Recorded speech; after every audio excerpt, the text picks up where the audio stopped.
Hello, ladies and gentlemen. This is Jerome Gayman, your host. A beautiful day to be alive. Obviously, today is the 5th of August, 2025. The year is already gone, but we are expecting some great guests. Actually, one great guest. And our smart panelists to discuss current events, issues in Liberia, Mr. Jefferson Chesing, Assistant Minister at the Ministry of Public Works, will be here to discuss issues affecting this government and probably his political party, CDC. As CDC have been trending lately, we are going to talk about what's going on with the CDC.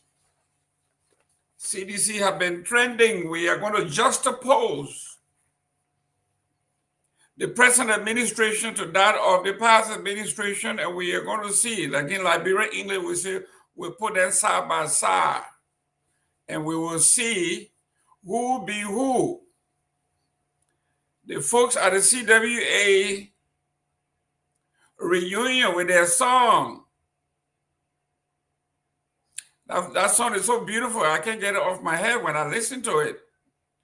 Old man Gonga was knocking the door. He said, "Pok, pok, pok." He said, "Who is it?" He said, "This is I. Old man Gonga, I came from the farm, I'm standing at the door. Hey, Game. Game, you beautiful, but you too rascal." Well, that's for another day. But let's talk about issues trending in Liberia. The CDC to appeal several law court eviction orders, 6 Supreme Court orders to stay and review. Congress for Democratic Change to appeal several law courts eviction order. 6 Supreme Court stay and review, fighting to keep their headquarters. That's on the front page of the Front Page Africa News. And this story is written by Willie N. Tomalin, one of the better journalists in Liberia. The court grants $500,000 bond for capital arson defendant replacing earlier stringent conditions.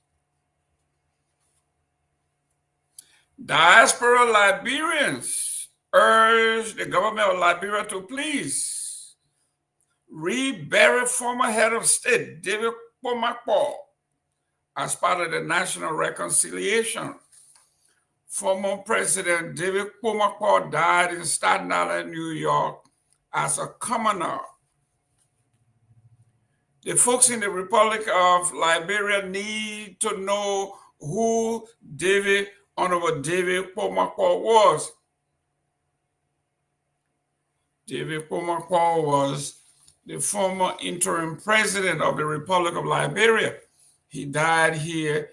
And the folks here in the diaspora are saying if President Joseph Walker needs to reconcile the country, Kpomakpo needs to be brought home and reburied just like everybody else.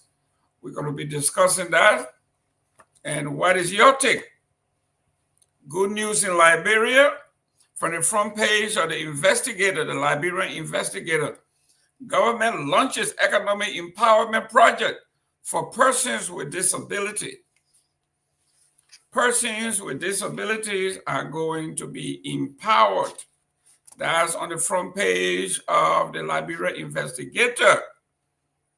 It says here the government of Liberia, through the National Commission on Disabilities, has launched a national economic empowerment initiative that aims to support 5,000 persons with disabilities across the country by 2029. The program begins with a pilot phase targeting 100 beneficiaries in Bong, Nimba, Lofa, Grand Bassa, and Monserrato counties, respectively.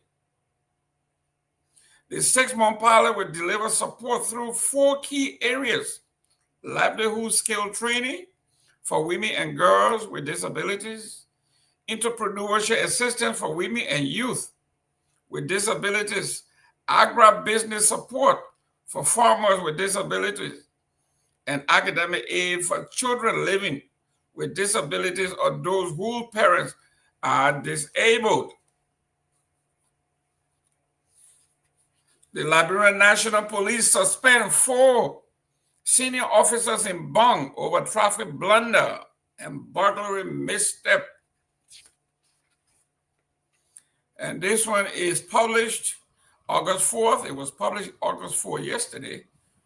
And out of Banga, it said the Liberia National Police LNP has suspended 4 senior officers in Bong County, including the county police commander, over administrative failures related to the presidential convoy and a major burglary investigation. So if the president is coming and if you are a commander and you didn't take care, and the president is riding, and according to the report, I guess regular folks got tired waiting, and when the police passed, they just joined the convoy. And the government is saying that is a breach of protocol. And they're charging them, they are suspended. So let's look at diaspora Liberian urge government to rebury former head of state, David Kpomakpo, as part of the national reconciliation. This is Front Page Africa carrying this story. And it reads, Monrovia diaspora Liberian from Clay District, Bomi County, are calling on the Liberian government to honor former head of state, Professor David D. Kpomakpo, with a state-sponsored burial in Liberia, describing the move as necessary step toward national healing and reconciliation. The appeal followed recent reburial ceremonies for former presidents William R. Tolbert Jr. and Samuel K. Doe. Effort praised for their symbolic significance in closing painful chapters of Liberia's history. The Clay diaspora community believe Professor Kpomakpo, a native of their district and a unified figure during Liberia's Civil War, also deserves such national recognition. President Walker's leadership in reburying past presidents has sparked a sense of healing, said Deacon Tolly Brown, speaking on behalf of the community. We are now urging the president to also honor Professor Kpomakpo, who guided the nation during one of its fragile movements. The life of service and calm leadership. Born on September 28, 1935 in Clay Township, Bomi County, Professor Kpomakpo rose from humble beginnings to become a prominent legal scholar and statesman. After graduating from College of West Africa in 1953, he earned a bachelor's degree from San Francisco State University and later obtained a law degree from the University of Liberia, followed by a master's degree in competitive law from UCLA. He joined the University of Liberia Arthur Grant School of Law in 1974 and became a full professor. Kpomakpo also served on the Constitutional Drafting Commission 1981 through 1984 and was appointed Associate Justice of the Supreme Court from 1987 to 1990. In 1994, at the height of the Liberia civil conflict, he was named chairman of the 5-member council of the state under the Liberian National Transitional Government, LNTG. Making him the country's interim head of state, he led efforts to stabilize the nation during an extremely volatile period. Despite his contribution, Professor Kpomakpo passed away in the United States in 2010 and was buried there with no official recognition or state ceremony in Liberia. A call for justice and closure declared. District diaspora community believe now is the time to bring his remains home. We are not just asking for a reburial, we are asking the country to remember and honor the quiet leadership that helped guide Liberia through its storms, said Deacon Brown. He urged President Walker, the national government, civil society, and all Liberians to support their call, which he described a tribute to dignity, legacy, and reconciliation. What do you think? The former interim president died as a commoner in Staten Island, New York, with no recognition from the state,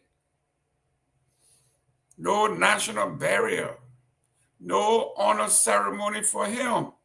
Why? A distinguished gentleman. The children of clay are saying this is unfair. A gentleman that rose from humble beginnings, worked his way up to being president of the Republic of Liberia, died as a commoner in Staten Island, New York. The sons and daughters of clay are asking that he be brought home and given a proper and decent burial for the son that served his nation well. Graduated from some of the top universities in the United States, UCLA. Went back to Liberia, got a law degree, and then came back and got a graduate degree. He served as an associate justice of the Republic of Liberia. And during the storm, he served as president, interim president. That made it possible for us to enjoy the peace we are enjoying. Doctor, I would call him doctor because he has an LLD. David Pomako. If you are reburying the doors of the world and the Talbots of the world, why not Pomako? That's the claim from the folks from clay, and I'm with them. Let me welcome the dean of the cabinet here. Yesterday, he tried to ask me, how could you have come to the United States and then you graduated from Bassett High School at the same time? He might have missed the episode that we talked about me leaving and not graduating from Bassett High School. I did my last year of high school here in Jersey City. He missed that episode. But here he is. We are talking about a great man by the name of David Pomako. He died in the United States as a commoner. I'm quite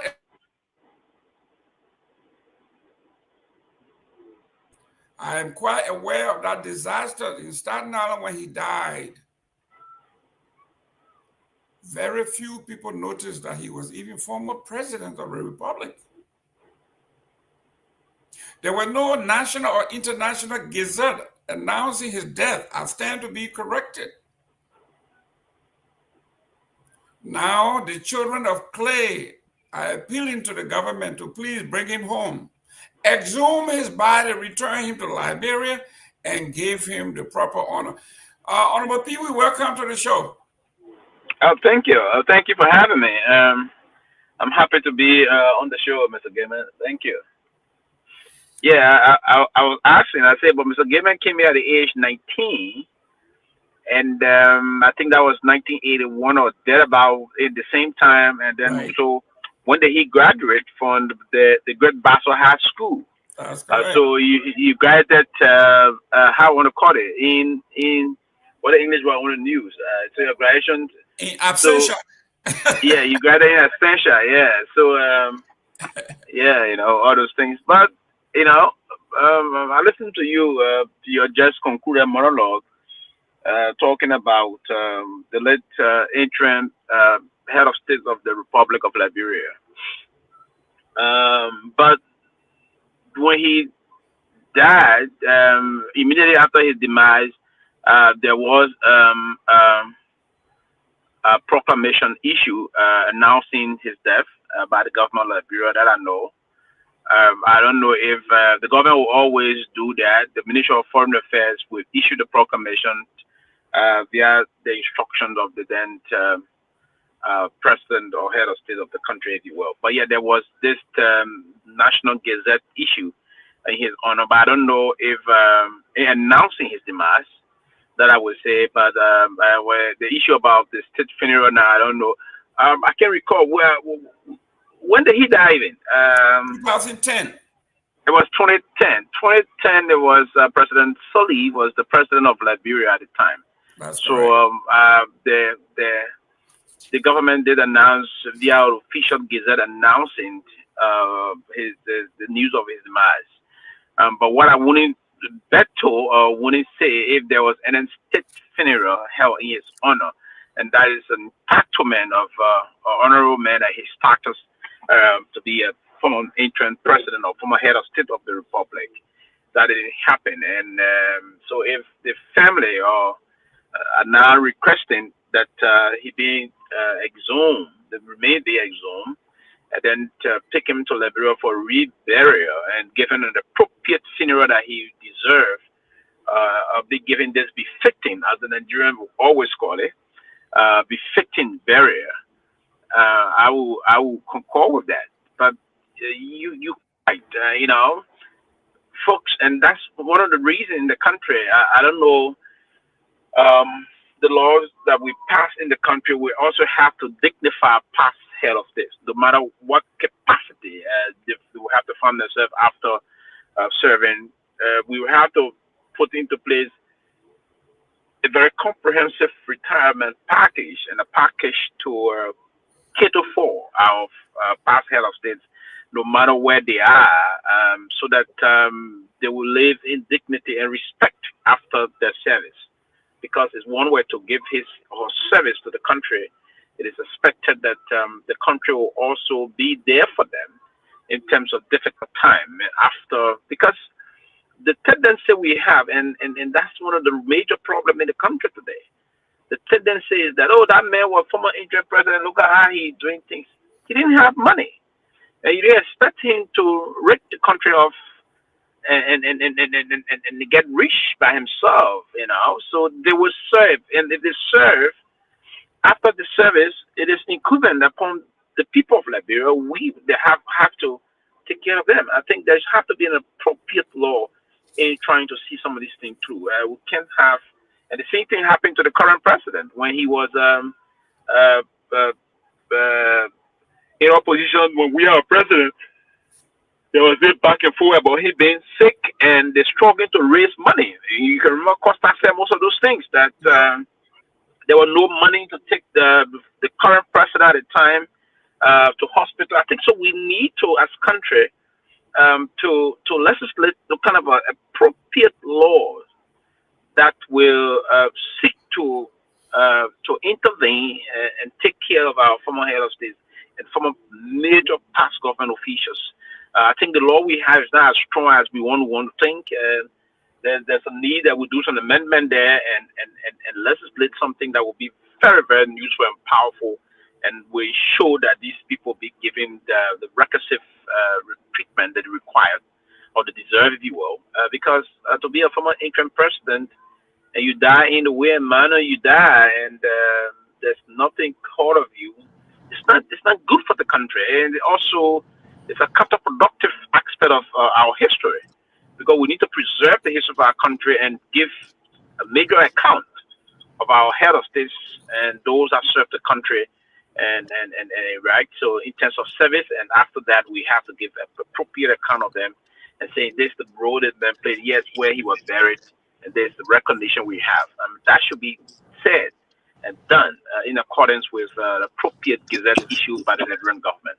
I think it's good that it's been almost 15 years since his demise, but the fact that you were to bring it up because certain segment of this community or his family now requesting he be given the most appropriate and befitting burial that deserve of a former head of state. It's worth noting. So I think I do agree with you, but we will, as we move through the show tonight, we would love to go through the basic headline.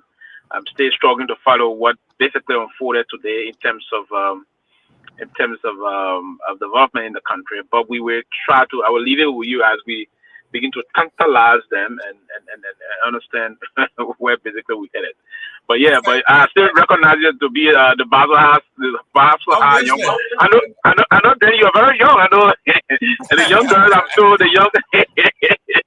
That's right. Yeah, you know. But thank you. Thank you. Let me Yeah. welcome Ahmed, Truth in Ink. How you doing, that young man? I'm good, man. How you doing? How you doing, Pewee? How y'all doing, man? Yeah. Yeah, what's up, man? I'm in Florida. Obviously, it's always sunny over here, so I'm living a good life, and I'm thankful. Let me welcome our guest here, the young man. Hopefully, he's in the Republic of Liberia. He's sitting pretty. It looks like he's ready to rock and roll. J. Jefferson Chessing, welcome, sir. Mr. Chessing, are you there? Cheston, can you hear? Can you hear me, But Mr. Chessing? probably he mistakenly muted himself, so I think he had to unmute it. He's muted. Yeah, Can you unmute? Cheston. Mr. Chessing, can you hear me?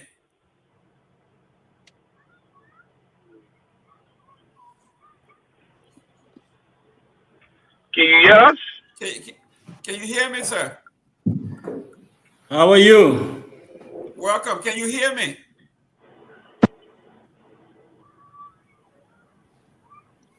Can you hear us, Cheston?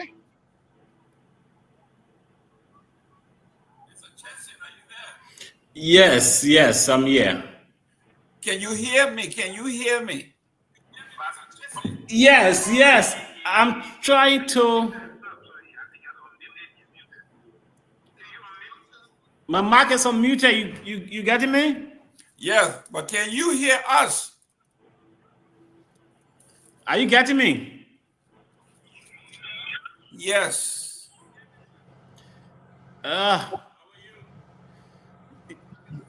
Yes. No. Are you getting me first? Yes. No. Can you hear me? No, I'm not getting you. Are you getting me? I think you should go out and come back in. Yeah. Go out and come back in. Come back in. Go out. I'm not hearing you at all. Let me call him. Yeah, please do. Hopefully the NSA don't have you on a lock. Let him go call the CDC, brother. Get out and come back in. Yeah. Truth in Ink is calling you. Can you hear me? Welcome, Mr. Nagbe. Hey, it's gonna be here, Mr. Gayman, Mr. Pewee. How are you? And how are you up to our great audience there? I see my friend Seleke is. I think he's following, but let me welcome our audience as well. Thanks for joining in. Share the show, please. Frankly, I'm not hearing anything from your end. Yeah, somebody's gonna call you. Is he in Liberia? Yeah, he's in Liberia. Okay. I think so. Yeah. So welcome to our great audience. Thanks for joining us and coming here to be part of our company, Keep Us Company. Share the show, please. Invite a friend to join you, and let's do this together. Yes, ladies and gentlemen, please do us a favor. Share this show. Send in your comment. Tell us where you call Are you from. hearing me now? Yes, we can hear you. Can you hear me?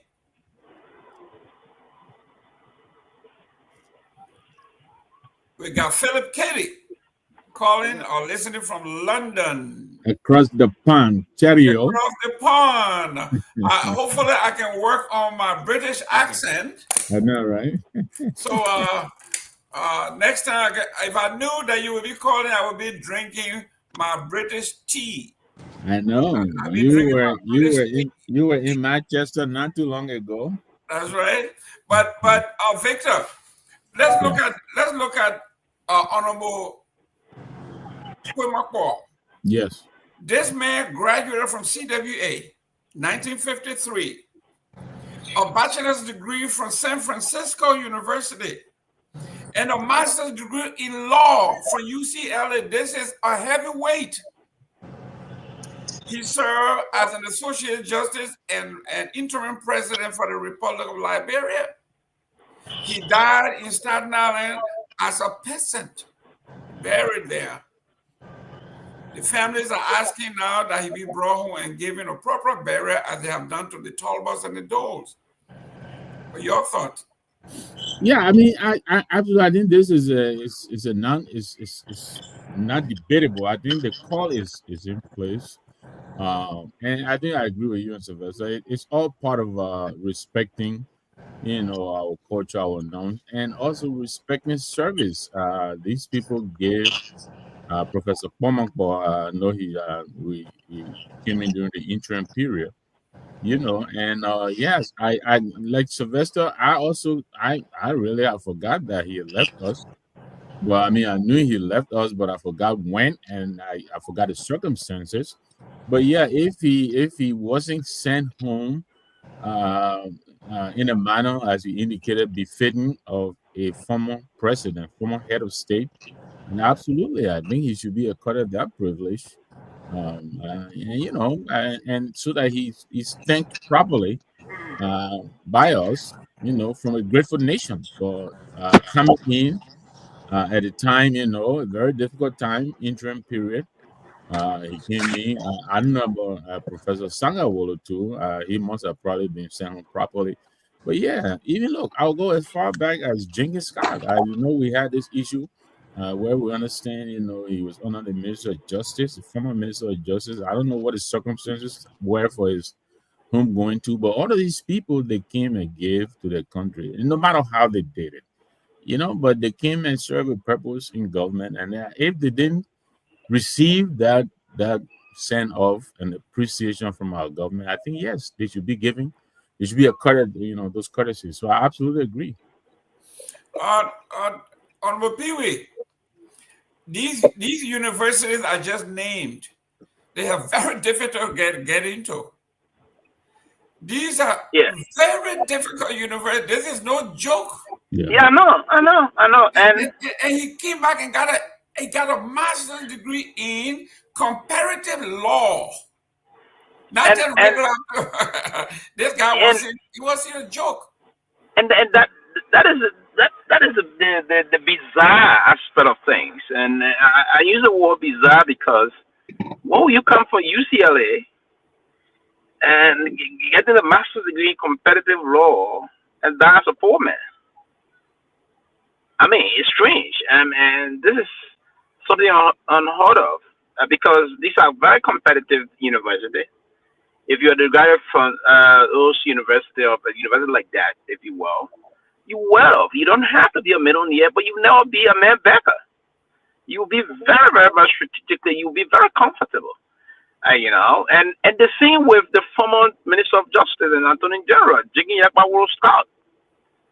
Jenkins Scott died like a destitute, if you will. He died abandoned in the dump site in Liberia. Jenkins Caldwell, if you will. Jenkins Scott, the most feared Attorney General in part of the 80s, and on the late Sergeant Samuel Kayando. Jingin Yakpawolo Zebi Scout died like a chicken said sometimes don't die that way. He was being felled, Jerome, in the dump site in Liberia. Imagine the Liberia dump site, right? You should imagine where people are struggling, but the dump site ain't a poor country. Yeah, but they were So my point to you now to respond to your question. I want to push back a little bit here. Let's say a person like you who has done all of those things, you could have made better living in other countries, but you took the decision to go home to serve your country, right? Mm-hmm. The folks have not. You serve in the CDC government. People have not recognized and appreciate what some of the sacrifices you all made. And all they say is derogatory stuff. Some they don't even know about. You chose to serve your country, to go home. You could have been here pushing a little carton, making more money, doing everything, but you chose to go home. he did the same thing. This is a man that could have made a living with that kind of degree, but he chose to go home. So we paid a lot. And thereafter he came back, right? Yeah, when he came here, was in his very old age. Yeah, but afterward, he didn't stay long as interim president. Listen, Jerome, we shouldn't give room. What I'm saying to you, you cannot be that competent, educated, and you have to think outside the box. He didn't spend more than 10 years. He didn't spend more than 2 years as interim president of Liberia. I mean, so all of the time he spent home, that he opened a law firm that will earn himself a lot of money and employ other people and train them. That he spent some time teaching at the Louis Undergraduate School of Law. Listen, the problem there is it's not what the country can do for you, Jerome. You have me know that. It's not what the country can do for you, it's what you can do for your country. Professor Kwamako, I expected him to go back to the country, open a very powerful law firm, hire other people, train competent lawyers also. He came from a very competitive law school and a very good school. The same with Jenkins Zebby Scott. Jenkins Scott came from Colombia. I think I'm told Colombia, one of those Ivy area here. And Jenkins Scott died like I don't want to, the words are beyond description to describe how he passed. Yeah, because the last I saw was he was lying down under the dumpster. That's the picture that went viral. Exactly. Nicely dressed with his suit on. Yeah, in a black makeshift. No, that's not nice there. Because that was a cockroach makeshift coat suit that was on him before he died. It was unfortunate. It's sad. I'm not celebrating this. What I'm saying is if you are educated and just so they want to rely on government largesse, because you will not always rely on the largesse of the government. Yes, what Madam Sadif told me, I can record this. Chancellor was sympathetic towards him. Chancellor grew a lot of empathy towards him. Jenkins Scott. Chancellor made him deputy minister, legal advisor, even sent him because he has come to beg Taylor on public radio that he wanted to accomplish one of the major reasons why he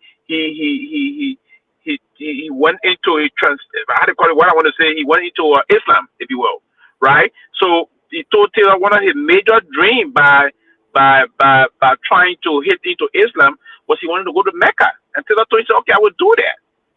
Chancellor showed that at the time, all of those that were going to the pilgrimage in Mecca to the Hajj, Jenkins Scott was among those that went at the time.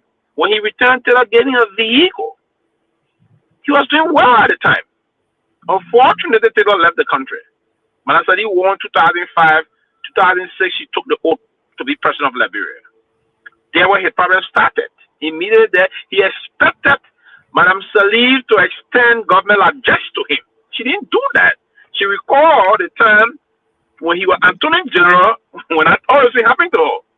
So Madam Salif, when he made an appeal to the president also. The president told him, no, why would you do? Go open your law firm. That's right. Go open your law firm. And unfortunately, he didn't do that, and we heard this unfortunate news about his demise. You see, so what I'm saying to you, if we are educated, and we serve government before and we return, the best way to do, we need to think outside the box, be creative and create opportunities. So, trust me. And that's what I'm saying. I'm sorry, quickly, that's what I said. Government should take care of, there should be an appropriate law. I said it from the beginning. But those that got extra expertise, like Jenkins Yapawo Scott, like Kamara, I mean, if you got this kind of a skill as a lawyer, I mean, this is something that is an enviable profession that folks will want to endorse into, create opportunities. That's what I'm saying. But yeah, we shouldn't abandon those people that will serve our country. They serve, and there should be a law. That's our country. And now social clubs are a beautiful country. We should set an appropriate laws that will cater for our government official. And I give a classic example on our even current president. He struggled to find money for him. I was just about to say, he been in government or been around government since 1966 says that he was living on loan after 12 years of being vice president. Yeah, as other people that were close to him at the time said that there was no money. I can recall Costa saying he had to be begging other people raising funds to even, that should not be the case. Nobody, no private citizen should use their personal money to take care of the health of our former president. There should be appropriate laws former officials that served the country that we all call Liberia we're proud of today. I think it's important that we re-echo this and reiterate this moving forward. And I will hope that this president and this current legislature will do something about this moving forward that will try to mitigate some of these things that we find ourselves into. Great. Jerome, I sent you a clip by Archie Williams, our unofficial, his archivist or historian, just showing some of the photos of Jenkins Scott in his last days. It is also reported that he graduated from the Arthur Graham School of Law. There is one of our audience members here who's arguing that he was not a lawyer. I don't know. Jerome, you're muted. You're muted, Jerome. James Scott, a lawyer? Toga Richard, Duncan Richards, you are peddling gossip. We have here everything. I got a vitae here.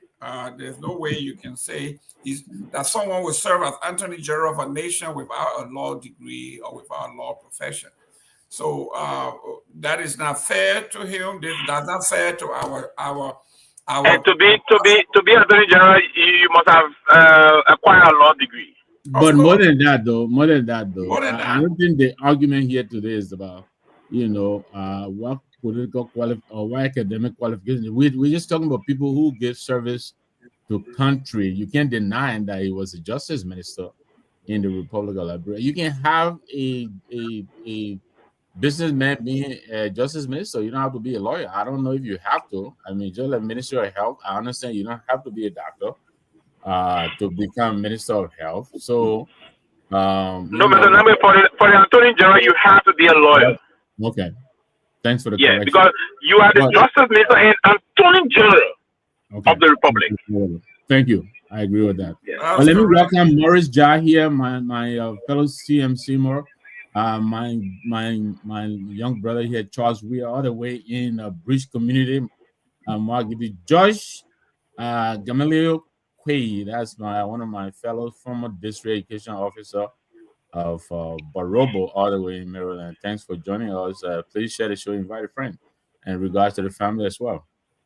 Excellent. Honorable J. Chesson, can you hear me now? Yes. You are excellent to have you all. Ladies and gentlemen, today is a special day. We have with us a special guest. By the name of Honorable J. Chesson. He served, he's gonna introduce himself, but he served as Assistant Minister at the Ministry of Public Works. One of the young minds that served in the previous government, and we're gonna engage him. We're gonna talk about the CDC, we're gonna talk about the administration, we're gonna talk about his expertise, and then we're gonna make some prediction. But Honorable Chesson, welcome. Thank you, and it's good being here for the first time. Welcome, and I have to give you a toast. We give you clear water, clear heart. Okay, I don't want to know what in the glass, but I know what in here is water. Honorable Chesson, who is J. Chesson? Okay, so my full name is Joseph Jefferson Chesson. I served at the Ministry of Public Works not only as Assistant Minister, but I served before as the procurement consultant under the SES, the Senior Executive Service. That was a program designed under the leadership of former President Ellen Johnson Sirleaf to recruit Liberian professionals that were working in the diaspora to come back home and contribute to their civil service. So I served Public Works. I served 2 or 3 ministers. And then I left and joined the World Bank, the USAID and other projects as the procurement consultant before finally landing at the Ministry of Public Works, again as the Assistant Minister for Administration. I hold a bachelor's and a master's, and will soon be a lawyer. So yes, basically this is J. Jefferson Chesson, and it's a pleasure being here. Yeah, I want to know. I don't want to know the professional Chesson. I want to know the real Chesson. Where were you born? Do you have a family? Where do you live now? Oh yeah. So I was born in Broville. I'm married with 3 children. My older son is now in Europe, and 2 children here. I live currently at the Mama Point. Yeah. Excellent. Excellent. Now we have put the name and the face together. Is a family man, just like every one of us. 3 kids and struggling to put them through school, just like we all did. Now, all parents do want the best for their children. Let me introduce to you most of the folks. Some you know, some you may not know. How we made the council, the chair of our council here. We call him the dean of the cabinet. That's Honorable Sylvester Pewee. We have our writer here, a historian, Ahmed Stefanik. You already know him. Truth in Ink. I don't know if you knew him, but my job is to introduce him. And then Victor Nagbe here, a gentleman I've been with me hanging out. So it's good to have you, Mr. Chesson. Welcome to the platform. Thank you. Mr. Pewee, your guest. Oh yes, welcome, Mr. Minister. Welcome. We're gonna think welcome. Stefanik. Our guest. Welcome. Our guest. Yeah, so we went straight. Well, okay. I think you're welcoming Minister Chesson. Welcome. It's good to have you. We, of course, you know, the Liberian people are listening. They want to hear your story. Maybe I could kick it off with a question. So probably for a very long time we get to deal with these debates, and I guess most of us now we tie with regard to the construction, infrastructure development, and everything in the country over and again. Having had the chance to serve under the Seleke government as a consultant, as you said, you serve with we are as assistant minister. Of course, you are around calling the country. Give us a picture where the country was, maybe if not 6 years ago, 12 years ago, whatever, to where you left it when the last time you had a chance to serve your country in terms of infrastructure development from the public work standpoint. Thank you very much. And this is interesting because information is key, especially in the kind of gullible society we find ourselves in. Listening so many times to the Ministry of Public Works and other talking about what we did under our administration as the CDC and what is currently going on at the Ministry of Public Works. But I will be more specific with regards to the infrastructure. But first, let me lay the basis of what kind of public work was handed over to us in 2018 in terms of the administrative part, the assets we receive, and where our road infrastructure was at the time in 2018. So we received, we're handed over a Ministry of Public Works where stars were, the morale of the staff were at all-time low at the Ministry of Public Works. There were a lot of disjointment in the administration and lack of coordination between administration and technical. So that was the first challenge that we met at the Ministry of Public Works. In terms of assets, we received a Ministry of Public Works that had only one functional grader. Yes, there was one excavator at the time that was not functional because somebody used it and mismanaged it. So practically the ministry had no equipment. We inherited a road network of about 13,000 kilometers. I mean, entire network of our country, road network of our country, and that is basically the primary roads. We inherited about 13,000 kilometers. Of that amount, only 745 kilometers were paved. That represents about maybe 5.7% of the total paved network in our country. And after assessing this, we thought that we should be able to contribute with our 6 years. So we projected in our planning section to at least pave about 450 or 54 kilometers around there within our 6 year at the Ministry of Public Works. We projected to do that. Unfortunately, due to COVID and other factors, because during the time of COVID, contractors left the country, projects ceased, and so we did not function at full speed during the COVID period. So we projected initially, and we were able to actually in pavement in our network up to 386 kilometers. So we fell short of our total projection for the 6 years.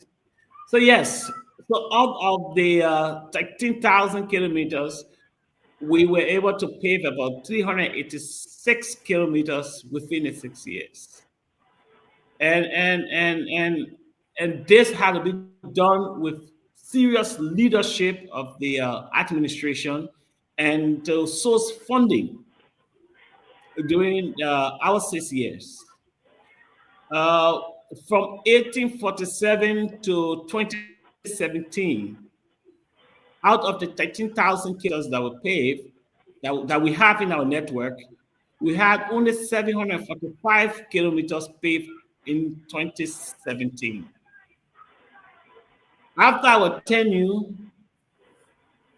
in 2023, we fully completed the construction and pavement of 386 kilometers of our primary road network. And that is the kind of public work. We also procure a little over $4 million worth of equipment and left it at the Ministry of Public Works. Regardless of the fact that we received only one functional machine. So the CDC-led government left or handed over to the Unity Party government a Ministry of Public Works that was fully functional, operational, and staff morale at all-time high. With the amount of equipment, that is about 43 pieces of different equipment. That includes 400 loader, graders, about 13 trucks or more, compactor, and different form of construction equipment. We left $4.8 million worth of equipment with the Ministry of Public Works and handed that over to the Unity Party government. That is where we left the Ministry of Public Works in terms of road construction and equipment. We could go into as for the community roads, and Liberia road system is divided into 3 different. We have the primary road, we have the secondary roads, and we have the feeder roads. So the 13,000 kilometers represent our primary network. That is the roads that link county capitals. So we have 13,000, but then we have our secondary road, which most of them are unpaved.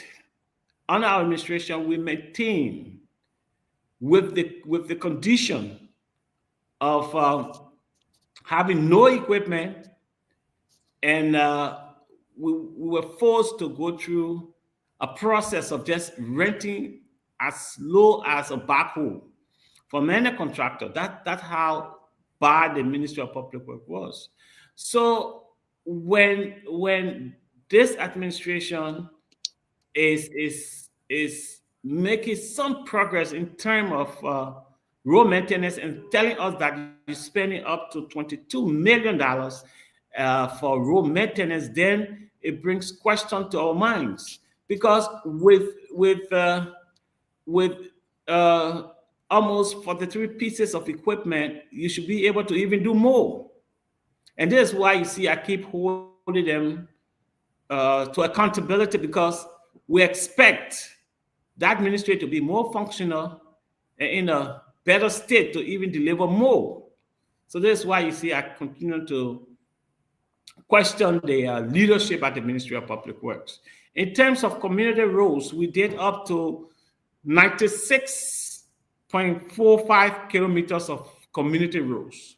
And those roads are evidence. They're all around us. You can see them.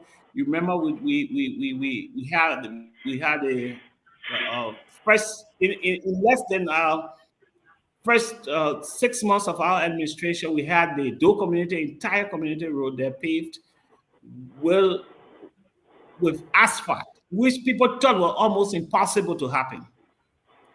But under the leadership of former President George Myean, we're under so much tension to deliver, and we had to.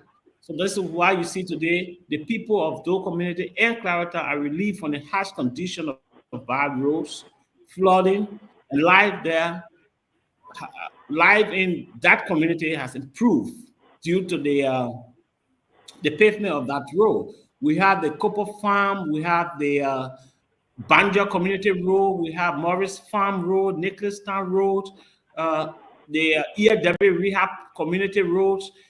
These are all community roads that were constructed under our administration, and that amounts to 96.4 kilometers of our community road network.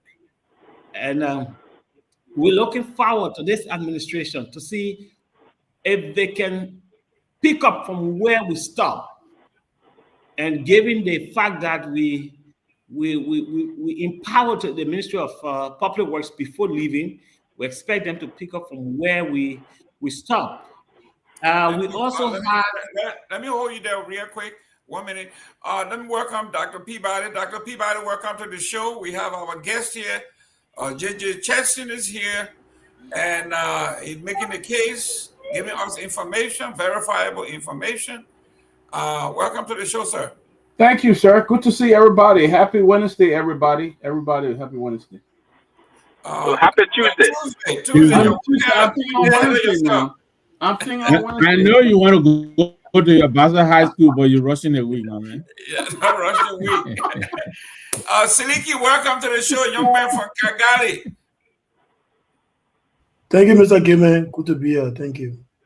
Thank you. You listened to Honorable J.J. Cheston. He listed some of the things they have done, where he met the Ministry of Public Works, where he left it, what he did, roads done, community roads, primary roads, secondary roads. He went on and on, and you can see it is not a recitation. I can see he's reading it, so that means it's a prepared facts that can be checked. And this is why this show, this particular platform is a little different from innuendos and gossip. We talk about facts. So, Honorable Cheston, welcome. Mr. Seleke, you got any question before you go any further? CDC Seleke or me? Okay. Seleke won that thing. You are Seleke too. So go ahead. Okay, good. So again, good evening. It's almost morning on my end. So Mr. Jefferson, good to see you. So I follow you on Facebook, especially through your wife, who is an influencer. She's doing an amazing job, and I follow you through there.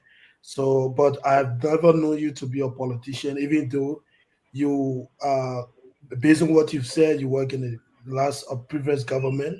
I've not heard you come into the media, and speaking about things of even reacting to some of the propagandas against the CDC government.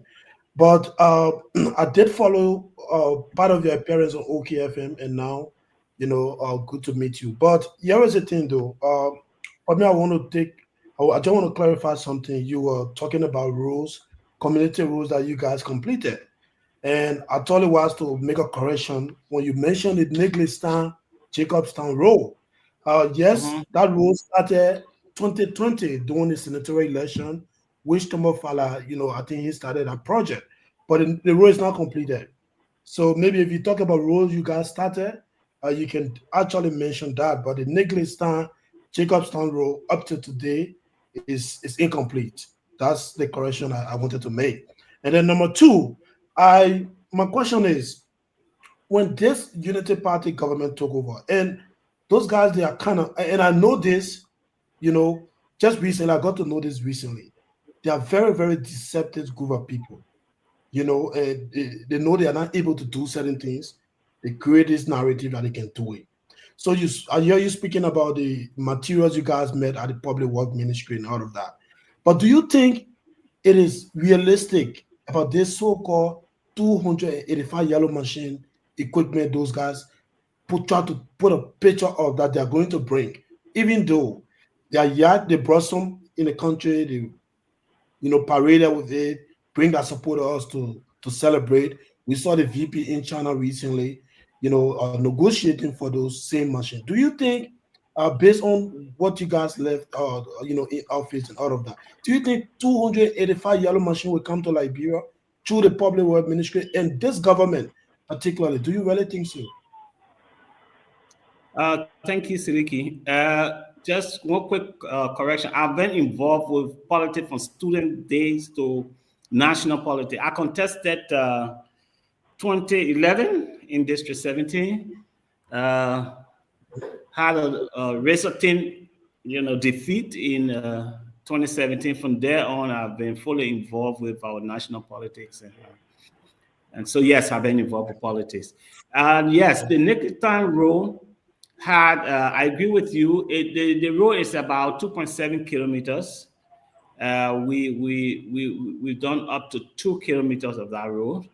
And we had some issue with the contractor that we're trying to correct. Yes, so you're right. It's almost around 80% completed when we left it. Coming towards the yellow machine procurement under this administration, the first thing is that the entire process leading to the procurement of the yellow machine is flawed, is wrong, is against our laws. First thing, according to our law, before you even engage in the procurement of any asset, you must first have financial commitment from government. The money must be available, it must be sourced to even initiate a procurement process. So it's a complete distortion of our laws, our procedures, our procurement processes. How can the vice president even get involved in procurement processes? How possible? But besides, I don't think it's possible, and I still don't believe that those machines will come to the country because there are too many reasons why I don't believe it will happen. Because the process alone leading to the procurement of those equipment, I believe no serious company will even engage with any government through that form and faction. The capacity for this country to even handle the amount of equipment is exactly. Yes, it's almost impossible. Even if it comes, they wouldn't serve the purpose. We don't have the capacity to even maintain, that quantity of equipment. So it's overly ambitious, and I don't think our economy can even absorb the amount of money they're talking about. And I think they were trying to rush that process, not following the procurement process because they wanted to get some kickbacks. I strongly believe that, and it has been proven because the cost of the machine has reduced. Which procurement process will even do that? You agree, conclude on price, you started to deliver the equipment, and then you go back and start negotiating price. I mean, it tells you that the entire intent from the beginning, in law we call it, is void from the beginning. It's ab initio. It's voided from the very beginning. So the entire process of even procuring the equipment makes it almost impossible to have those machines here. And I don't advise that our administration go ahead to procure that quantity of machine without putting into place the proper mechanism to maintain, to keep and operationalize those machines. To even maintain those machines, the cost, I don't think that our budget can accommodate that on an annual basis. Thank So you. yes, I don't think it's possible. Thank you very much. Mr. Nagbe, we're going to go around once and then come back to him and then he can continue. Okay. Thank you again, Mr. Chesney. Welcome. Thank you. For some reason, look like you are hiding behind our closing argument sign. If anybody can move it, that would be nice. Yeah, go ahead. Go ahead, Mr. Nagbe. Thank you, Mr. Chesney. Welcome again to the set. And congratulations on what you did. Thank you for your service. Let me ask you, you said when you came in, of the 13,000 kilometers of roads to be paved, about 735 of those, or about 5.7%, were paved. You came in and paved about 386, or about 2.96%. Could you tell us where, I didn't see you alluded to this briefly, I'm not sure if you addressed it, where and how did you choose which of these roads to pave? Because as I remember, during the tenure of the CDC, one of the major thoroughfares in Liberia, all right, going from the free port of Monrovia, the gateway to the economy, going towards Monrovia or going towards Douala. If you were traveling on that piece of road, it was like you were on Monrovia Ganta Hapo Highway in the heart of Monrovia. So I'd like you to tell me, how did you choose where and how to fix during your time? Okay. So the road fund funded most of the maintenance and upgrade of our roads.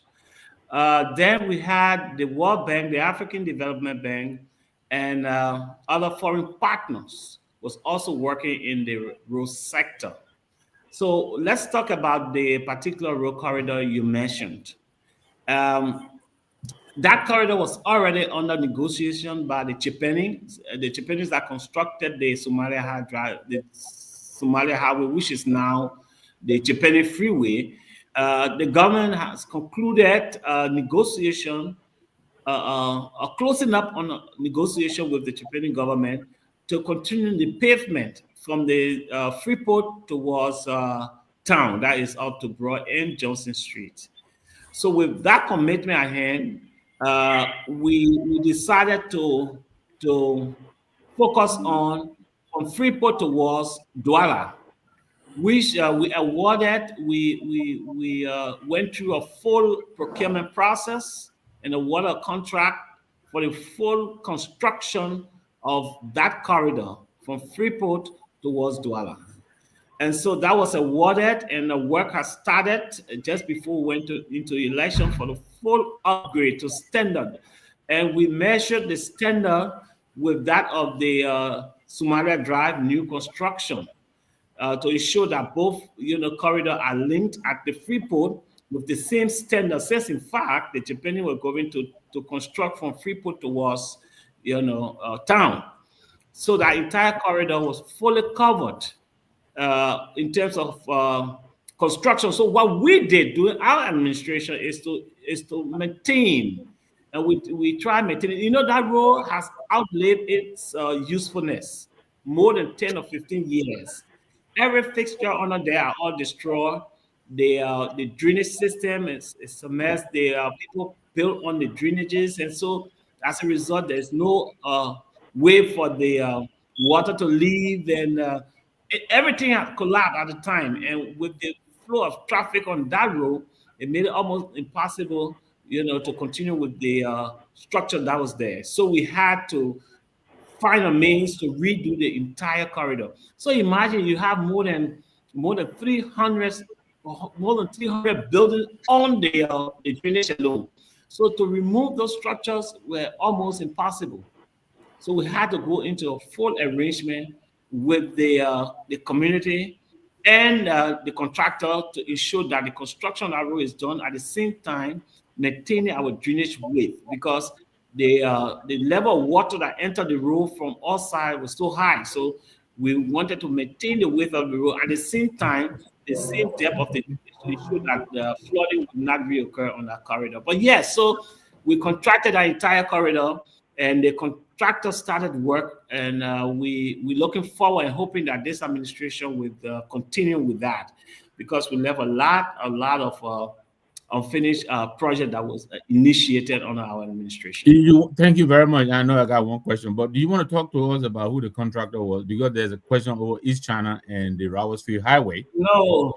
So from Freeport to Douala, the contractor on our road is MDMC. It's MDMC. Of Peabody? Yes. It's a Liberian contractor. Thank you. Let me work one of the most successful contractor. Yeah. Let me work on the chief himself. Chief Tomalin George, welcome to the show. Thank you, Mr. Gayman. Welcome to the guest, Minister Chesson. Good to see you, and happy to be back. Thank you. And thank you. Let me say hi to the Delawarean, Mr. Jackson T.S. Seaton. How you doing, Chief? Send the Barrow, be the IE4. You're just coming back and look like you're recovering. Thank you for coming. Thank you very much for having me. It's always a pleasure to be on this forum to discuss a trending issue affecting our country, Liberia. Yeah, Barrow BI is so what? How you say it? It's all right. It's all right. It's all right. Well, you making that issue. You can't start crying. That's why we're still talking about. Yeah, right. Let me go to Dr. Peabody. Dr. Peabody, any question for Honorable Chesson? Yes. Mr. Chesson, good to see you, and welcome again to the Closing Acumen. My question to you, the Minister of Public Works, Lafayette Giddens, was on the show. He took a couple of months ago. And one of the things he talked about was that most of the contract you guys awarded, the job was not done, and he had to deal with that. And secondly, he talked about sourcing. I put in one question, all my question in one. He talked about sourcing, and that's why they needed $22 million to do emergency road repair. Can you speak to that? Okay, so the $22 million is something that I will continue to hold Giddens to account for. $22 million could construct at least 20 kilometers of the Southeastern Highway, at least 20 kilometers, depending on the condition of the road, where the road is passing. But at least 20 kilometers of road could be constructed. I still believe that government should make a firm decision as to how we handle the Southeastern Corridor. Every year, even if you pave at least 2 kilometers of that road, you should do that. And so under this administration, 100 days deliverable, they said that no car will get stuck in the mud. Based on that declaration from the president, Gideon drafted a full operational plan to maintain all our highways. Most of the corridors are unpaved. And he gave a $22 million budget. And he awarded contracts through a process called sole sourcing, which is an extreme measure. It's allowable under our law, but it's extreme to do that with that amount of money and without obtaining and no objection from the Public Procurement Concession Commission. Is a dangerous slope to travel. I still believe, and I think it's true, that Giddens awarded contracts to his friends and those that favor him to do the work with with the intent of deceiving the Liberian people. There's no way you spend $22 million with 43 equipment left at the Ministry of Public Works. Okay, so maybe not 43 because the contractor did not 100% deliver just before we left. But you do have almost all the necessary equipment you need to work on those roads. You said you awarded contracts. Where are the contractors? Where are they working? What is the current condition of those corridors that contractors were working on? On what basis did you generate the cost of the road?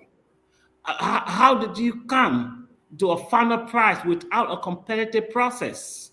Because, for example, if you tell me that I want to maintain, for example, 50 kilometers of lateral road, I mean, the road is not paved, it's completely dusty road. How can you come to a fixed price without a competitive process? How can you do that? So agree, probably where we have an engineer estimate, but it could be far above and it could be far below. So to source that amount of money was a slippery slope, and I think the intention was clear. He was not genuine in the process. His intention was to make sure that those works were not done up to standard and get the kickbacks. It can even tell you, after he awarded those contracts, he called every contractor back and asked them to produce one pickup each. For what reason? Did you see that you would need pickups on the project for supervision? So either Gideon is sleeping at the steering, he's sleeping at the wheels, or he doesn't know what he's doing. Mr. Gayman, just before we move forward, Yes, you didn't answer one of my questions. He said that you guys did not, the folks you awarded all the contract to, they didn't do nothing. They didn't do half of the work. That's what Mr. Gideon said on the show. And that is questionable. That is questionable. It's almost impossible to award contract and have contractors not doing the work, especially on those unpaved roads.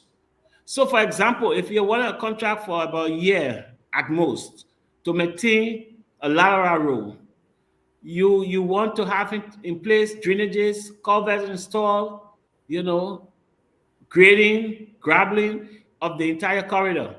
But after one rainy season, you don't expect that road to still be in the same perfect condition, because the amount of rain we receive in Liberia is so high.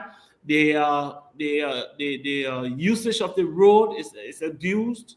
Some places you got companies, trailers, and heavy equipment plying the corridor. And once the road is wet and you get heavy equipment plying, of course, it will deteriorate. And these are some of the issues we have. But without the unpaved road, all other contracts were intact and they were fully operational. Some of them must have had some funding issue because of other requirements from the World Bank. Like, for example, the World Bank will insist that there will be environmental assessment. And some environmental assessment, some of them will think about a year or so just to have one complaint, because you got to recruit the consultant firm. That recruitment lasts up to 6 months or more. Then you have the stage of awarding contracts. That would take another month or two. Then before the contractor move in, mobilize, and start work. So to even get environmental assessment on one corridor, it takes maybe a year or so to go through the entire process. So yes, those contracts were signed, but there are some requirements before work can start, especially contracts under the World Bank and the African Development Bank. They are very stringent on the requirements. So yeah, it's possible some of the contracts were awarded, but work had not started.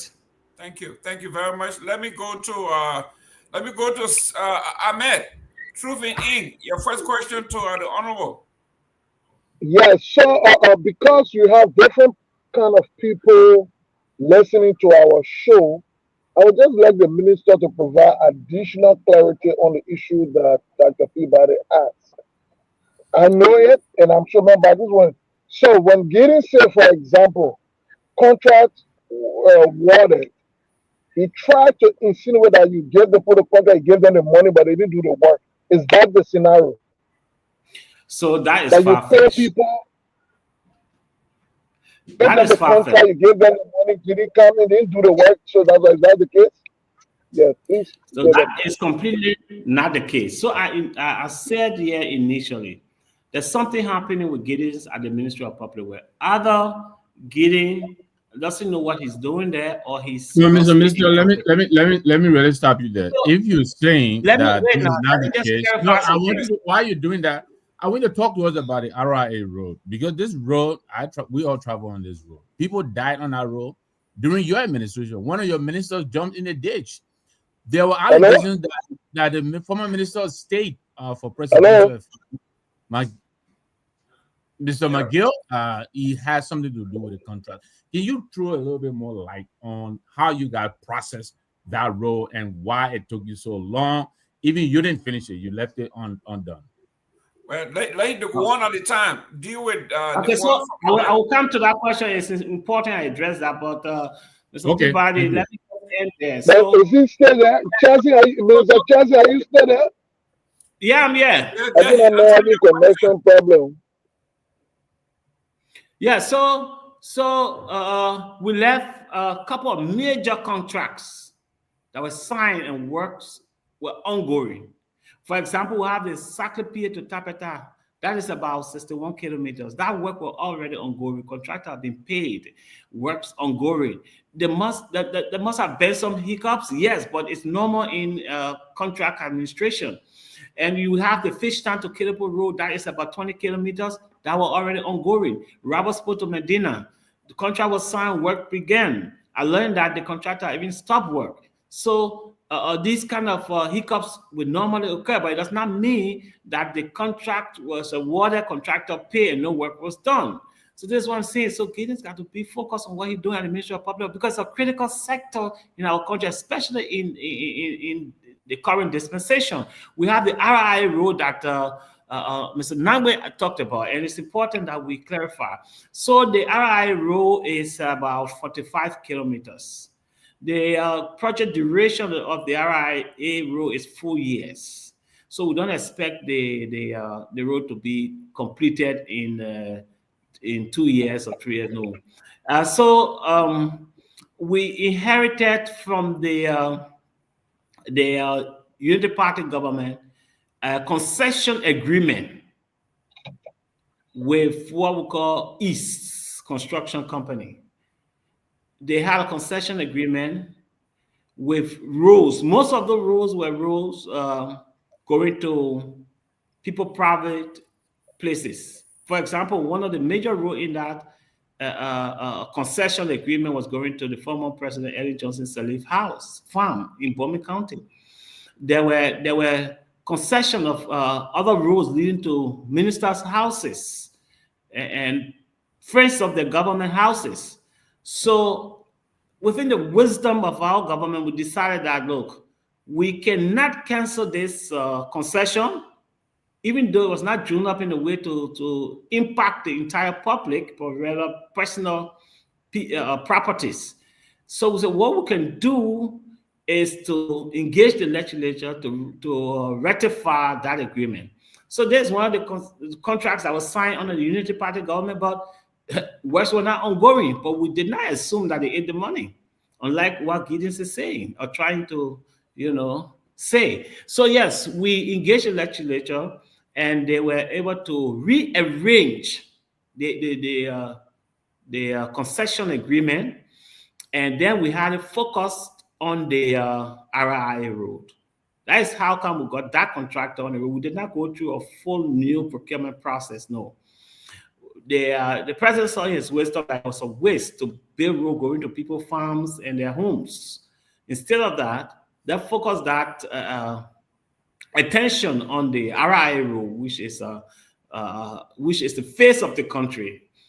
So that is how come we got the East Construction Company focused on the RIA road.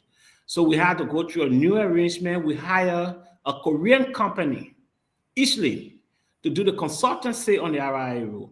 They did the drawing, the bill of quantities, the scope of works, and everything on the entire 45 kilometers of the RIA road from ERW Junction to Rawals International Airport. The consultant is still in place. They drew up a full cost bill of quantities for the works, the design, and everything. In fact, it is my understanding that the design has been reduced, but there are plans to increase the cost on that corridor. And that is one thing I personally want to. Yeah, talking about cost. What was the projected cost for that project? How much of it did you spend, and how much of it was left? Okay, so we on a public network, and I must provide accurate information. But I think the entire contract is about 21 million or so. But I can give you that figure later on because I want to be accurate. And so yes, and this project is it's a loan project wherein the contractor will pre-finance and then government pay, by installment. Just before we left, the RIA role was already gone more than 6-7% of the work were done, far more than that.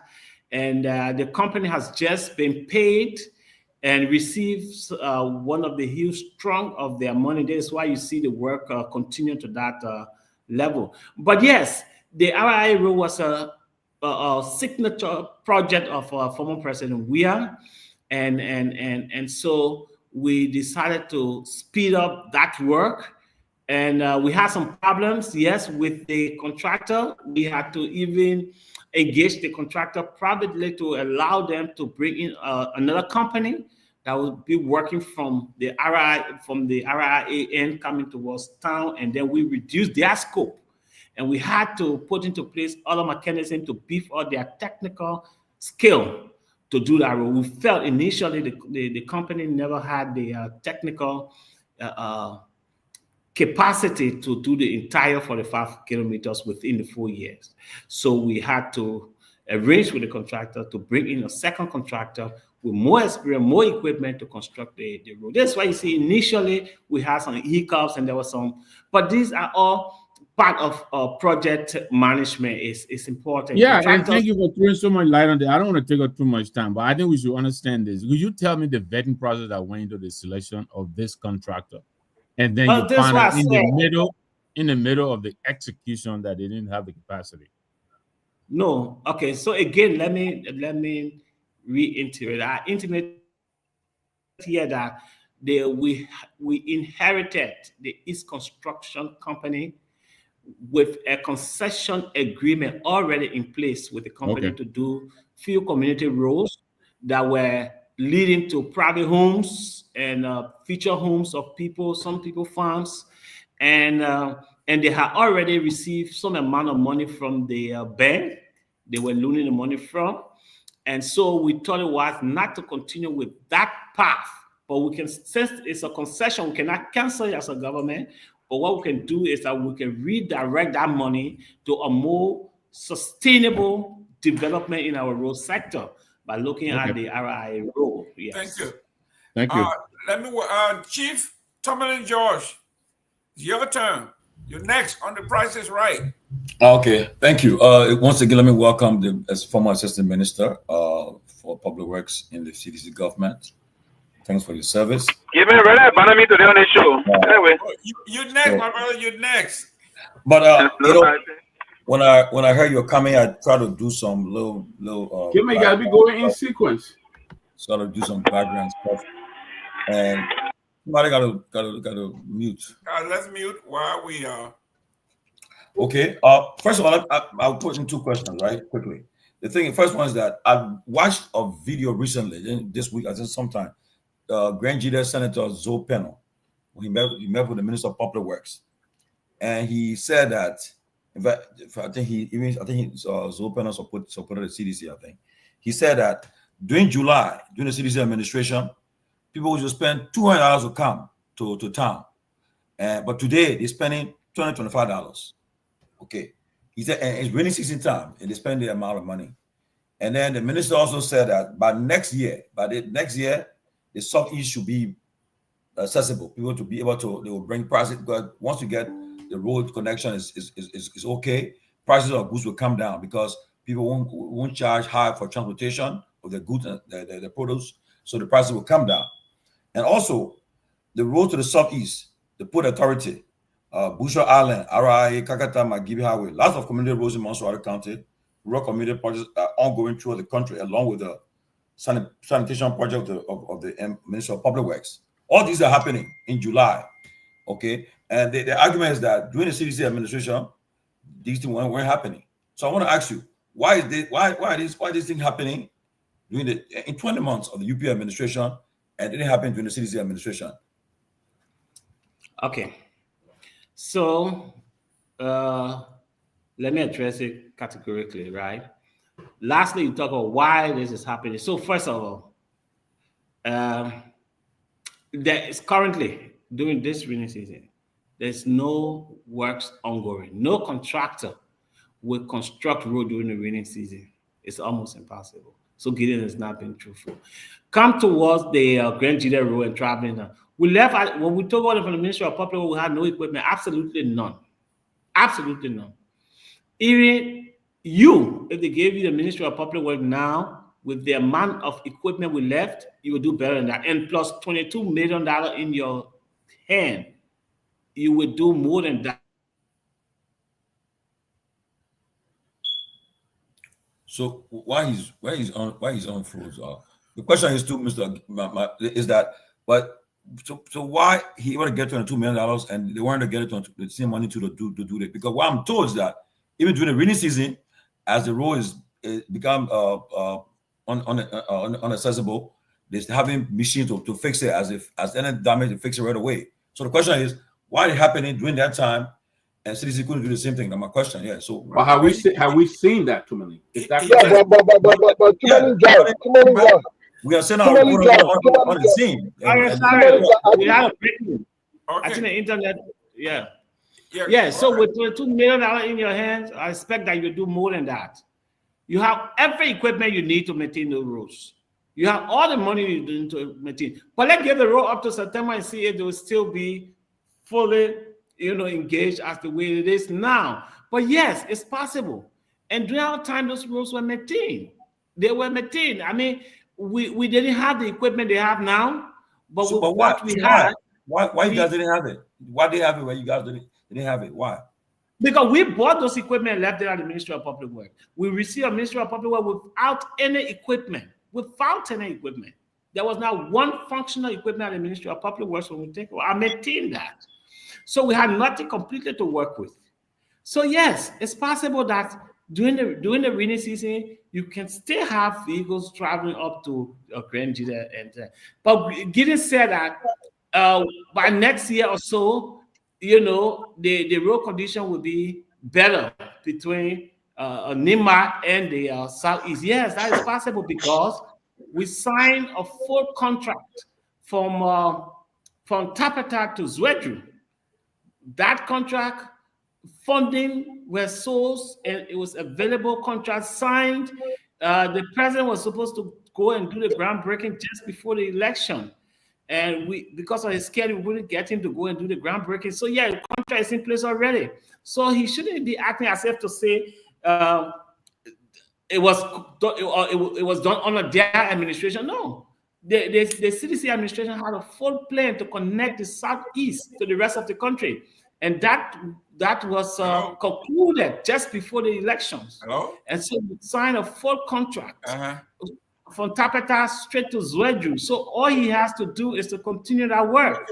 So yeah, it's possible it might be pliable, but it can, given the weather condition of our country, it cannot, be completed next year. It's unacceptable to even mention that. It cannot be completed within 1 year. Mr. Minister, I'm sorry, you see my interest. Mr. Nagbe, I just want to talk about Chico and their work that they're doing. Mr. Nagbe, I'm coming back to you. Where did the diplomat go? Okay, let me see. I think is it behind the line? Okay, let me go to Mr. Hold on one minute. It's back. There you go. Mr. Pewee, you next. Go ahead. Yeah, I even tried to lose most of my trend here, but let me again say a wonderful good evening to you, Mr. Minister, for coming on the show. I listened to you trying to catalog or optimize most of the initiative taken by the Weah administration, to be honest. And that's one of the reasons, given I didn't take a lot of the time to really rush to comment, because I believe Mr. Weah and his administration impacted rural connectivity also a lot in the country, somehow, if you will. And let me say to you, thank you so kindly for your service. And one of like a big brother and a very close neighbor, before even he got this job as Minister of Public Works, there were a lot of conversations I had with him then in the Balance area, the late Mamutu Vranyimpa. He was so passionate about the role as the works minister and all those things. But Mr. Jason, my point to you, you said something, because most of the thing when we are trying to juxtapose work done by the past regime and the guys currently there, and they've been lambasting the Weah administration. And I thought to ask you this question, but you said something relative to that, but you said that they were connecting building roads where their loved one or where Big Shot live. And it's one of the biggest criticism the current guys who are against the Weah administration. And one of them sent me a long list while just driving and said, the accusation you're pushing is not true. And I'm deliberately asking, because I believe we did some work. There was a lot of time we did some debate even during the campaign. There's sufficient work for rural connectivities in the country. But there's this concern is pushing here. And one of them said to me is that they said, someone sent me this message. They said, please ask your comrade. He said Big Shot live in those areas, but his administration and his public work ministry, he said, where, for instance, his name, he said, Mawani Dix, where she lived, he paved the road to the. I'm asking this question when you respond to it. And we all will be countering it. You will be the best person to do that. He said, where minister, he said, Mawani Dix, where she lived at the time around the Pepperfish area. He said, you paved the road to go there. Where Minister Mangill live, say you paved the road to go there. I'm saying from the text, it said also where Pepsi Yeka live, you paved the road to go there. So the person is saying to me, and many other areas that I will call, there are a lot of things, but I will not accept what the other people do. He described the message about what he wanted to say. I will not say that. I'm just giving to the counter, because I have to counter that. I said the reason why we build road, we are mission build road, was to carry economic value and help relieve poor Liberians that are desperately in need of road connectivity. But how can you, before I move on, I will stop it. How can you comment against this and then name four? And the person said he will go on to give the rest of the other names. And you, at the Ministry of Public Works, got these instructions to do the road because these government officials that were close to the president live in those areas. How can you comment on this for us, please? Okay, so first, I will tell you that his information is false and misleading. Yes, officials might be living on the roads.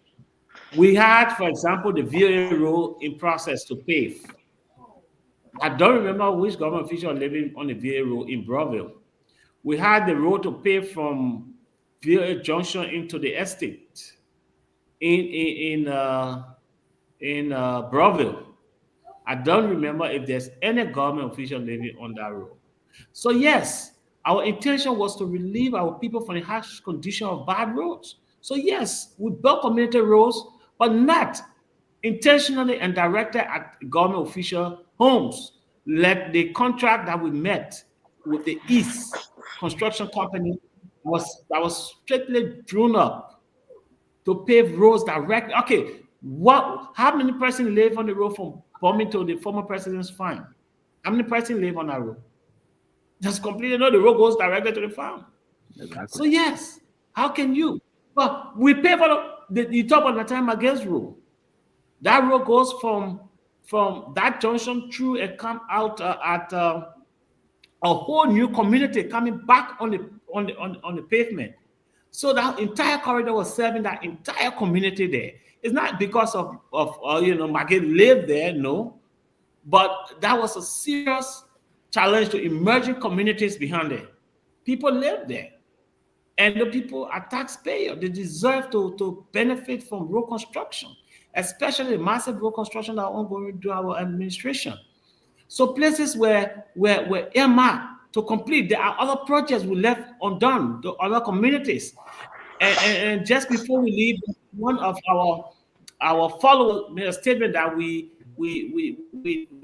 overlooked the southeastern corridor. That is incorrect.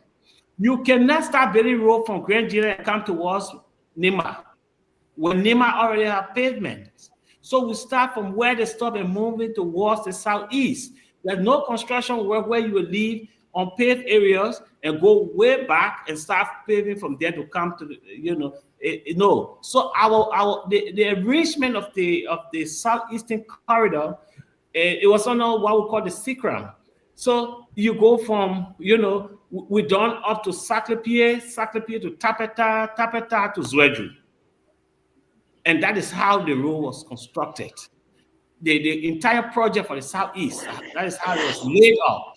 That is how come you see we constructed all the roads through Nema going towards Grand Gila to ensure that the pavement reached, Zwedru. So yes, so I don't understand when people say we overlooked the southeast. No, we did not. We're moving towards the southeast because you have to build the road in succession and move towards the southeast. That's how we're building the road. But again, I challenge what that person said. We build roads in communities where there were completely no government official living there. We built the Necklace Town Road we just spoke about. Which government official? You were here. Which government official lived on the Necklace Town Road? It's not possible. I know that. Even the Banjo Road. Constructed the Banjo Road. No government official lives on Banjo Road. Even the small Michael, Tusafi, Banjo, Esne, no government official. Exactly. No government official lives there. We did Kakata, and name. But let me. We did the Chucky Taylor Road. The Chucky Taylor Road. No government official lives on the Chucky Taylor Road.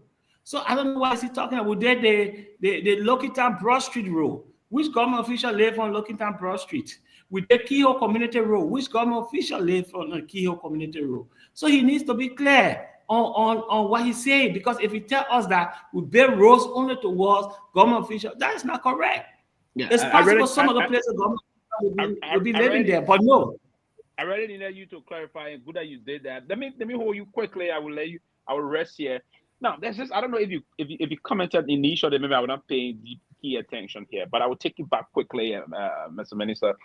This issue about Lofa, I'm from Lofa also. I'm not being tribalistic or regional based here, but I was very moved in 2023 when I drove for the first time in May of 2023 when I drove on the road from Banga City all the way to Golu. There's a town in Lofa called Golu in Sarai district.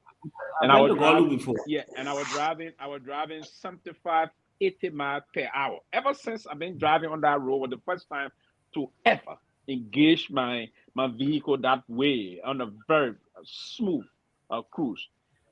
I want you to tell us in the audience a little. I mean, it's going to be a summary of that. A little story about the Lofa Road. I know that it was the Pewee. What was the point of, because I know the first contract is stopped to the Simpo River, the boundary between Bon and Lofa. Now, from Lofa Bianstown to Golu, was there any money raised by the Weah administration? Because we're getting some misinformation here that you got did with the Kuwaiti. I want you to briefly, Mr. Minister, give us a little history as to why the road is not in Golu, deep into Lofa Kate. What role did the Weah administration play in that?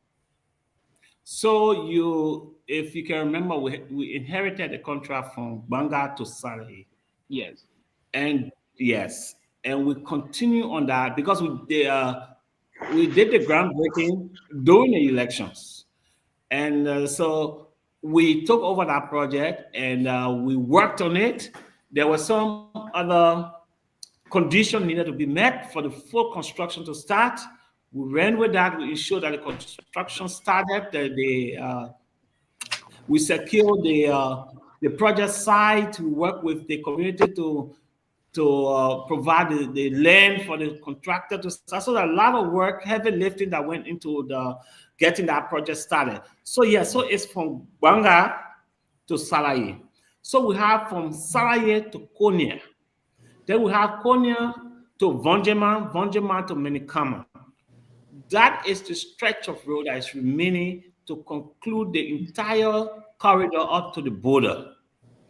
Now, we had a meeting with the Kuwaiti government to head the fund, the construction from Salaye to Konya, which they agreed to, and we were working with the documents to have the contract concluded from Salaye to Konya, from Konya now to Vonjema, Vonjema to Menikama. That is the length of road that we're pushing the Kuwaiti government to fund, which they have agreed in principle to fund, but we needed to do a full assessment and get a consultant in place to do the full drawings and build up quantities and costing of the entire corridor. That was what we're working on. And that was one of our high priority project. It was on the front burner at the time. And the Kuwaiti government was willing to fund that road and encourage this administration to continue engaging with the Kuwaiti government, pursuing them to fund that corridor, because in principle they have agreed. Right now, is to continue the negotiation we started with the Kuwaiti government and ensuring that they provide the funding for the entire corridor. And one thing the Kuwaiti government was clear on is how they administer the procurement process of that road. They were keen on that. So this government needs to show to the Kuwaiti government that they are able to handle that volume of contract and push them to the table, make them to go on with their agreement. So instead of running around and fighting to finish 1 or 2 kilometers of road that were already almost completed, that is already in your bag. Go forward. We left a lot of Pueblan project. We were working on the total road straight to Ivory Coast through Zedru. That is about 85 kilometers. It was just in the Pueblan. They didn't need to follow up on that and secure the funding for that. The lot of Pueblan project we left. We were doing the Buchanan to Sester road. Negotiation already underway. We left all the information with the Ministry of Public Works. All they need to do now is to pick up that information and run with it. You want Sester Junction to Greenville. We initiated the conversation with them to ensure that we raise funding. Yes. Next guy. Yeah. So we to secure the funding and go ahead with the construction of those roads, those corridors. They were very key corridors that we were working on already. They were pipeline projects for after 2023. So government is continuing to, according to them, and which it is, they should continue from that with the pipeline project and connect those places, because for now, from Sester Junction to Greenville during the rainy season is almost impossible. Those people forever. All I think they're talking is the road towards the Grand Jida side, where all the contracts have been secured and funding secure, contracts awarded and everything. Why aren't they talking about the Sester side? Why aren't they talking about Greenville? Why aren't they talking about the side? Those are the places they need to focus. That entire side from Tapeta to Zedru has been, contracted. So let's focus on the other side, the southeastern corridor, which is important. Let me, before I go to Mr. Seaton, we got one call. I've been waiting for an hour. Let me see here.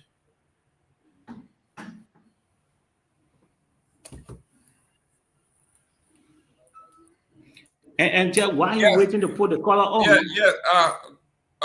Speaker, go ahead. Your name and where you calling from, sir? Yes, I'm calling from Pennsylvania. My name is Kehleboe Gongloe. I got a question for the former assistant minister. Go ahead. Minister, here is my question. I want you to please explain to the public and to me, to educate me.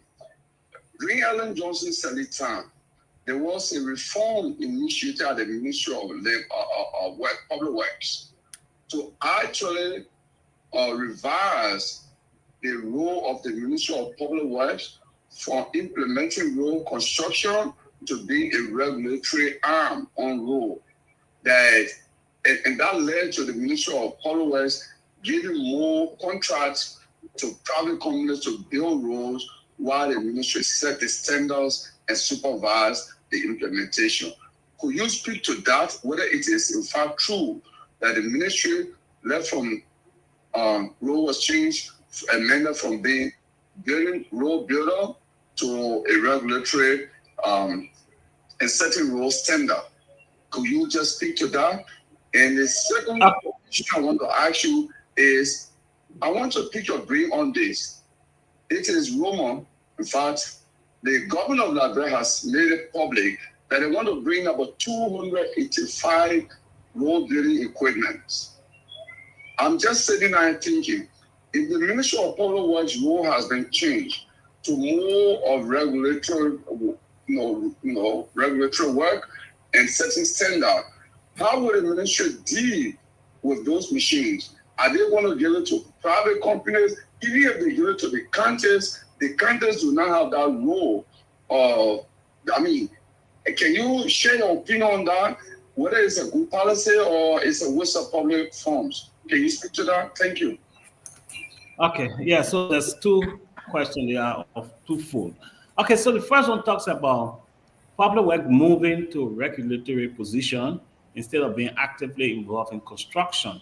Yes, that was it was worked on. It was a requirement from the international community that public work should play supervisory role in a sector, and then the full responsibility will be shifted, to the private sector. But that did not go into play. It did not work out. It was not concluded. So public work is still, with that responsibility. So they are still charged with the responsibility of constructing until that framework can go into full play. But up to the time we left, it did not go into full effect. And up to now, it hasn't. So public work is still charged with that responsibility. Talk about the 285 machines. I personally don't think it's a good policy by this government. I think it was just a PR stunt. I think they should focus more on diverting that kind of resources to actual road construction. Even if you bring those 285 equipment, you're talking about more than 10 or 11. Let's assume you want to give it to the counties. You talk about more than 10 of those equipment to one county. How are they going to be maintained? Why are you bringing those kind of equipment in? Just to build roads when, in fact, the entire southeastern corridor towards Zwedru is completed? Yeah, so maybe you're working on feeder roads, from the roads from the farm now to the secondary roads. But I don't think it's a good idea to bring in 285 pieces of yellow machines without putting into place proper mechanism for their maintenance, their supervision, and the particular reason for which you bring in those equipment. I'm hearing them saying they want to revitalize the hub system. Before the war, public work had hubs in various counties. The entire country was divided into, I think, 4 zones, and then they had equipment placed at every hub to deal with the bad road conditions at the time. But those conditions really don't exist again. Most of those roads are paved. All we need to do is to focus on those other corridors that are not paved yet, instead of bringing in yellow machine to maintain the bad roads. We're thinking about graduating from that road now to pavement, to full asphalt pavement. Why do we need 285 pieces of machines? I don't see the need. Right now, we should divert that amount of money to constructing the roads. We can continue to be living in the 1980s. The only idea is that during my time we had hubs. I want those hubs to be revitalized, but that need us. We move it to a point where we want to pave the roads. We have those paved so that people can be able to move from the places without harsh conditions. I can understand you want some machines in country, but not 285. It does not make sense to me. I think this administration is just trying to do what they call PR stunt, and I still don't believe that those machines will be procured and delivered. Thank you. Mr. Seaton, your turn. Thank you very much. Mr. Chesson, thank you for coming on the show. I have a couple of questions for you. During your deliberation, you earlier stated that the CDC administration did not inherit any F-moving equipment from that of the United Party government that you succeeded. My question to you, why you didn't flag this up to the Liberian people? That's one. Two, I can recall that sometimes when I was in my prime working as a pressman, I traveled with Senator Beatrice Sherman during the Taylor administration. We traveled from Monrovia and we went to Greenville. And we passed through that corridor you just talked about, Buchanan, Riverside to Greenville. That road, I think it was built by OTC, the logging company.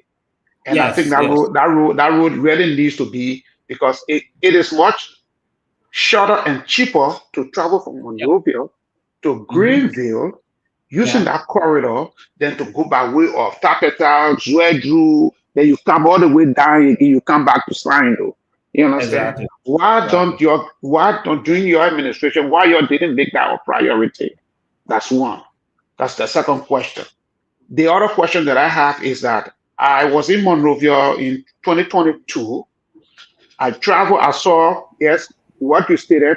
I traveled through that Blamertown corridor because the road was, the British Island road was so bad. So we had to travel through that corridor from Garnersville.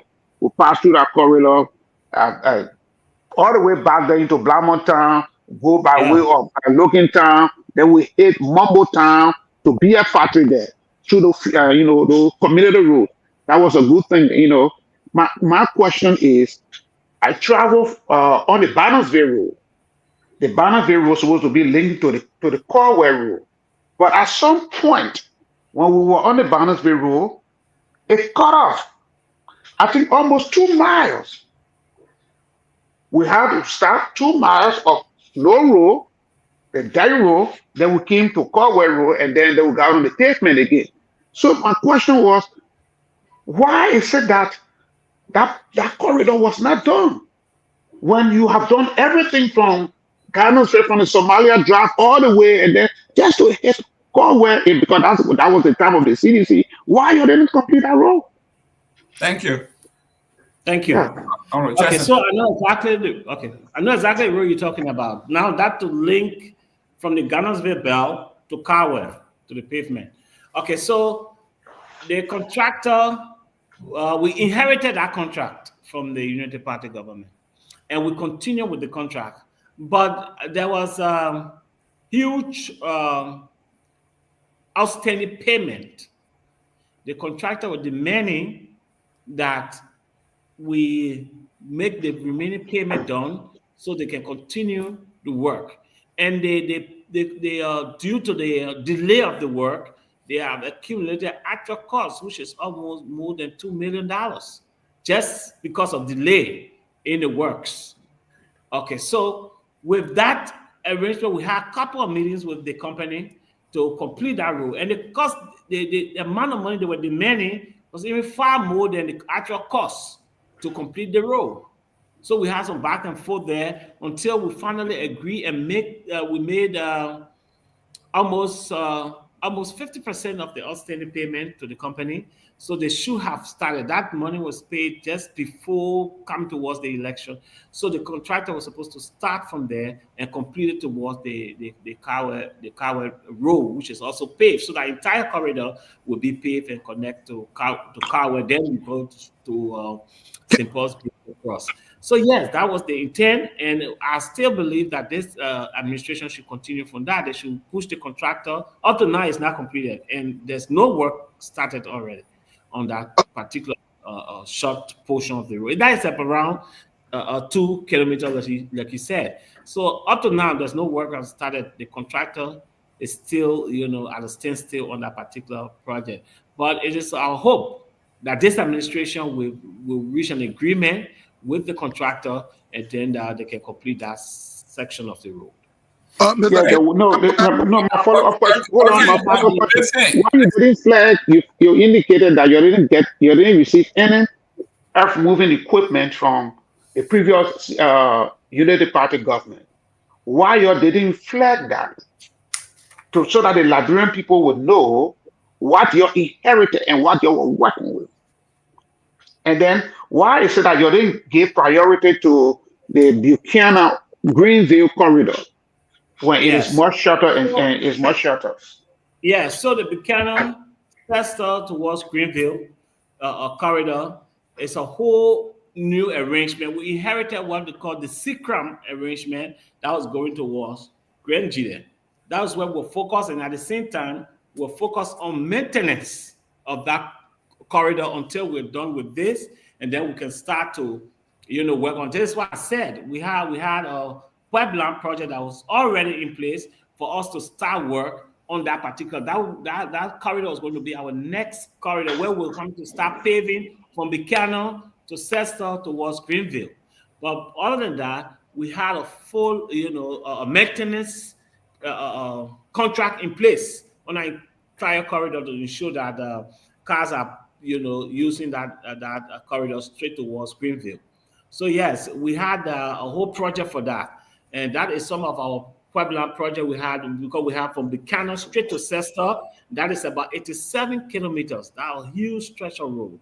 That's about 87 kilometers. So we got from Chester Junction to Greenville. From Chester Junction to Greenville, that is about 152 kilometers. That's a serious, funding gap you're talking about. So from Buchanan now straight to Greenville, that is 152 kilometers plus 87 kilometers. So I tell you the length of that road. So the cost is going to be very huge. So we needed to have a full plan in place to construct that entire corridor. The president was keen that corridor should start in the next term. But then unfortunately we have in now the Unity Party government, and government is continuity. They need to focus now on those kind of projects. We have a whole plan in place how we're going to implement those projects. So it's upon this government, instead of fighting to complete project that was already funded and making a big show of it, you're now supposed to tell, look, there were no funding available, there was no contract on the Buchanan, Chester to Greenville Road. We secure funding right now. A contract is going to be signed. We're going to do the groundbreaking for the construction of that particular corridor. This is what we're looking for this. So in essence, what you are saying that almost all of the roads that are being constructed by this current administration were contracts that the previous CDC administration negotiated. So let me be clear on this. Every work that has started and completed under this administration was already in place, contracts were ongoing, or funding was secure. All right, so Thank you very much. So Chelsea, so I just want you to just tell us, like, you named the Buchanan Sano Road as one area that's open and vacant, because of course some of us have argued that it's good for the Bwaka administration to take out its own initiative. Since we're talking about road, you just name one aspect. Can you name a few others that you didn't touch, you didn't raise funding for, so at least we have an idea, so that tomorrow, if the Union Party were to touch it, we know, because outside of that, it means you have just confirmed that most of the current work going on in places are something you either negotiated, contracted, or secure funding. So what are some of those areas that's open? Okay, so you have, for example, the Tapeta to Total. That was one of our Pueblan project. We did not do anything on that particular corridor. That's about 40 kilometers. That corridor is open. They need funding. That road needs to be constructed. We have the Barclay to Southtown Road. That corridor is open. There's no work going on there. There was no contract. There was no funding source for that particular corridor. We have the Putuken to John Davis Town. That is about 50 kilometers. We have the Kehleboe to Putuken. That place is still open, going towards the Maryland side. We have Konya to Vonjeman, Vonjeman to Menikama. We have, like I said, Buchanan to Cester. We have Cester Junction to Greenville. Those are places we're concentrating on paving in our second term. We have Totota to Bonota to Phoebe. That place is completely terrible or impossible. You know, so those are the corridors that are still open. They need to intervene on those corridors, secure funding for them, even if it cannot be constructed under your administration, but at least secure the funding, you know, do the drawings, have the bill according to everything set up, you know, so successive government can continue working like we did. We left a full contract for the entire corridor towards Zwedru. We signed the contract. Everything was in place, funding secure. So they're just following up on what we left. What are they going to leave? That's the question. Why are they going to leave? You got almost 2 years in your tenure. There's no you know, initiation of any serious project. We left the RI road corridor with you. What are you going to do? Why are you leaving? By this time, your administration will done the groundbreaking for the RI corridor. We have started most of the construction towards the Sikram corridor, all the way to Zwedru. So what are they doing now? So we have most of our community road being constructed by this time. Thank you. So, go ahead, Mr. Minister. So, I mean, we all say government's continuity. So at the end of the day, if they complete all of these road projects, the credit will go to them. They're going to say they completed during that term. Now, you talk about the machines. You say the machines that they're trying to bring in the country. You don't think it's a good idea, but they're pushback. They are saying that the machines that are coming for agriculture, for building roads, construction of buildings, to waterworks, to LEC projects, loading and offloading goods to the forestry industry, logging, etc. And that's why these machines will all be about. So for multiplicity of different aspects to be using it for. So it won't be only for road, okay? But then Tomalin, Josh. Come in, let me finish, man. Let me finish. The question the action is that somebody asked a question too. Now, these funding was secure, okay? But these certain roads should have been prioritized, okay? I give credit to the CDC government when I was in Liberia last year. I drove on the road from Ganta to Sanikole, where was a road you think in America, that particular corridor. The lights all on the road. A very nice road. I drove there in a heavy rain. It was nice. But the pushback they are saying is that you guys, the funding was secure, but you guys were basically playing games with the how do you call it? The how you call it, people, man? The contractors? Contractors, yeah. Because that's how can delay all this stuff. In Ralphie Road, I was told that it could have, a lot would have been done on the former administration. But again, there are a lot of issues that happen with that road issue. Now I'm told also that people are being they're trying to break down some people there's those who have performed themselves in the corridor. They are taking them from there, and it should compensate them to relocate all this stuff. So again, I mean, I understand the funding was secure for all this stuff, but at the end of the day, when they go to the debate, come to election time, if they finish the projects, especially the Southeast, if Southeast is possible, they'll get a, they won't tell you say, oh, that GDC brought the money, they would say, we completed we constructed the road on us. Just how the argument is that for the MCC compact, by the time CDC came in the office, the UP government only had received the $257 million compact from the MCC. So CDC inherited that money and they used it for the McCoffey. So you see, it's all continuity. So again, that can be the argument and debate there. So I mean, I just don't know. But the machine issue, I think I work on the machine issue. I support them bringing in machines for different purposes, not only for roads. Great. Okay, thank you. Mr. Chairman, Mr. Chesney, we're going to go to Dr. Peabody. After Dr. Peabody, we are going to go to our second topic here, which is the trending issue in Liberia, the eviction of the CDC as ordered by the court. Mr. Peabody, Dr. Peabody. Brother Chelsea, let me ask you this question. Now, you guys have said that I like what you said, government continuity, and you have said it. I just wanted to know, all right, compared to the current leadership, I have problem with the public work minister. I know some of the things he just talk. Compared to CDC, how will you rate Mr. Gayman as the public work minister? How will you rate him on the scale of 1 to 10? How will you rate him?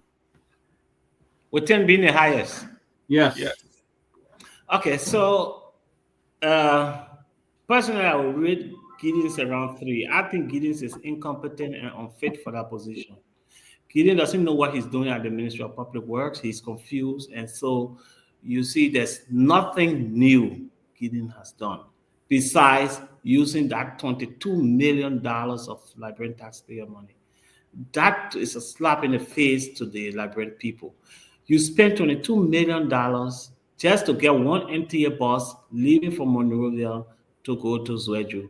That's a PR stunt. That's not sustainable development in our country. That road is a gravel road, it's a dirt road. Once it rains and it's used, it will deteriorate. You will have to continue to maintain those corridors until you can pave them. I propose when they took over that instead of spending $22 million just on grading the entire corridor, focus on the critical spots. Like, for example, from Buchanan to Greenville, there might be about maybe 52 or 53 critical spots that will make those places impossible. So focus on the critical spots, repair them, and the entire corridor will be pliable. With that, you say something while you pave the road towards those counties. That is how come you see today we are able to reach as far as Zwedru within 6 years. And just know, just the procurement process of one of those roads is going to take you more than a year or two. Just procurement process, especially with the bank funded projects. So there's I rest my case. Let them have a signature project. For example, let this administration tell them, look, we're paving the road from Buchanan straight to Greenville. That's ambitious. Yes. Who told you this government had the money to fix the entire RIA corridor? But the president insisted that our country can never be like this, especially the road leading from the airport to our city. It must be improved. You talk about the road from Ganta to Saklepi and other places you pass. The intention and the original plan is to have the entire corridor look that way from Ganta as far as Zwedru. You would drive on that road with lights as you see it. That was the full plan of the CDC administration, to connect all our county capitals with pavements and lightings. This is why you see the country thinks that they are retrogressing. But now this administration should have a signature project. What is Guinea's doing? Besides completing projects that were already paid for. You're just working with contractors now. You do our work. That's all you're doing. What are you developing? What can we see? What's the new signature project of this administration? But now, please, can I close on this, please? I beg you, Mr. Gayman, 1 minute. Yes, sir. Go ahead, 1 minute. Go ahead. So we'll go to the next topic. Go ahead. Thank you. To close on this, and I think Sylvester was right. Pewee, all of the roads, I don't know who's saying that information, that the road leading to Mangil, the road around Pepperfish Place, and how CDC were engaged into fixing roads that leads to government officials' homes at the time they were in power. That's 100% correct. And I don't expect Mr. Jefferson to disregard that and say that's a misinformation. It is actually the fact, And in fact, I just want you to do us a justice. I hear you talking about all the project and funding you secure to initiate road project and all of that. Can you please publicly on this media today give us like 5 projects that the CDC initiated that has economic benefit to the Liberian people and you completed before leaving office? 6 years. You spent 6 years in office. Just 5. Just name 5 roads to order you started, you completed. Don't tell us, say, oh, we started, but you'll be completing it now. No. Because government is continuing in yourself. You keep, emphasizing on that. But just name 5 roads that you started, you completed that has economic benefit on the country, not a community road that you're facing in Maserado, but roads that got economic benefit. Just 5. So are you telling me that road going to the community don't have economic benefit? Yeah, I just said that. Okay, let me clarify that. Hold on. You know what I'm talking about. No, because listen. For example, this road, the road in Clarenta is a community road, but it has a huge economic, social, and let me clarify what I meant. So you said that, yeah, clarify. Okay, so what I meant by economic road, for example, the people who making farm, in the rural places, when they make that farm, they come to the city, moreover, to come in and sell and all of that. That's what I'm talking about when I say economic benefit. So don't limit that to they get a lot of people living to Clarenta and all of that. But people who are making farm outside of Maserado. So you're talking about farm to market road. Farm to market road? Okay. Exactly. Honorable Chelsea. Fine. Your capital not even connected in terms of farm to market road. That's the easiest one, farm to market road. It's a name fast. So listen, farm to market roads are feeder roads. Okay. They are feeder roads. So feeder roads are not roads to be paved at this time. I understand what you're trying to say, to help people. No, but that's not it. We want people to be able to travel from Monrovia to as far as Zwedu with our hindrance. That was our intent, to get those products. So you have Magibi to work with. You go through Magibi, you go through Bong, you go through Nima, then you go to Grenjide. So you got 4 counties that will be affected by that road. So that is it. Farm to market road are not road to be paved. They are to be maintained. And we have a whole project, the Swedish project at the Ministry of Public Works. We're fully focused.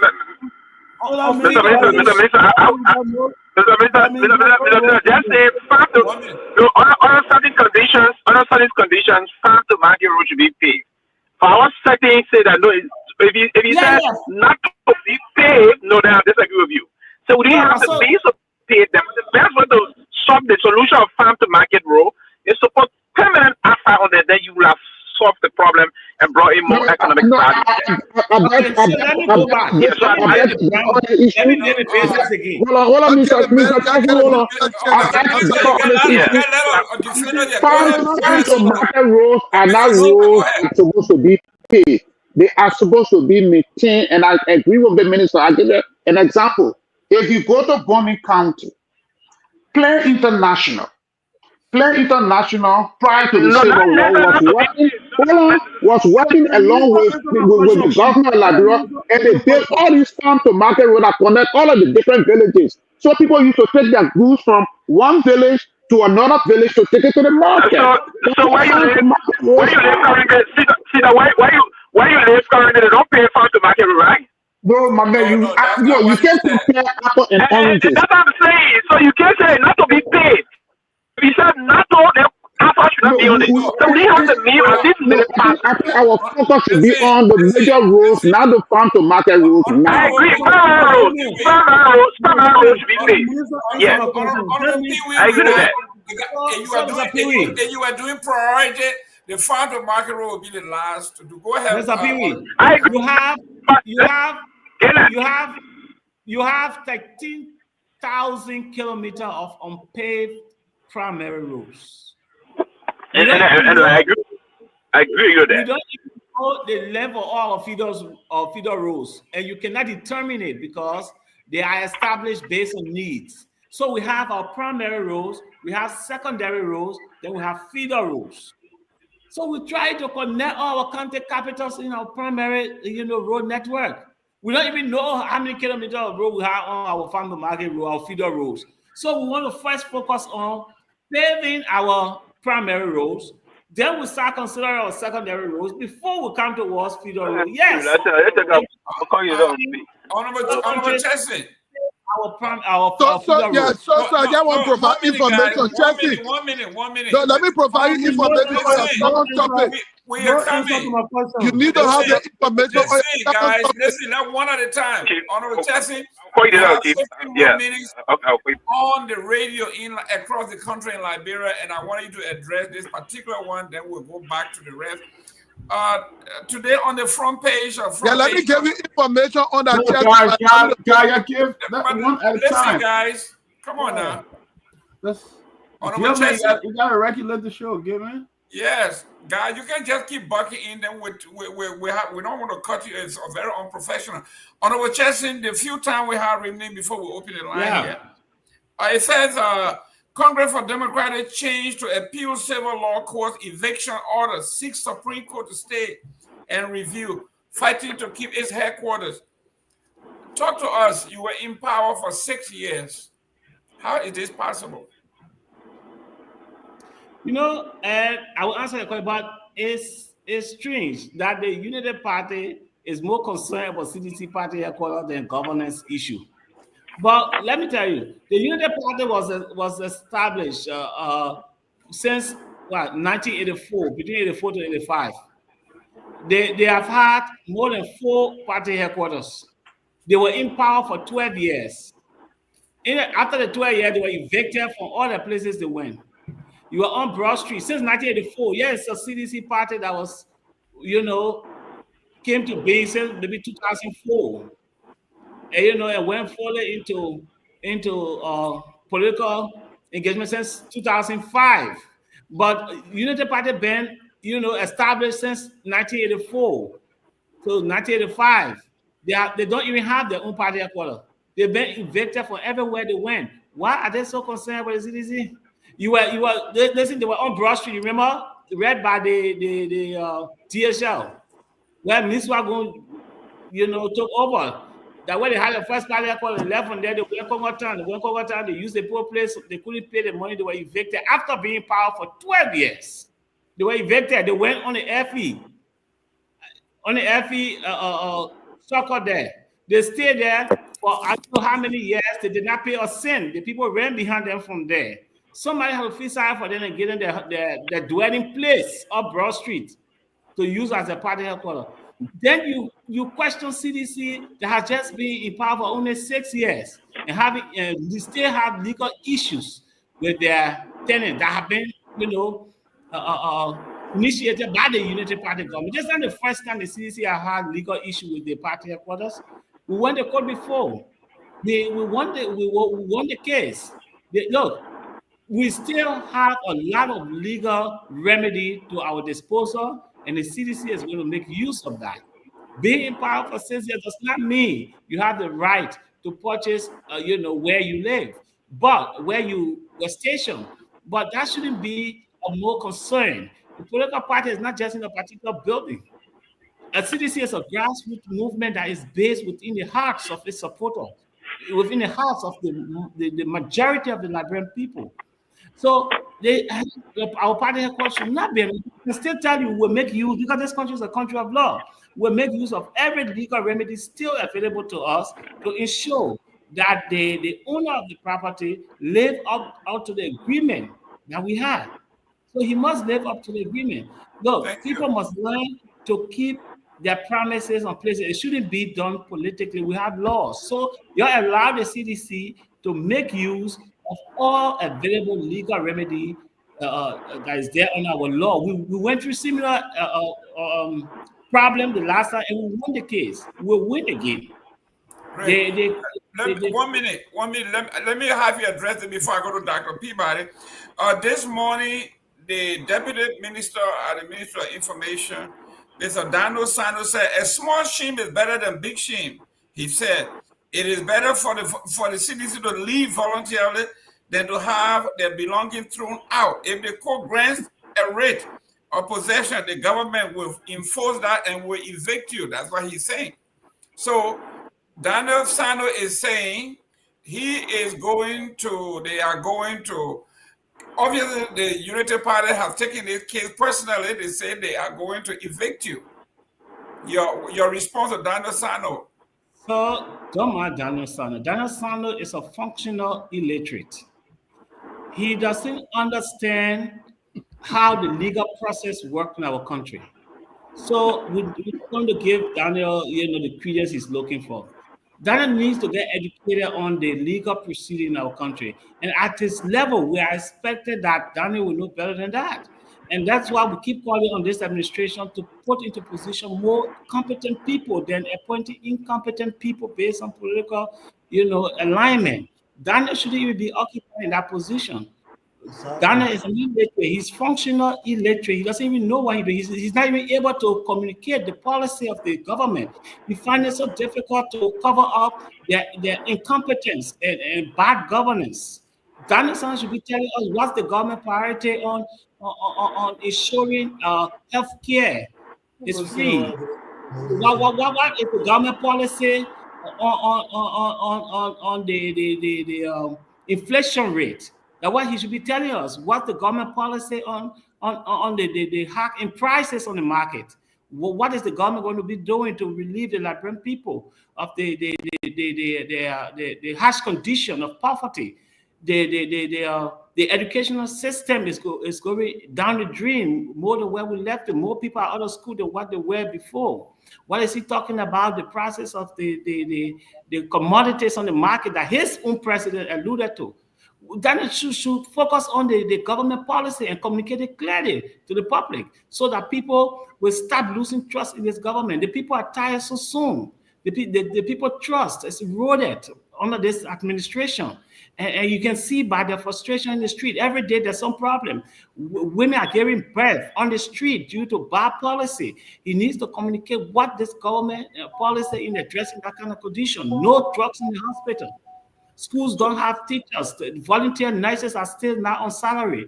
They haven't revised the harmonization policy that they promised to reverse. He should be communicating what is the government policy on reversing the harmonization. He should be communicating what's the government policy on addressing the drug issue in our country that is damaging every young people. That should be the concern of Daniel Sano instead of being concerned, with CDC party headquarters. That party headquarters will go through the full legal process and the law will prevail. But the government should focus in aptitude and the incompetence and underperformance instead of focusing on the CDC. Thank you very much. Before you go, let me work. I'm coming to you. Honorable Chelsea, think about this. Honorable Sir Joseph contemplating forming a new political party. Don't answer that yet, but you will get to it. Let me welcome Susan. Susan, welcome to the show. Thank you, everyone. I don't want. So what? The show is so disorganized. No, it's not. It's not organized. No. Susan, we're not allowed to say that it's not disorganized. My question is, I just came to welcome you, and I'm asking Dr. Peabody because he got. Peabody begging me. You just squeeze it quickly. So what gave me a chance. My comrade Jeff, you're doing extremely well. I'm here. It's disorganized. How can he do well? Quickly, right? Yes, I will. Go ahead, Tomalin. Right? That what you came for. You're not coming on. My question is, where have their voice been? Where Jefferson? Wait. So what happened? You see what happened? I mean, honestly, right? People texting me and about they got your CDC. But his voice was missing. But where were you? Where were you? I think he's a technocrat. Anyway, no, but when you kind of politics, you forget that technocrat been there and you join in it. But what were the voice? It meant that he's also a politician. Go ahead, Dr. Peabody, so I can go to Susan. Yeah, let me ask my one question. I don't ask a lot of questions. Mr. Chesson, you have really touched on a lot of stuff here. You did an excellent work talking about that issue at the Ministry of Public Works. But let me ask you a question. Let's get back to exactly what we're talking about. You talk about UP have not had a place. They have been all over the place. Why you guys want to follow trend? You got to have access to resources. You got to have a lot of access to resources. You guys could have acquired a building a long time ago. Y'all have money. Y'all in power for 6 years. Why you want to walk? Why you want to follow the UP? And if you guys was a bigger guy, Why you want to follow the UP? Don't you think it was kind of reckless on the part of CDC to have not inquired this place, to been in this place forever, to renovate this place, and look how embarrassing it has become now. Okay, so we're not following the UP. We cannot follow them because the UP has no trajectory. There are a bunch of people that are just moving around without a plan for our country. So CDC is far beyond that. We have a party that is structured in a way that the Liberian agenda has become the way of life for the CDC. Had it not been for George, we are setting the standard for development in our country. Waka would have been around here just playing fun and continue to wear more, expensive things and forget about the livelihood of the ordinary Liberian. But because former President George, we have set a standard for the Liberian presidency that anybody that will come to the presidency will be compelled to perform up to his standard. The kind of development that George Weah did in our country, no president before him. I mean, given the conditions. But let's talk about the Unity Party and what and following them in terms of our party headquarters. Who will have more resources than the Unity Party that have been in power for 12 consecutive years? 12 years, with Unity Party being the darling girl of the West, receive more money under any administration in our country. That party failed miserably to even acquire a fitting party headquarters. So if anybody should talk, it should not be the Unity Party. They should shut up. They should keep quiet. They don't have the moral rectitude to question the CDC as to whether we will maintain our party headquarters or not. But let's talk directly to the party headquarters issues. Look, that place has been on a list with the CDC. There was an agreement. There was a plan to have the place sold to the CDC, but the Unity Party for the CDC. But you remember under the Ellen government, they almost took the CDC from that party headquarters again. They always felt that position was so strategic and it shouldn't be for the CDC. And this is a similar thing they are doing right now. They went to the court, they're weaponizing the court against the CDC to take us from the party headquarters. But the CDC, being a party of law, will exhaust every legal remedy to us to maintain our rightful and legal possession of our party headquarters.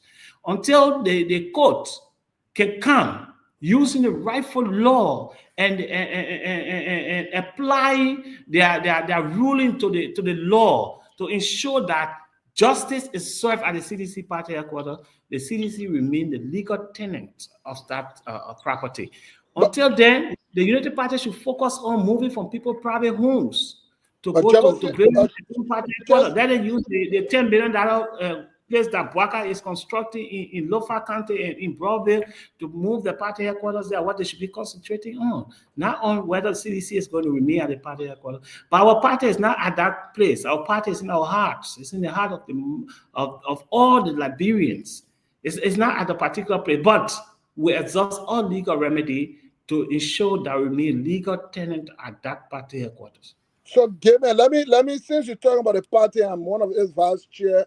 I think I should make a statement in that regard. Okay, is Ahmed a panelist here or is he a guest? No, but I'm a panelist, but you're talking about something that is a little, so one, for information, the party will officially address this issue on Thursday in a press conference. That's one. Two, it's important to register that the issue with CDC headquarters is not one out of lack of payment, it's one out of price. The party headquarters we negotiated initially at 1.5 million. Today, I strongly believe with the influence of the current government, the mayor is asking for 4.5 million. So, CDC option is either buy that place because it has the emotional attachment, or use less than 4.5 million and build a complete complex somewhere else. So that is between the line we have been discussing. We have secured land spots in different parts within the confines of Monrovia. But we think, so what has caused the delay is the negotiating the price. We think 4.5 million is just too much for that headquarters. And we think in rationality, assuming CDC leave today, that man cannot sell that place to anybody for $4.5 million. We've been offering in between something reasonable that we think can offset. We hope that it will be now. Why is it there's a legal action?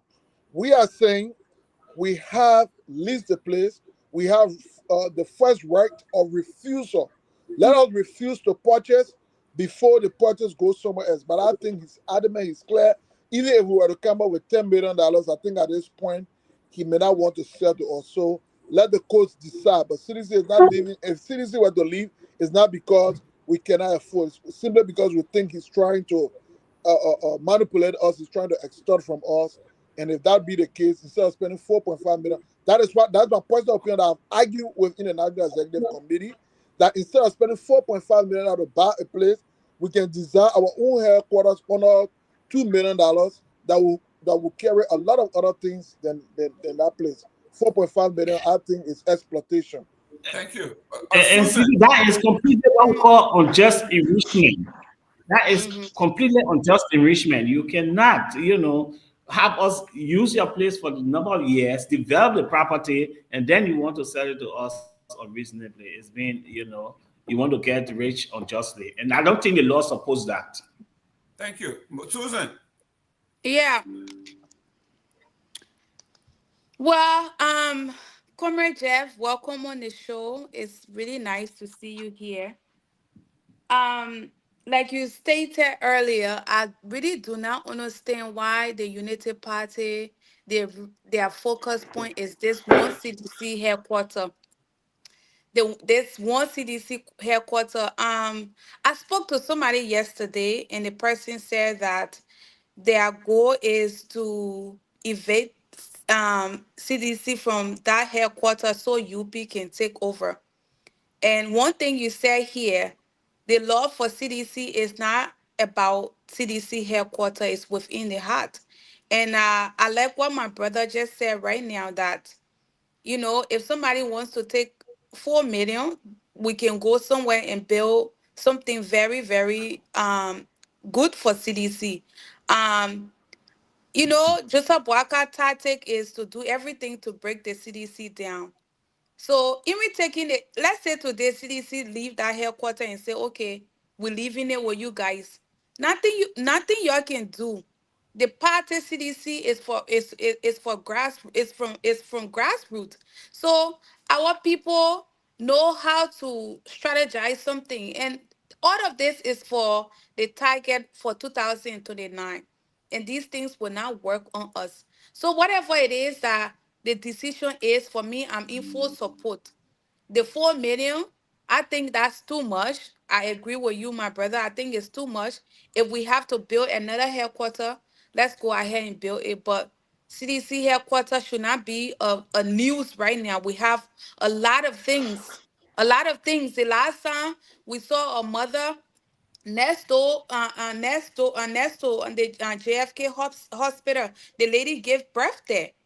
All right. We have so many things happening in the country right now. Why must just a headquarter be a focus point that they running with? That's not a news. If they want to take it, we'll rebuild something. But thank you. I don't have any question for Jeff because I know he representing us well tonight on the show.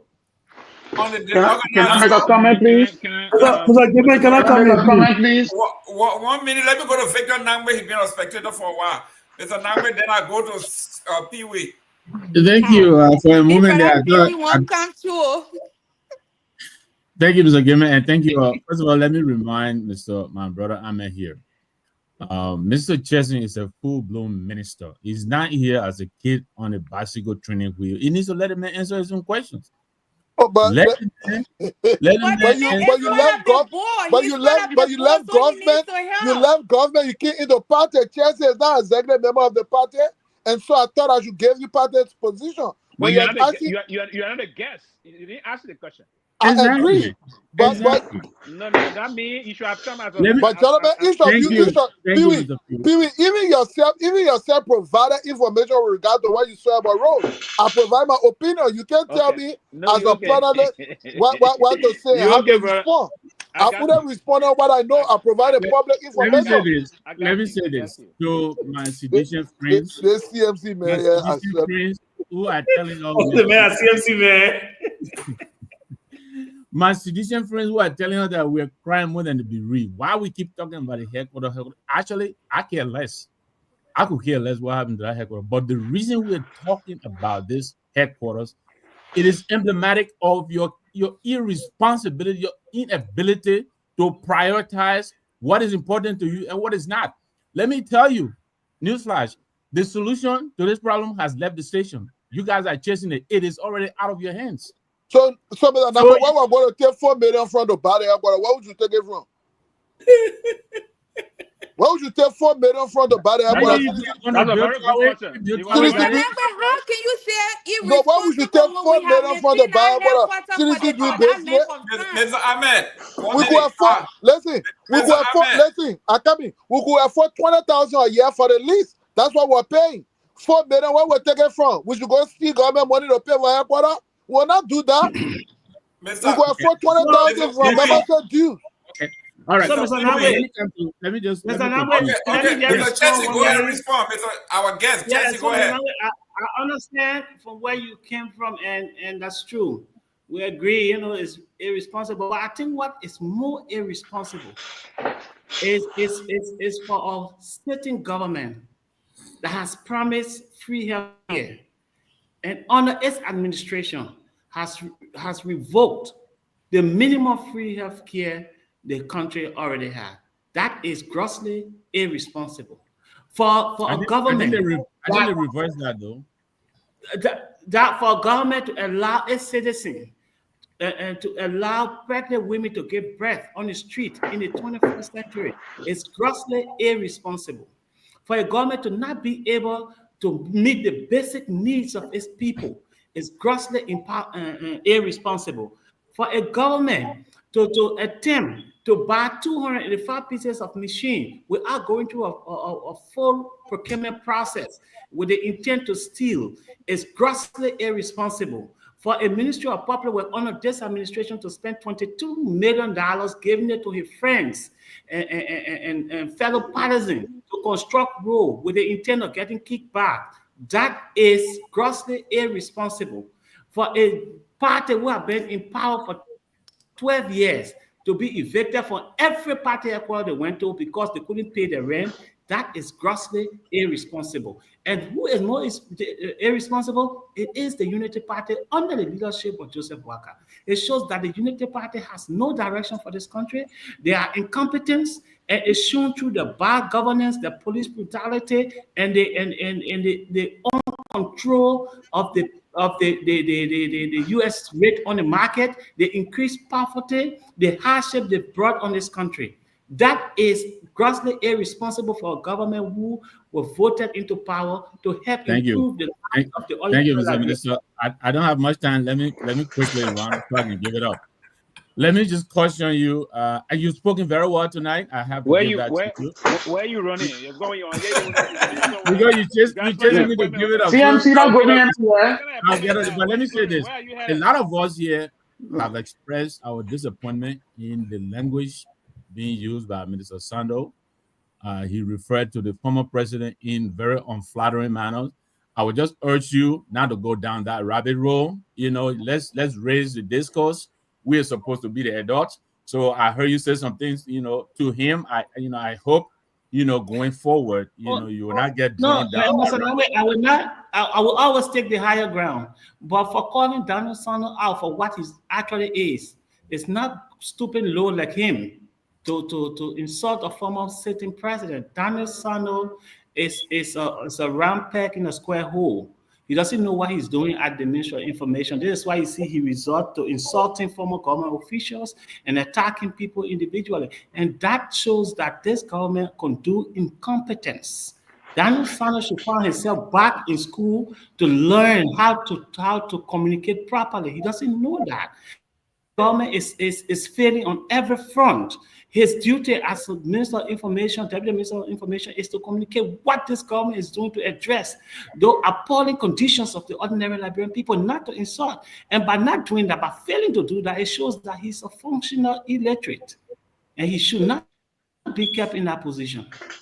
Thank you very much, Minister. May I make a comment, please? I had some question about the road, but I will give it up for now. And thank you again. You're very well spoken. Yeah. You abandoned me. I just said no. You just okay. So let's go. You said you want to be professor. And you were defending CDC. Y'all got Gilman overwhelmed. Y'all got Mr. Gilman overwhelmed. No, they do No, fine. my man, the topic is interesting. That's why. The whole As little CDC let me bring the ANC man. In ANC man, what happened to your title? Who are you in the ANC, by the way? I get no that I'm just a supporter. Mr. Honorable Chelsea, you ran the ANC people under their title. This man is a youth. He's the president of the youth wing, and he's scared. No, I'm not the president. But look, are you member of the ANC? Yes, of course I am. What position do you hold in the ANC? Mr. Gayman, I told you I'm just a member. Everybody can be in leadership. Okay, from today you come in, be just a member. Go ahead. Yes. So what's Susan's position in the CDC? I want to know too. What's Susan's position in the CDC? Well, she's not speaking when she come with us. Chairman, Kromah, you go ahead. So here is the thing, though. Here is the thing about the CDC. I got to be there. And what is your question? What is your question? I didn't say nobody asking question. Everybody giving comments. No, I'm asking you. I'm telling you to say. You have any question for the gentleman? No, everybody giving comments. Do you have question? I don't have a question. Okay, so then don't wait. We're going for question. Anybody has question? Yeah, let me look at. Yeah. Excuse me. You got question? Let me. Yes. What is your question, sir? Okay, and give me time now. All right, before I answer my question. 1 minute now. Okay, now here's the thing. Do I have the floor? Yeah, 1 minute. You said you got a question. Now it amazes me. Most of the time, when people talk about party headquarters and political parties are being evicted out of rental properties that they have rented, that shows that most of these political parties in Liberia are irresponsible. You can be a responsible political party and you fight over property. The first thing you need to do here is to secure your party headquarters. And this is not only unique to CDC, nor United Party. Almost all of Liberian political parties, that's how they are. That tells me that all of them are not in the interest of the Liberian people. Okay? Now, with respect to that property that the CDC is taking over, in real estate, location is very important. That property is a prime location. That property is a prime location. If the owner wants whatever they want, you buy it because it's at a prime location. If you take that airport and take it to Newtown or take it to West Point, it's not a prime location. But my brother, information.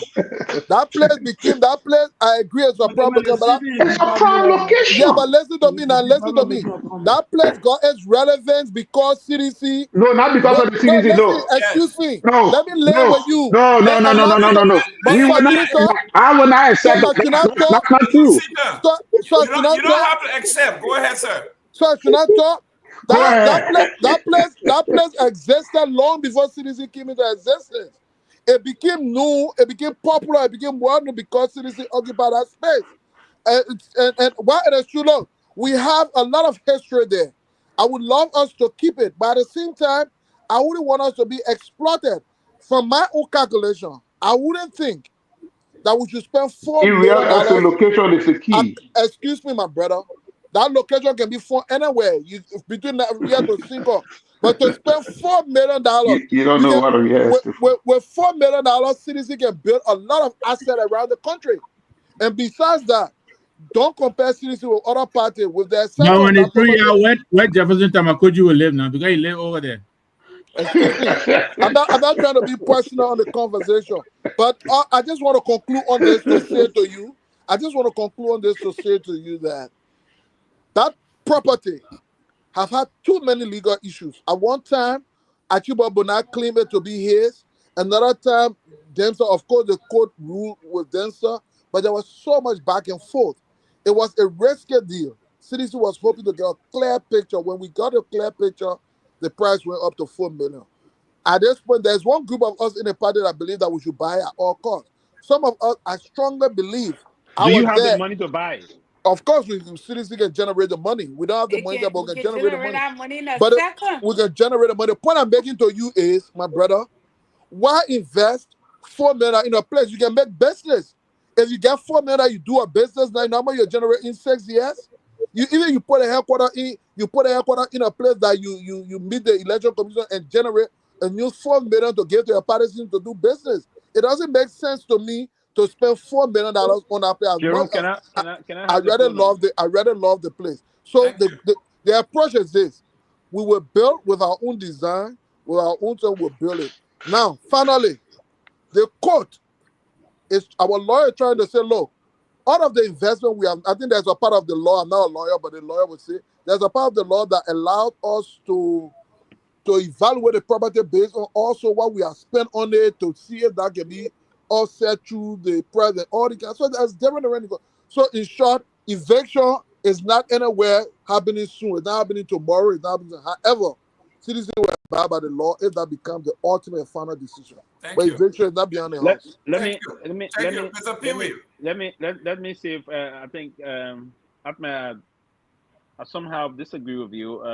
Leave the issue about the present. That is a very prime, as Mr. Sito said, it's a very prime location, right? If you were to, and I don't know the entire eclipse of the land, but if you had to buy that, if we do some major investment at the back, there's a sea, the Atlantic Ocean is there. You can bring some investors. To. It does not include a sea. It does not include a sea. Yeah, but it does not include a sea at all. No.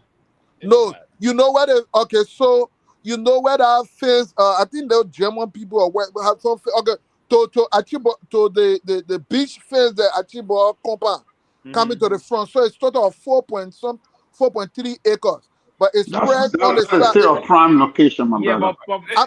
I'm not refuting that. Yeah, I got that point. But it doesn't go to the back. It comes on the side. I got that. 4.3 acre in the heart of Congo town. Opposite Lone Star Communication. Trust me, anybody will pay 5, 6, 7 million for that place. Exactly. US dollars. Right? US dollars.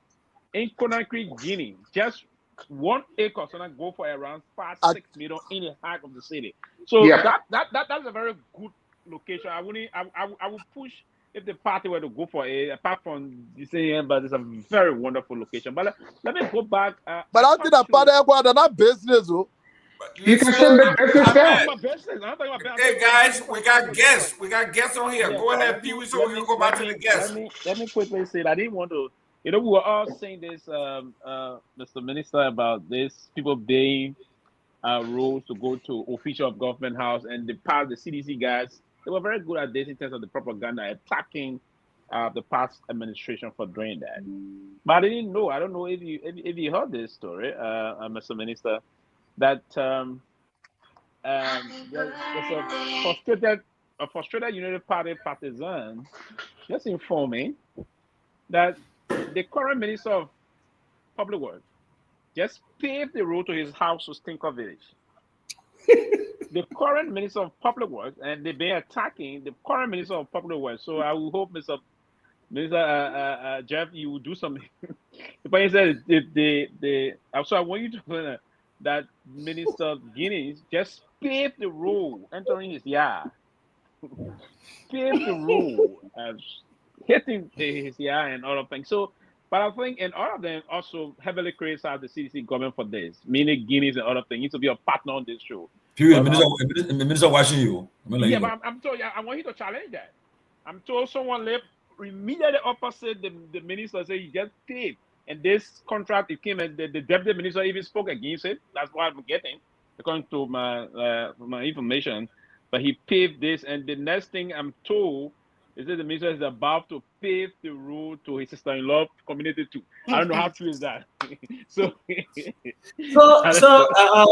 Pewee, see, I just thought to bring this to your attention while you continue. So this points out to the fact that anywhere you pave in this country, people live there.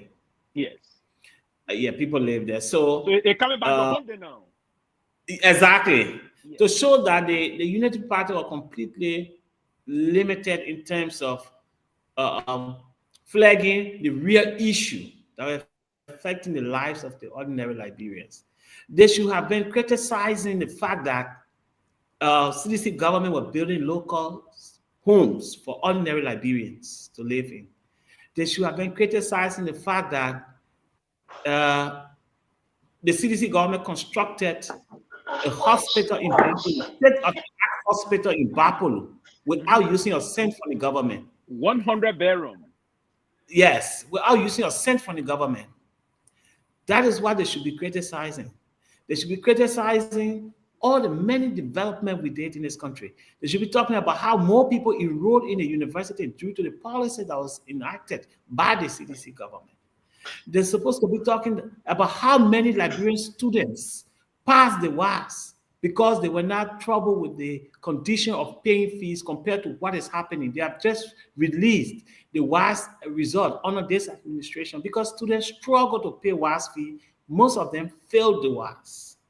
If you search, you will see the result compared to what the result were our last 2 or 3 years. So this tells you that the Unity Party government is failing on all fronts and they need to buckle up. The Liberian people, the word on the street is that they are tired with the government. The government have failed them. They did not live up to their promises.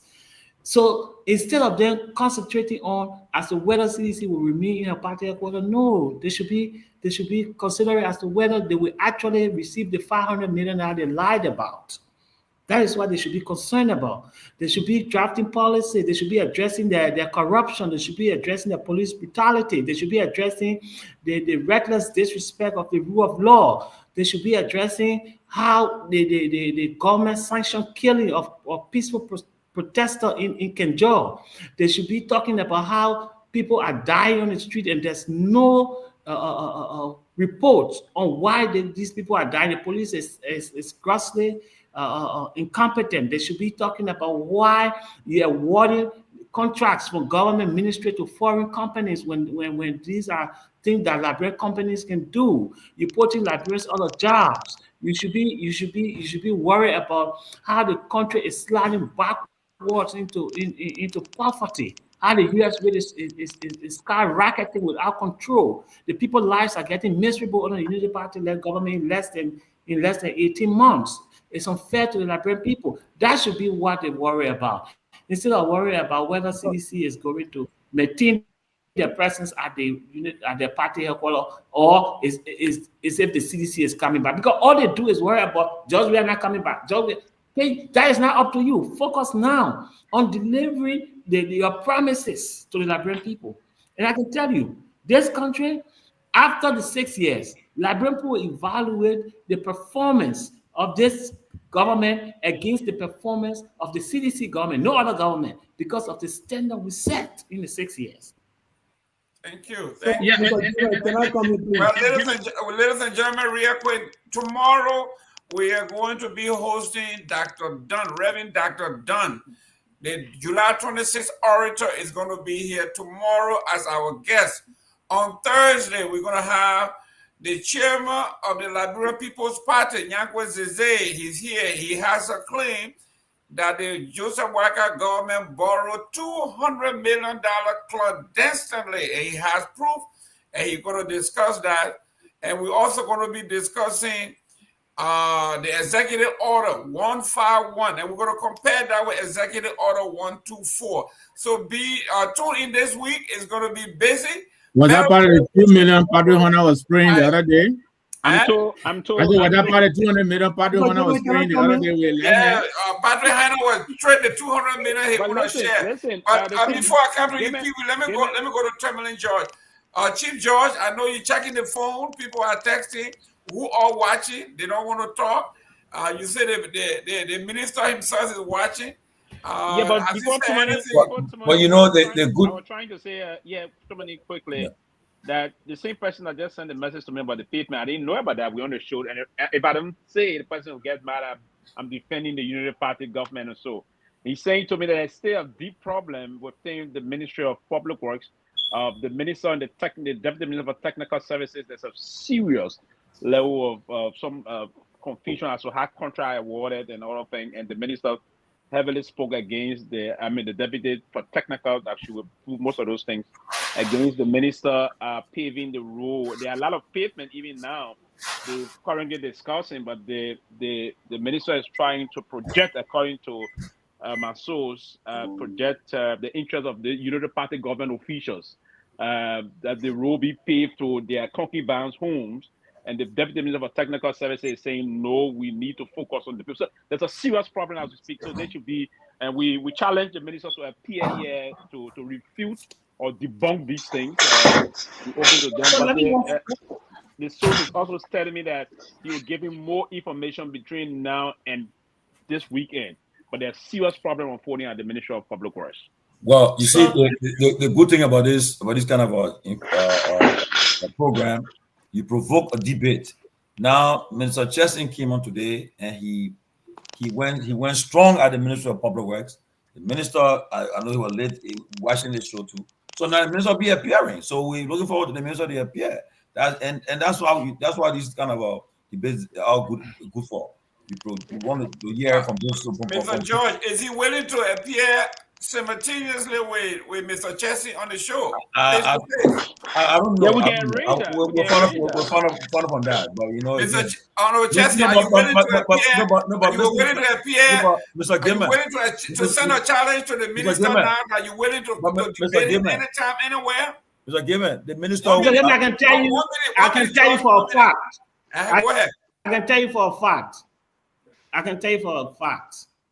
Gideons would never want to sit with me on this kind of debate. No, but are you sending him a challenge to debate you? No, but the minister wants. Wait, see, Dominic George, listen. Go ahead. I'm clearly sending that challenge out to Gideons, because if he sits on a show like this with me, I will point out his gross incompetence.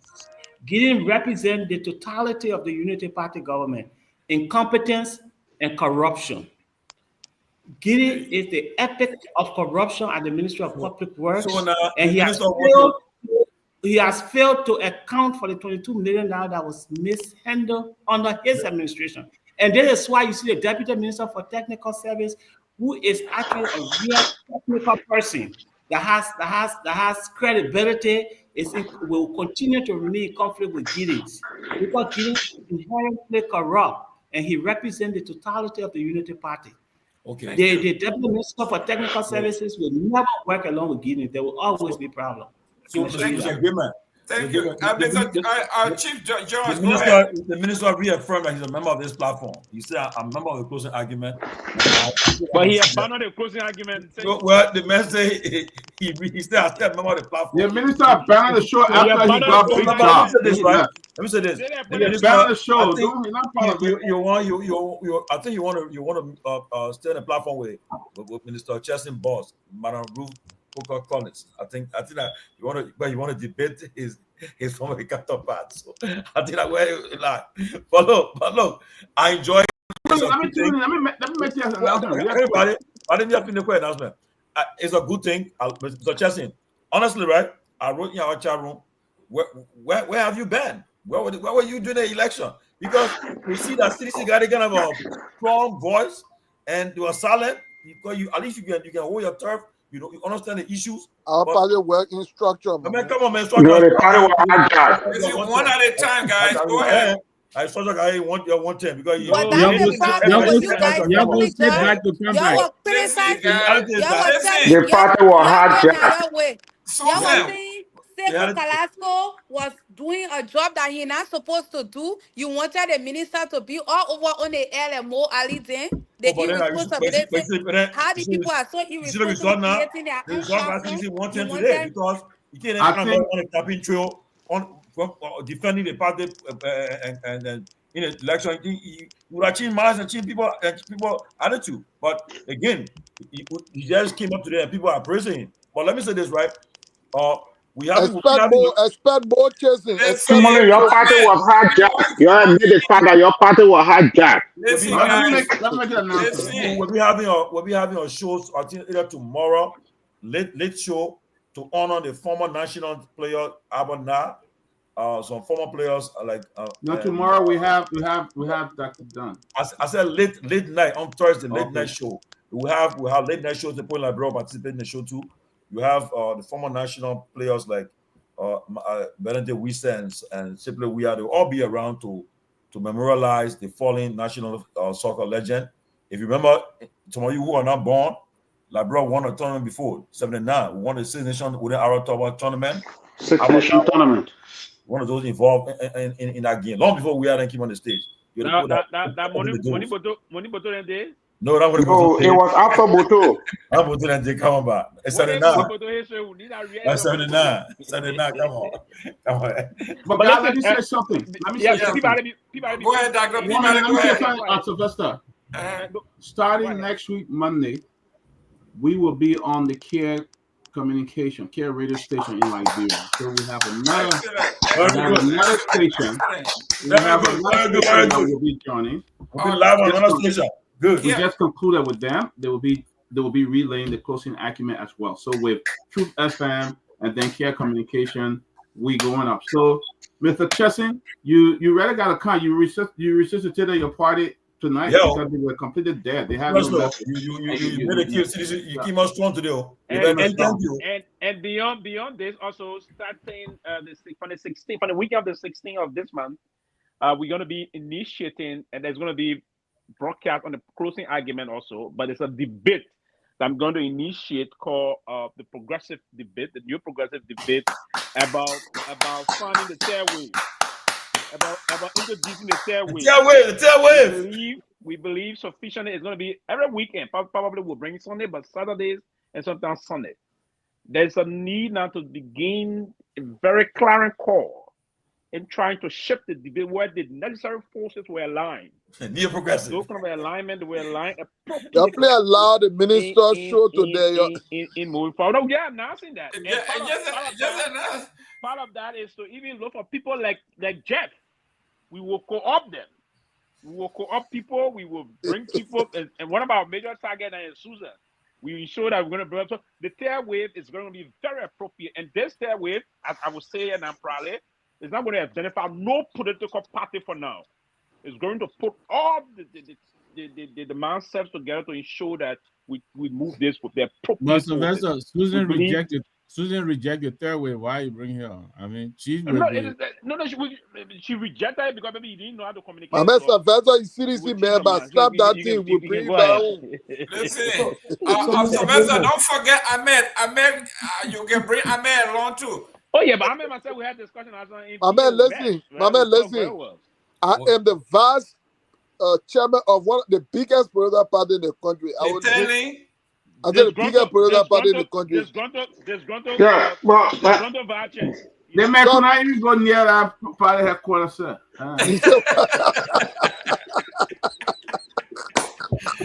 But Chelsea, Chelsea, I'm not surprised I'm not surprised of your output. Of course, I know who you are. I know what you can do. You just represent one of many of those young people that the former government recruited and put there out. Look, I'm telling you the truth. Except, unfortunately, I think what happened was that CDC involved in this government wasn't prepared for the level of deceit and lies that this guy perpetrated. We are thought that Tomalin, let me learn, brother. What happened now? We are thought that people will be responsible in opposition, have flagging the real issues, but people won't lie. But I'm telling you, over the next couple of days, you're going to see brilliance. You're going to see patriotic Liberian who had the opportunity of serving the country and the work they put in. They put their mind and their soul. Chelsea is not reciting, as you said, Mr. Man. He's saying to you what he did because he loved his country. He wanted to see it happen. That was what I saw. Look, Chelsea is almost all the assistant ministers in public were at the time. That was Randall. They were all young people. All of them young people, very energetic, serious-minded people, young people. All of the assistant ministers doing the real administration in public work. So I'm not surprised at his output tonight. Thank you. Well, so what would the guy? What kept the guy? What kept the guy? What would the guy? Yeah, I mean, I've been following Chelsea. Chelsea have been around all along. Chelsea is active. Chelsea is very active. Our active didn't run off with y'all, but why don't see the man? Because the man was with a group. Bossy, they had a group. Chelsea was active with a truck. They had a truck up and down in Monrovia. Wow. Yes. My man, look, the Liberian people. maybe he's talking about those that are, on the front line for the campaign. Yeah, the party has structure and people are all in place to communicate the party's agenda. You gotta change the way. Unfortunately, You're not win again because it not helped. It didn't help. You gotta change it. We have a lot of work we're doing in the party to support. The party does not even have a communication strategy. Honorable Chesson. What you mean by that? Honorable Chesson, I No, got yeah, one. that guy made statement. Why the party get communication They don't have a communication strategy. Ahmed and Mr. Seaton, please. Honorable Chesson, before you leave, we're discussing the death of the former president, interim president David Pomokpo. He died in the United States, and his family and the people of Bomi are requesting that he be reburied, since the president, this administration, have reburied Dopoh and Torgbean. They find it befitting that the former president died destitute in the United States. He needs to be brought home and reburied with full honor. Your take on that? Well, I think it's a good thing to honor our former leaders and give them, a befitting burial and honor, which is good. But for this administration to institutionalize reburial and forgetting to do what they are actually elected to do is unfortunate. We should do that. We should honor our former leaders. But for a whole government to institute reburial as an achievement under their administration is unfortunate. The Liberian people are destitute for leadership. They elected this unity party government with the hope that they were going to deliver. Unfortunately, they've dashed the hope of the Liberian people. And the only option to resuscitate that hope is the CDC. It's not a tailwave. The CDC is the only option to resuscitate the hope of the Liberian people that have been dashed and pushed away by the Unity Party. Yes, we must honor our former leaders who died because they spent their lives serving this country. And it's a good thing for this administration to do that. But they shouldn't do it and show to the Liberian people that is part of their deliverable. It was never among their arrest agenda. Reburial is not part of the arrest agenda. The arrest agenda is far from, reburial, although it contributes to the unity and dignity of our country. But yes, it's not part of their arrest agenda. They should focus more on the arrest agenda and lift this country from poverty. We have 5+ million people living in abject poverty and cannot afford $1 per day to eat. This government responsibility is to improve that condition. It's to improve, it's to ensure that Liberian people can have at least a 3-square meal a day. But currently, a family cannot afford a single meal a day. This is unacceptable in the 21st century. This government came to power on the storm of lies and misinformation. And this is why you see they're not able to live up to a single promise they made almost 2 years in their tenure. And this is unfortunate. The Liberian people are feeling the pinch of the bad governance. We need to correct that. If Garguah and his group of officials cannot deliver, let them step aside. But the Liberian people have waited too long for good leadership. They trade one of the best leadership we've had in our country, the CDC. They traded that leadership for a Garguah leadership. And this leadership has shown that the people's decision was wrong. The country needs to move forward. We need more roads. We need more health facility. We need schools to be improved. Students are still sitting on the ground while they are being educated. It's unfair for our people to still be dying during childbirth in the 21st century. It's unfair for JFK now to increase the fees for pregnant women and children under 5. That whole arrangement is dangerous for our society. Before, children under 5 have free health care at the maternity hospital at the JFK, but now they pay so much money. How do you expect our young people, our population to improve in health? If the government cannot provide a fit health for children under 5, it's unacceptable in the 21st century. This is why we continue to say to Liberian people, the only option for this country is the CDC. We must have had some problems. No political party is perfect. So yes, CDC faced some challenges. They had some issues. We acknowledge them and we hold ourselves accountable for them. But it does not erase the fact that the CDC is not the only option for our country. The decimal performance of the Unity Party further validates the CDC as a better governance structure for our country. Thank you. Now let's go to a few days, maybe a week or so ago. The former gender minister was on here, Honorable Julia Duncan Cassell, and she said one of the failings of all government, previous to even hers and yours, is that ministers like you who are non-civil servants have no benefits. You work basically at your own detriment. When you leave office, there are no retirement, basically no retirement, no health care, no benefits.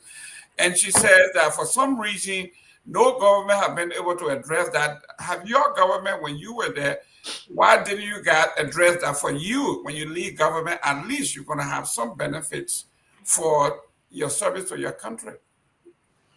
Why that is true, I don't think personally that our government should, or any government should see that as a policy issue, because you're creating unnecessary burden on the already strained, financial condition of our country. Currently, we run a budget of over 800 million. 95% of that amount is spent on government officials already. How are we going to develop our country? How? Especially, you rely heavily on aid and budgetary support. You see, this is why you run a budget of 800 million plus, and you cry and scrambling for $500 million aid from the NCC. It's because we direct all the resources of our country to ourselves, to government officials. How can one government official make more than $11,000 a month than what Patrick Hunter is making?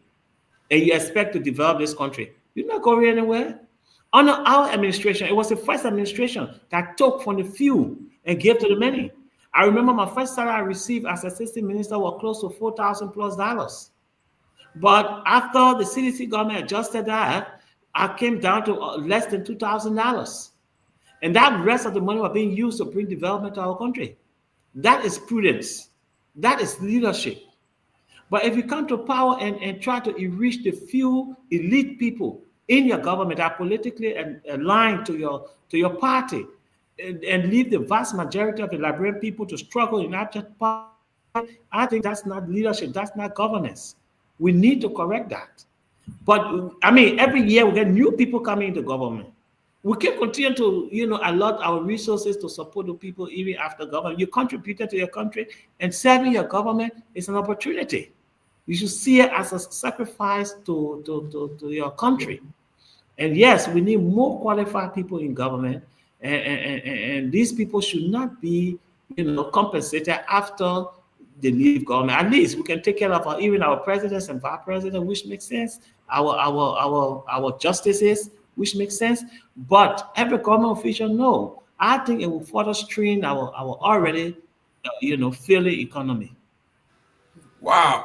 What I don't agree with that particularly, because I'm a businessman. Every time I hire folks here, it is mandatory that I put a few dollars aside, that the retirement, Medicare, all those things are paid, because those are the safety net for employees.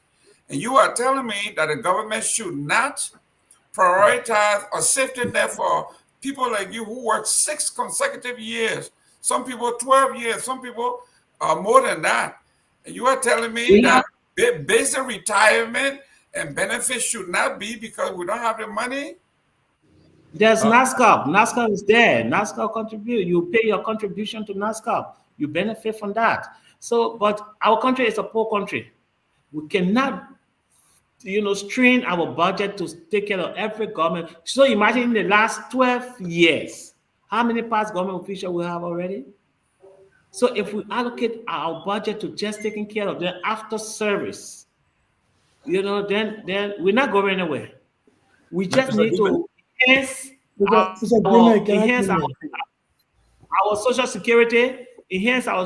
security, and make sure that people are able to get their social security benefits on time and in a honorable fashion.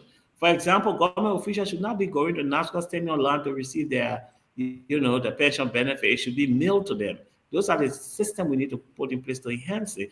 But to go beyond the NASCO arrangement and have former government appointed officials who benefited from the national government, who are given the opportunity to serve the people, to be paid perpetually out of government is strenuous on our already failing economy. I think Thank we need you. to. Yeah, Mr. George, then I go to Kromah. I got one announcement. It just came in. Okay. Official announcement. The Care Communications Network is proud to announce a new partnership with the Closing Argument. We have signed a one-year collaboration with agreement that brings one of the most engaging and thought-provoking talk shows to our platform. Starting immediately, the Closing Argument will broadcast live on Care Radio, FM 95.9, Monday to Friday from 8 p.m. to 12 midnight. Get ready for powerful discussion, hard-hitting debates, and voices that matter only on Care Radio, FM 95.9. Stay tuned, stay informed, stay connected. Care Communication Network, your voice, your platform. So but effective immediately, we'll now, starting with the orator tomorrow, we'll be live on the radio and on Care Radio, on the newest Liberian station there too, we'll be on True FM, and we're expanding. The argument is there to expand the argument. We're expanding to 2029. The argument will close. The argument will not close. Argument is open. We're close to 2029, but right now the argument is on, and with Jerome Gayman taking the lead. Look, we want to expand with the senior veteran comrade J. Victor Nagbe. Guys, we are on a roll. And maybe, look, Mr. Chesney, you brought good tidings to us, because on the day you appeared, the day the team founder came to fruition. We want to say, good tidings of joy. We're happy to hear that. And then again, that was CDC does, man. It bring good news. And you got people texting us saying, "Well, what the guy? What had the guy?" I said, "They were hiding the guy, so they get him in the forefront." Listen, guys. I heard when I started writing. Hey, Ahmed, I didn't call you. Ladies and gentlemen, that is a breaking news. We have formed partnership with Care Radio, and as of tomorrow, we are going to be live on Care Radio. Mr. Kromah, real quick, you see your problem, you don't know how to ask more questions. You just go for 5 minutes jealousy. Anybody needs Seleke, they can't ask questions. They get long comment before they ask. Go ahead. Don't name your son Seleke. We talk too much. Go ahead. No, say Seleke from Rwanda. Go ahead. Mr. Gayman used to be my favorite moderator, but tonight you actually marginalized me. You made me today. I forget about most of my thoughts, but it's fine. It's okay, Okay. But it's a good news that the Closing Argument now have a partnership with the Care Radio, which my own big brother, Monique Shen, is a founding member and executive member of the Care Radio. They are doing an amazing job in Liberia. So thanks to the CEO too, Christopher Care. But I listened to the minister, and I think it's very unfair on some of the things he's saying tonight. And let me just start from the latest explanation. Question. Well, I'm not asking questions. You have to give me. When you were talking a minute, you have to give me. Earlier on, I mentioned that I don't have a question. I have a comment. That's my position.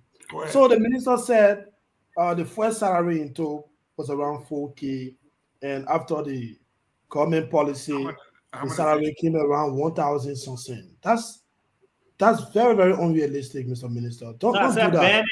Barely 2,000. No, you said less than 1,000 something. No, he said 2,000. You can do that. He didn't say less than 1,000. He said 2,000. No, he said 1,000. He said 1,000. Yeah. But then I he said less than 2,000. Let's be honest. Even 2,000 it's not correct. Even 2,000. Do you have a pay stub? You see, you can do that. Let me say it, Mr. Kromah. Do you have a pay stub to debunk that? Let me end on this, Mr. Gayman. I don't have, but that doesn't mean the minister can come here and misinform the public. That's not correct. But To tell us which that, one is correct?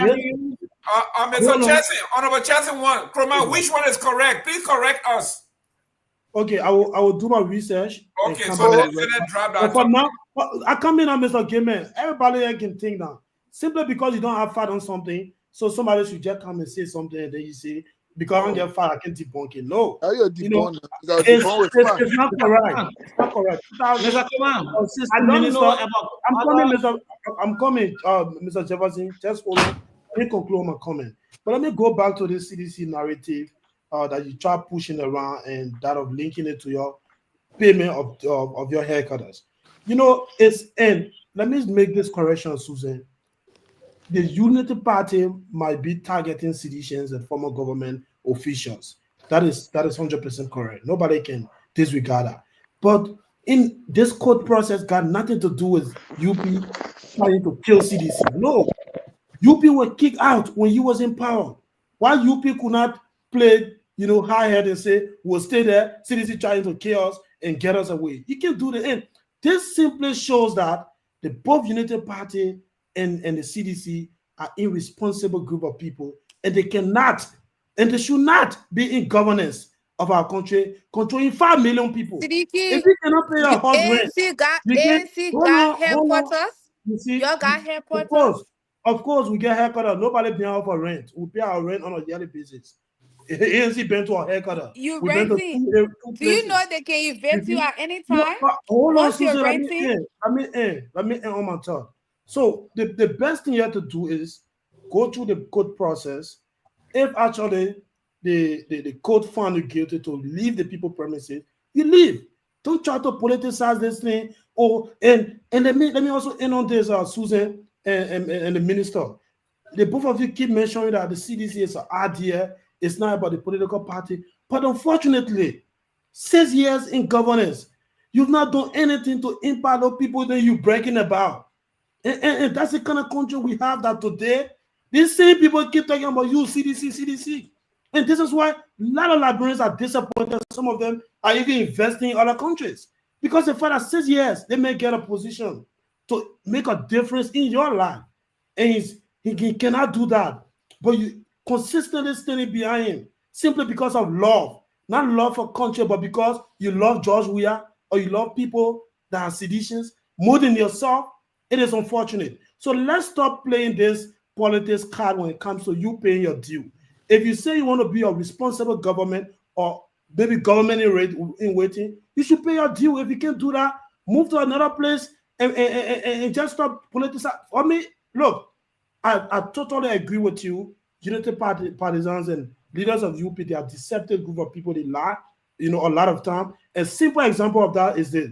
Recently, I saw Jerome Gayman crying on the class reloaded that somebody went to a house and did unauthorized recording of him and Patrick Hunter spreading money on people. But the same news agency that posted that recording is the same network that posted Eddie Snow when he appeared on Spoon Network to speak about, how he don't support Bwaka. But that people posted Snow video, misinterpreting Snow, and Jerome Gayman ran with that story. So if that same group of people do the same thing to you, why are you complaining? So I understand all the deceptive thing they try to play, but CDC cannot try to politicize this kind of thing. Pay a due. So Siddiqui, quick information. We are not we don't owe a dime in terms of rent to the UNO. We don't owe it. So we're not leaving because of lack of payment. We are leaving because the UNO is charging 4.5 million over beyond the 1.3 million we agreed on. I flew to Ghana along with Moba Mbolu, and suddenly when we took his rent, agreed on that price for the payment of that money, 1.3 million. Now he's charging 4.5 1.3 million to purchase the property? Yes, 1.3. At the time? Yeah, when we flew to Ghana, we conclude everything. So now, after something, now he's charging 4.5 million. But beyond the 4.5 million, he's not even giving us the right or refusal. He's not allowing us to refuse to pay. So that is why in all rationality, we are saying we think has been influenced. So now what is CDC position? CDC position is that we are asking the court to compel the owner to sell the property to us, to allow us to exercise our right of refusal concerning we have invested. So that is the issue. The issue is not get out because you're not paying money. We are not being invaded because of lack of payment. We are being invaded because the owner, I think he reached a point where he's being influenced not to sell to us now. So why are we in court? We're not refusing. We are asking. Listen. No, I mean, wait, let me But it's not get this. for to sell a property I mean, to you. Yeah, well, no, but listen, we But better it's not fair, Slicky. You're not Don't speaking for us. but man, I tell you, we're not politicizing. Look, Mr. Nagbe, excuse me now, Siriki, excuse me now, Siriki, Mr. Nagbe, Gayman, some of you have been into real estate and auditing before. I think you need to provide the answer of politics. We have occupied our place for close to 20 years. We have invested in the place. The owner now wants to sell it. He wants us to leave. We're saying, look, we don't owe you. There's a lease agreement that existed. We don't owe you lease. But if you will sell the place, they allow us to be the first to refuse it. Then you say we say go no. We think we have invested. We have emotional attachment. Except the court say, look, you don't have those rights. So we asking the court to sell us. That's all. What I'm saying. Yes, what I'm saying. Yeah. You cannot compare. Now, what you can do in other, you can be given first preference. But that's what I'm saying. But now you tell the court to compare. No, I said we want to exercise our right of first refusal. Not only that, you want your refusal to come with a reduction in the price. That's what you want. No, we negotiating. However, of course we're negotiating. But in that condition, listen, you got. I'm telling you, said we in a court. We're not refusing. It's not like Augustine leave and we say no, we're not going. No, we are exercising our right through the court to ask the court that we should exercise our right to first refusal. That's all we're doing. If the court say, look, you don't enjoy that right, get out, we will get out. That's it. But I agree with you. I think this thing got played. Let me just say something. I don't believe that play is worth $4 million, to be honest with you. But that's why I don't think it's worth that money. I really don't think. Who Cummings can spend that kind of money? Listen, no problem. That's your issue. Ladies and gentlemen, Mr. Kromah, let's give our guests the chance to finally give that's Slicky viewer issue. Mr. Kromah, our guest, we have had him for over 2 hours. Let him give us a parting comment. And we wish you to come back again, Mr. Chelsea. Anytime you want, Honorable Chelsea, come back as often as you want. We enjoy your information. You are a great debater. I think you belong on this platform to promulgate the information as it is from the CDC standpoint, and then let the people know what you did. And you know, when Mr. Seleke come with your pay stub, he say, you know, the money you pay. When he can't, then he can come back and deep until then, tomorrow, I will get it. He got no information, so we'll take care of that. But your party comment. Thank you for the generous comments. I appreciate it. And yes, I'm available for that. But Mr. Kromah, in our jurisprudence, our system allows us to make use of every legal opportunity. So we're not politicizing, we're making use of our legal system.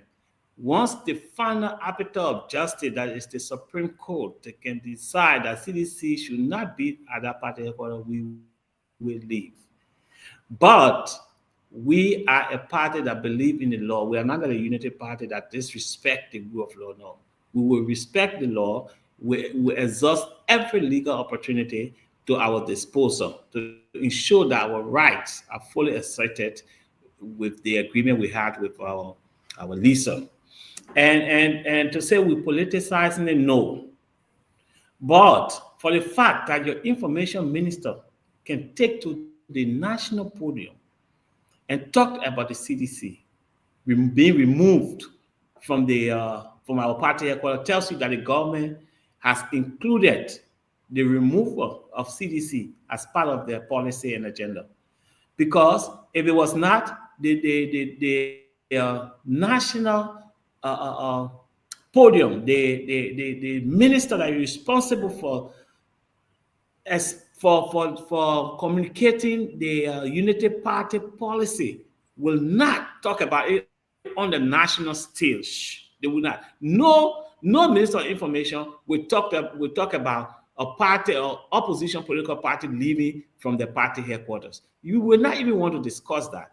When Unity Party will be evicted from every place they rented, you ever heard under the CDC administration we talk about they should leave all the places? No, we ignore it because it was not part of our agenda. Our agenda was to uplift the ordinary Liberian people from poverty. And you mentioned that the both parties are irresponsible in regards to the party headquarters being maintained. And I agree, coming from somebody like you who is in the ANC, it makes sense. So anybody who will want to criticize the CDC for not maintaining the party headquarters, it will not be the Unity Party. It cannot be the Unity Party. It might be the ANC for the fact that they have never had a vast party headquarters like what we have. But I can understand if you just rented a single building on Oro where it can only hold maybe 1,000 persons, and you want to compare that to what the CDC has, then yes, you can say that we accept that kind of criticism, but not from the Unity Party. The Unity Party should shut up when it comes to party headquarters issue.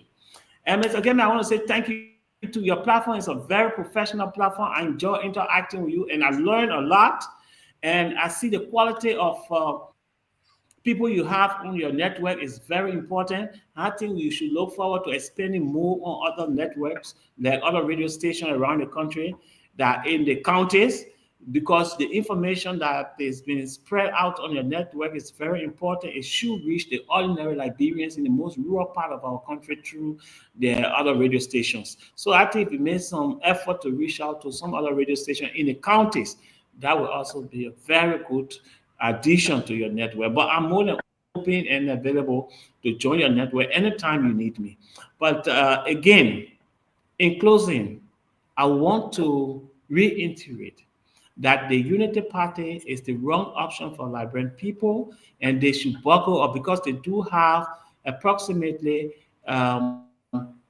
less than 4 years to live up to their commitment they made to the Liberian people during campaign.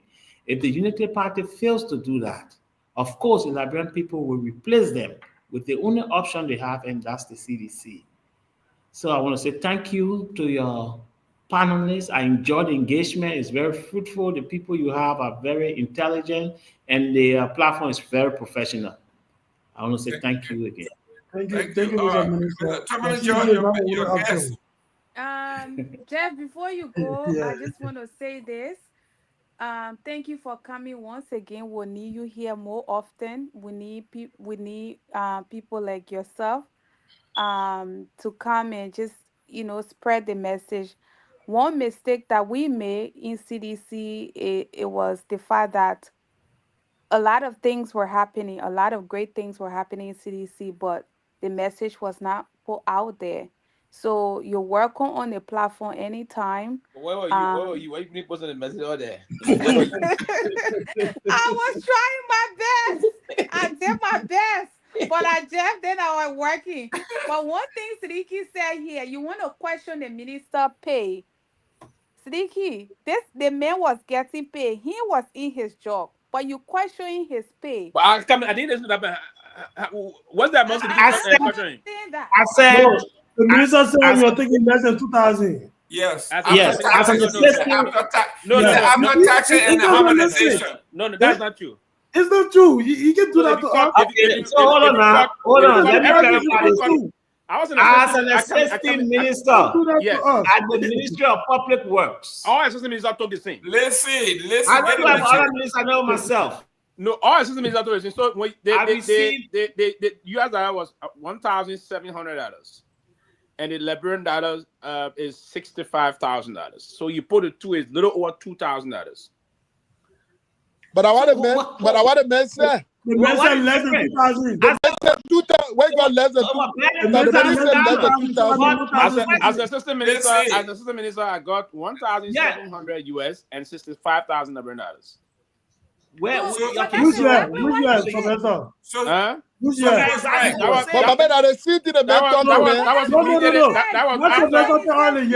was after. Okay, no. So when we got appointed, The only time we got the regular money that Ellen Assistant Minister got was the first month.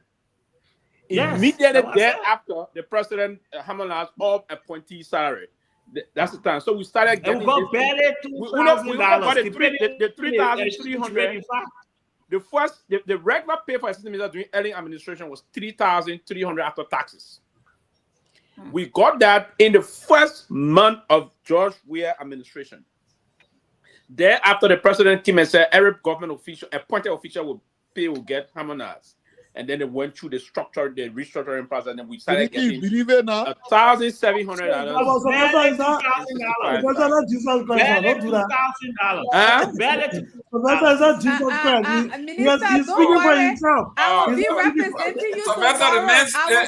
No, but Seleke, upon anything I said, that's the man what But why would people can lie on their salary on national radio? Gayman. They made Ben unemployed all his life. He ain't got no job. He can't talk to people. So Gayman, the structure is twofold, right? I know this. You have 20%. You attacking me? No, I'm not attacking, but you been unemployed. You ain't got no job. Then you want to talk to people who got job. So it's 20%. It was 20% LD and 80% US dollars. So the 80% US dollar is that amount, and the 20% in LD. I thought when US dollar drop, depending on so now it will come on the issue of the rate again. So it was $65,000 a brand. Seleke. So there was not much money with the official made in government. Seleke, you have never worked. You don't know what pay is. So just keep quiet. Listen, Tomalin George, will you find our listen. Okay. I was talking. Mr. Gayman, please let me finish with what I was saying because I went to the paper. No, I'm finished. So the only thing I want to say here is I'm happy that we're going through. I'm happy that we're going through this whole headquarters stuff at this moment. All right, it's still early. Yeah, it's not even, we're not even close to 2029 yet. So we still got time. We can still build ourselves. We can still do what we can do. Whatever the case is, we will work with the law. So, but at the end of the day, the best thing is I'm glad that this is happening at this time. Yes, and thanks for coming once again. I will pass it to Tomalin George. On behalf of the TC, let me extend our gratitude to former Assistant Minister, Mr. Chesson, for your appearance tonight. I think it was very, very interactive. We enjoyed the procurement specialist. People, and I'm telling you, the feedback. You know, when people appear on these platforms, the feedback is what we look at, and people are asking questions where they got bent. Myself, I asked a question. I just seen this guy. I never knew about this guy, and honestly, I only knew about your boss, the Minister Ruth Coker Collins, who now appear on any platform, and that's the problem we got. You know, trust me, you are on the platform. You don't know about the corridors and the words they're using. I want my man didn't be using the corridor. Yeah, the corridor, the Garguah corridor. You know a lot about the Dopoh corridor. You see, and what you did tonight, you got people from the people woke up on the slow and listen to you. You see, they said, but one guy on TCA, the guy not joking, the guy ready, give me the guy. So I said, all the money, yeah. Did the 25 million capture the loafer and bunk on the corridor? They say the money, I'm be exhausted here. The money is exhausted. He got $8 million. He got $8 million in a different bank account. That's what he said. It's in an escrow account. So give it. Yeah. So which one went to the Tinga Village corridor? Listen, I go to Tinga Village where I live. I can't even go there because the road is so bad. So the man paved the road when the house now it paved. Oh, it paved. But yeah, yesterday, it paved. Today they were going to my house. Hamed going, but no, Hamed, the party leadership. No, Hamed is here. What happened to the party leadership? Set up Mr. Jesse, the man in a most strategic role. The guy understands the issues. He can represent. He can hold his own turf. He can make the convincing, compelling case. But I don't know. I think again, when I go to the next convention, And Pewee, I want to say thank you for the third wave announcement. Yeah. We are making it stronger. The third wave, we are making it stronger and make sure that people have options. The debate Thank you for the very third much. wave will start We this respect you. weekend. And Susan said, please don't make it your first time. Come, you are always free. The platform is open. Tomalin, I promise you all the coming weeks, the last thing, months, every day you say where the other person will end. Where the other person will end. As of Monday, Union Party will have somebody on the platform too. I think you see on the platform. Wait a minute. You go to class reloader and get a camera on the platform now. We come to NC Simple too. You guys come. We're expanding. You can make the case too. LPP, even though LPP supported the UP. Now the chairman on Thursday to come make it. They can attack UP. We'll be here for him. And so we want to say thank you. And tomorrow we'll have Dr. Emmett Dunn, the orator for 2026-25 Independence Day. He'll be here tomorrow.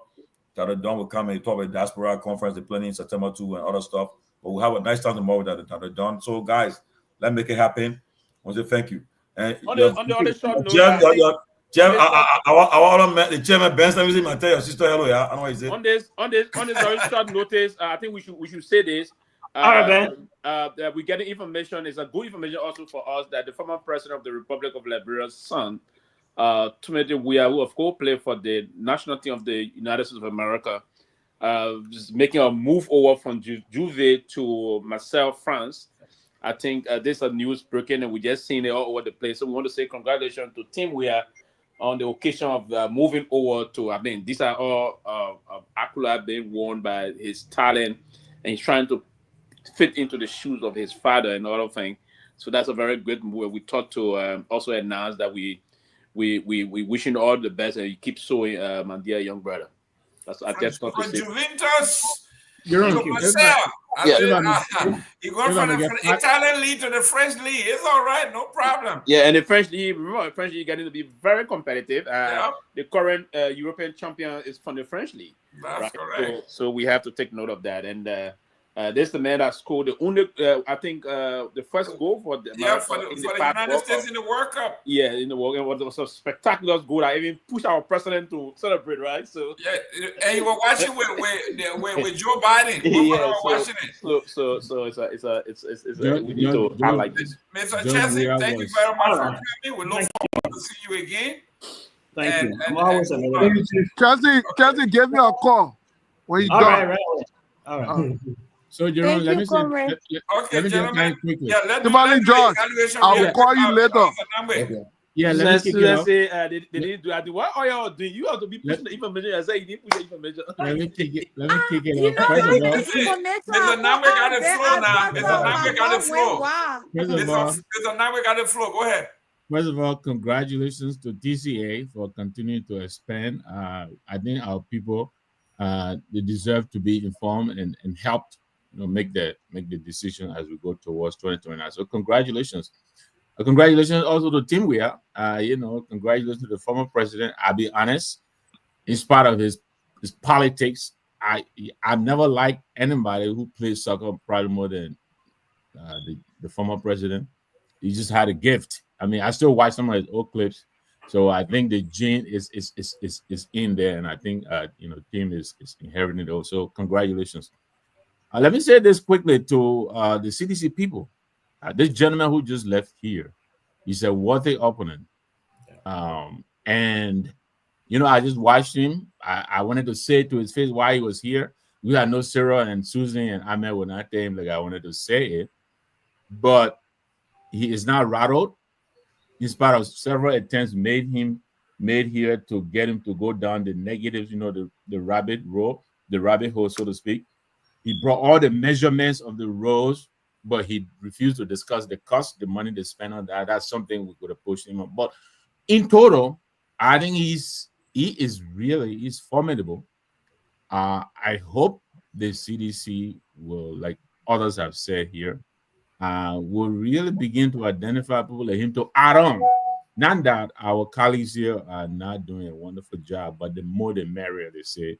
And I really admire his presentation tonight. I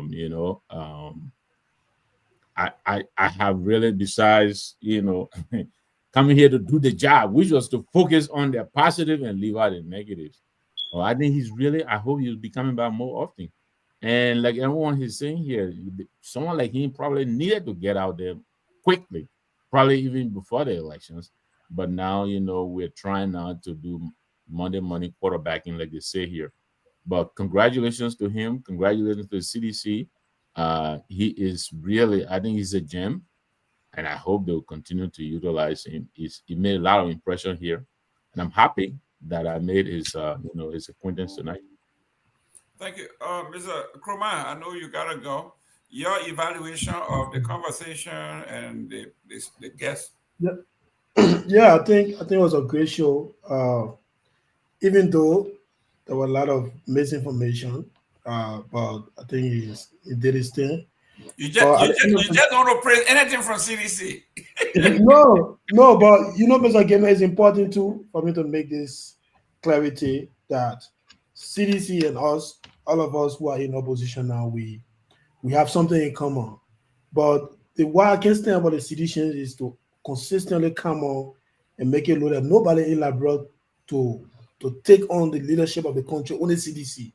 After they've had the opportunity and we saw nothing from there, the best CDC can do right now is to work with all our opposition leaders, and just for the sake of the country and say, you know what, maybe for somebody who've not tried before, let's give this person an opportunity and support them. And go. For example, Mr. Cummins, for example, okay. Yeah, but at the end of the day, Mr. Gayman and the listening audience, it was a great show, but let's not make this thing about two-party thing. Even though maybe if you're listening to radios and online platform, the people on ground, especially the voters, that's how they think, but I don't think it's the right way. All of us have a responsibility to educate the voters and make them to understand that, look, these two parties been operating for 18 years, and all of the issues, from one blame to another, everything we're accusing UP of doing today, CDC did it yesterday. And giving CDC an opportunity to come, they might likely do those same things that they are criticizing today. Then UP2 will be in the opposition, criticizing again the same things they are doing. So you can continue to live your life like that. For the rest of the other people, they're not in Liberia, their life is okay, they just want to talk, and which of course that does not make them to not be Liberians. They are Liberians, but they just talk because of the passion, but they are not directly affected. At the end of the day, there are a lot of Liberians who don't even know, who don't have an opportunity that other people get. So we should not just be seeing it as a play, be playing, be doing a game with the lives of the millions of people that are in Liberia, feeding mass every year or every day by the bad leadership from both UP and CDC. So CDC, let's work together, find a new candidate like Mr. Cummins who is prepared to lead the country and bring us a fundamental change, not just change we can talk about doing election, but a change that every Liberians can feel in their lives. You will see it, you will feel it, and you will know that yes, this is the change we've been talking about. And he's the only man I can bring it. Whether you like it or not. But Seleke, real quick. You said the citizens are bad. So why do you want bad people on your team? No, I didn't say they are bad.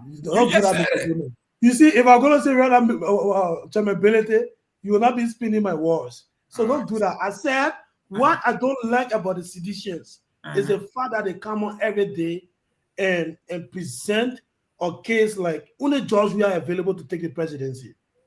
And George we have had the opportunity to serve. And he did his thing. Whether it was a positive, the negative side, it's okay. But not a lot of people to try. Let's see how the country will be. That's my point. I'm not saying seditionists are bad people. George we are a wicked man. No. That's not my point, Mr. Gayman. So don't misinterpret what I said on the show. Okay, thank you. Clarify. Thank you. Citizens are good people. Citizens are good Liberians. He learned the politics, how to pivot. Citizens are good people, honestly. She bad. She bad. She were bad people, so she bad. I want to say, Comrade Jeff, thank you for coming. Hopefully, we'll see you more often.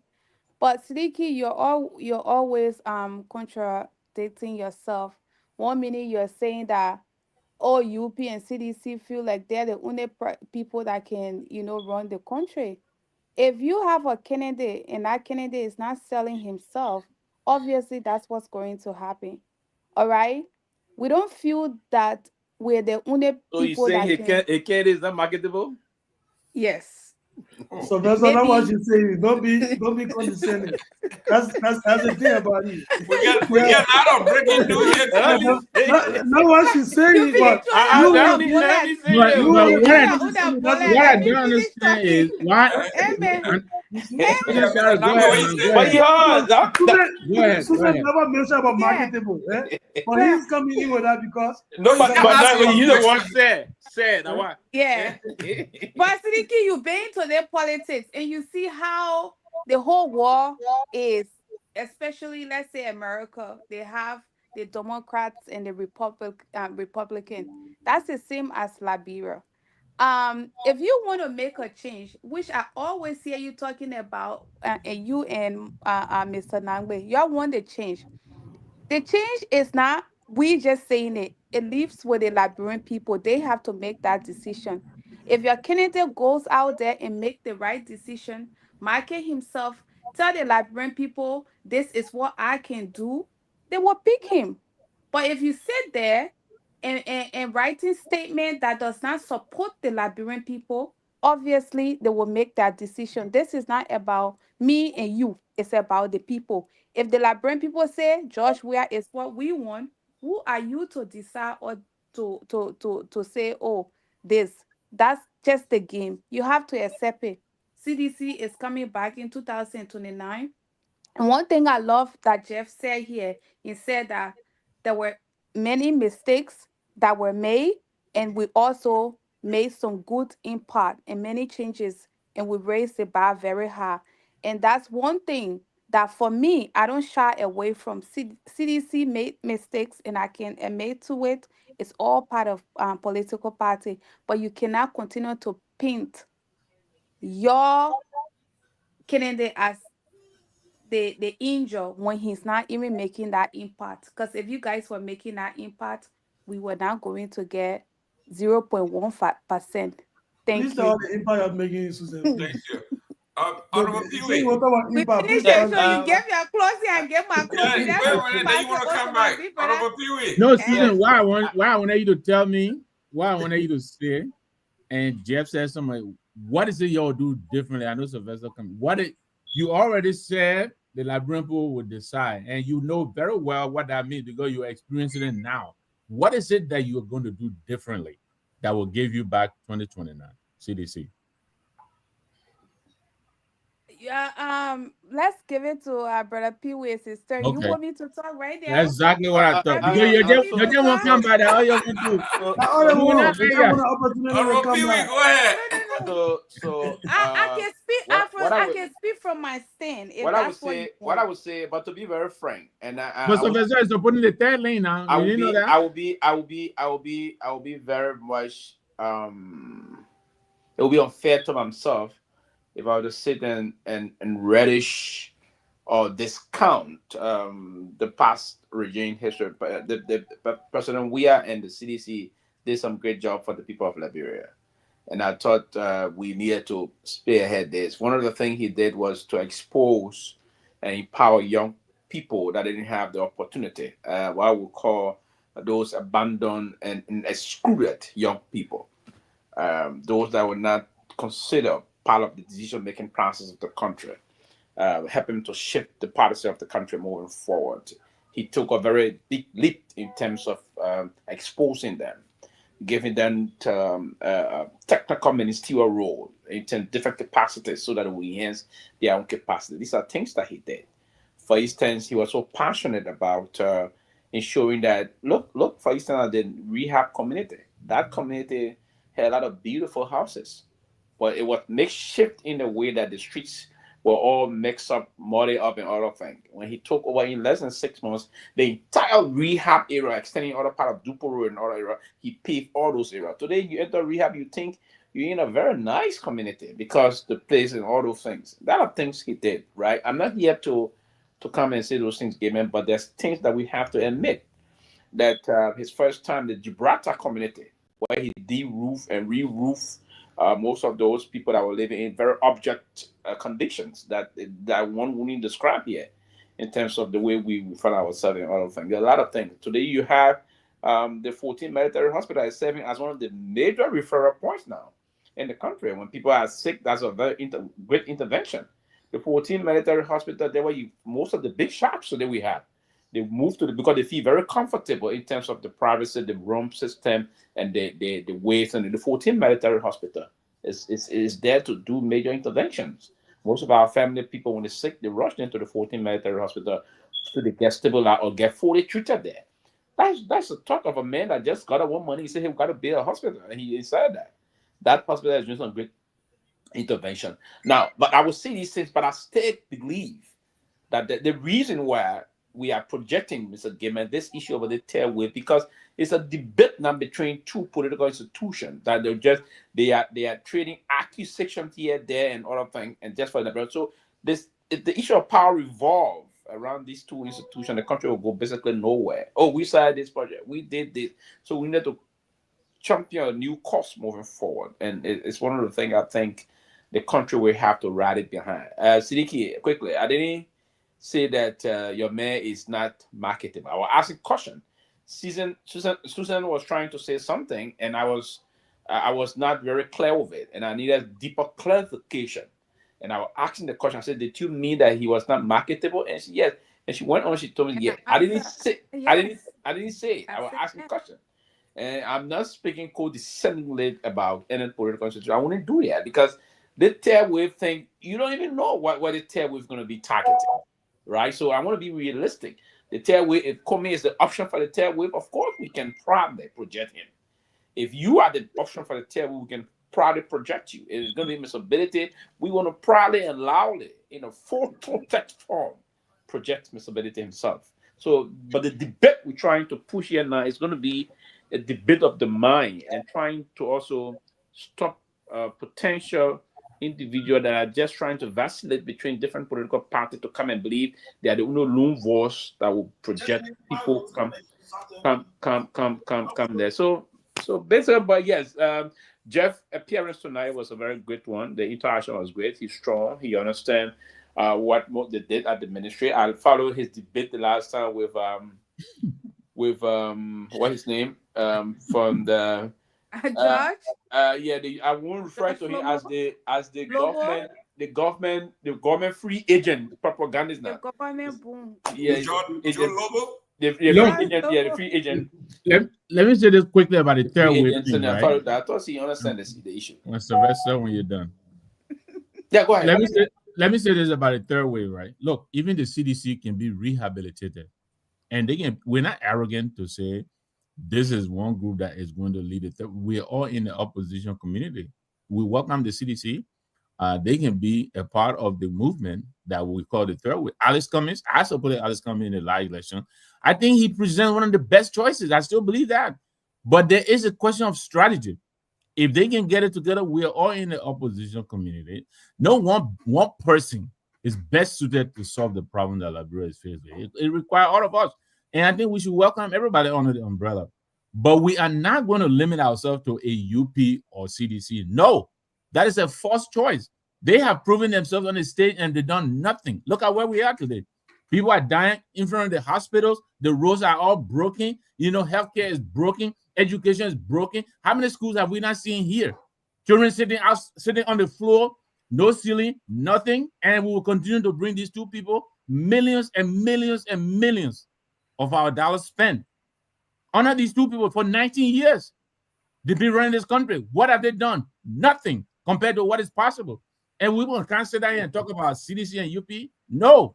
Okay. Thank you, Mr. We are going to claim. We're going to claim the space. I think that statement is unfair because how long has CDC been in power? 6 years. It doesn't matter. It doesn't matter. 6 years. How long what about Unity Party? 12 years. But that's why we need somebody that collectively, the two. Collectively. I didn't say CDC has been there 19 years. Okay. Collectively. When you speak about CDC, George, you close already. Don't name your son Seleke. Go ahead.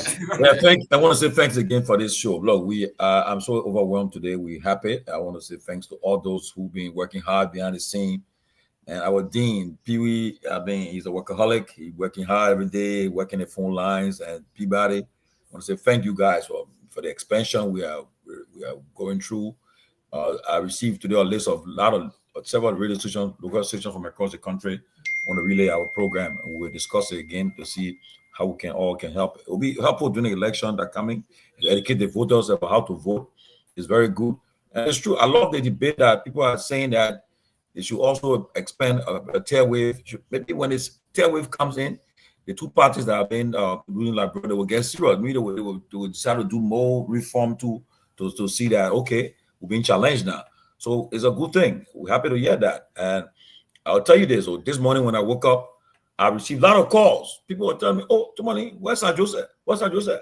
San Joseph, he formed a new party, everything." So I finally, I couldn't get my man. So later on, when I kept calling, and finally he called me and we talk, you know.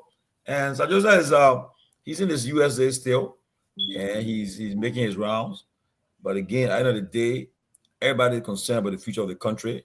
San Joseph is in 2029. We'll see what happened, where the country will go. And mind you now, the Unity Party Alliance too, don't forget, they have their own issues too. You know, I'll be very bold tonight. You know, right now, don't forget, you got DeLon, you got Yombly, you got Snow, they are all up for re-election. Now, Yombly has a choice. She got to take one. Either she run on a ticket for a party as either stand-up bearer or vice stand-up bearer, or her party go for the election, because she cannot run for two positions at the same time, and that's her choice. Whether she will accept that, whether she will accept that, and it's a gamble too, because if you run for re-election, you win, then you know your political career done, right? If you run on a ticket, that ticket don't win, you're done too. So it's a tough choice for her. Same with my brother DeLon.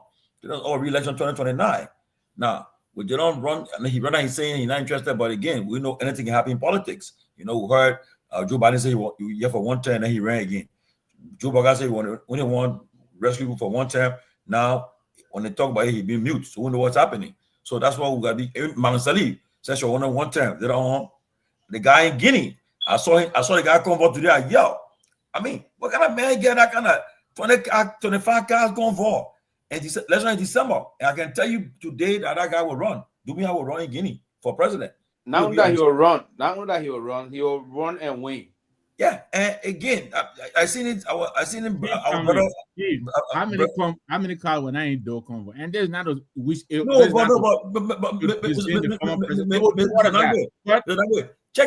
our chat room. See the convo. Don't know how that kind of convo. That may have what 25, 30 car convo, military, heavily armed people in our convo. But again, we'll see what happens. You see, Ouattara is 83, running for re-election again in Côte d'Ivoire. So. And that's what's happening around the world. But let's focus on our country. What's going to happen? And we know that 2029, the debate is getting interesting. The election will come earlier than expected. The campaign will start earlier than we expected to come. But by next year, it will get intense. People will start moving forward, going strong. So we're in the alliance. Now, the question is, you know, Joe Biden will not, he's running. I know he will run. He'll be in the ballot. He will not abandon Jeremiah Kun for nobody else. Because if he does that, you know very well, the new Apple will flip. It will go to somebody else and say, well, I want me near the president there. They put somebody on the ticket. It will be a bad thing. So, and UP too, in the only UP alliance too, they're wondering too, whether they should continue seeing the same trend. But again, the more you pushing, and things will happen. And what's going to happen in the coming months, coming weeks, Garguah will make some changes. He will fire some people, suspend some people for different stuff, and they will get mad. Right now, those who have been suspended, they're not happy right now to be in a position. You get all the they stop it right away. For months, you're not happy, so they'll get frustrated, and things will happen. So watching the political space, see what happened. I see Representative Musa Belete. He's making some strides. He's going he doing development with all borders. He's moving other counties. He's making development going there again. So we know what will happen. Will he continue for the next 4 years? We don't know. Will he stop selling town away? We don't know. But we'll see what happens. But let us continue to be the voices of the voiceless on this platform. People listen to you. When they start hearing you in the various counties, people start listening to you. So you have a strong position of making this process. You can't give up.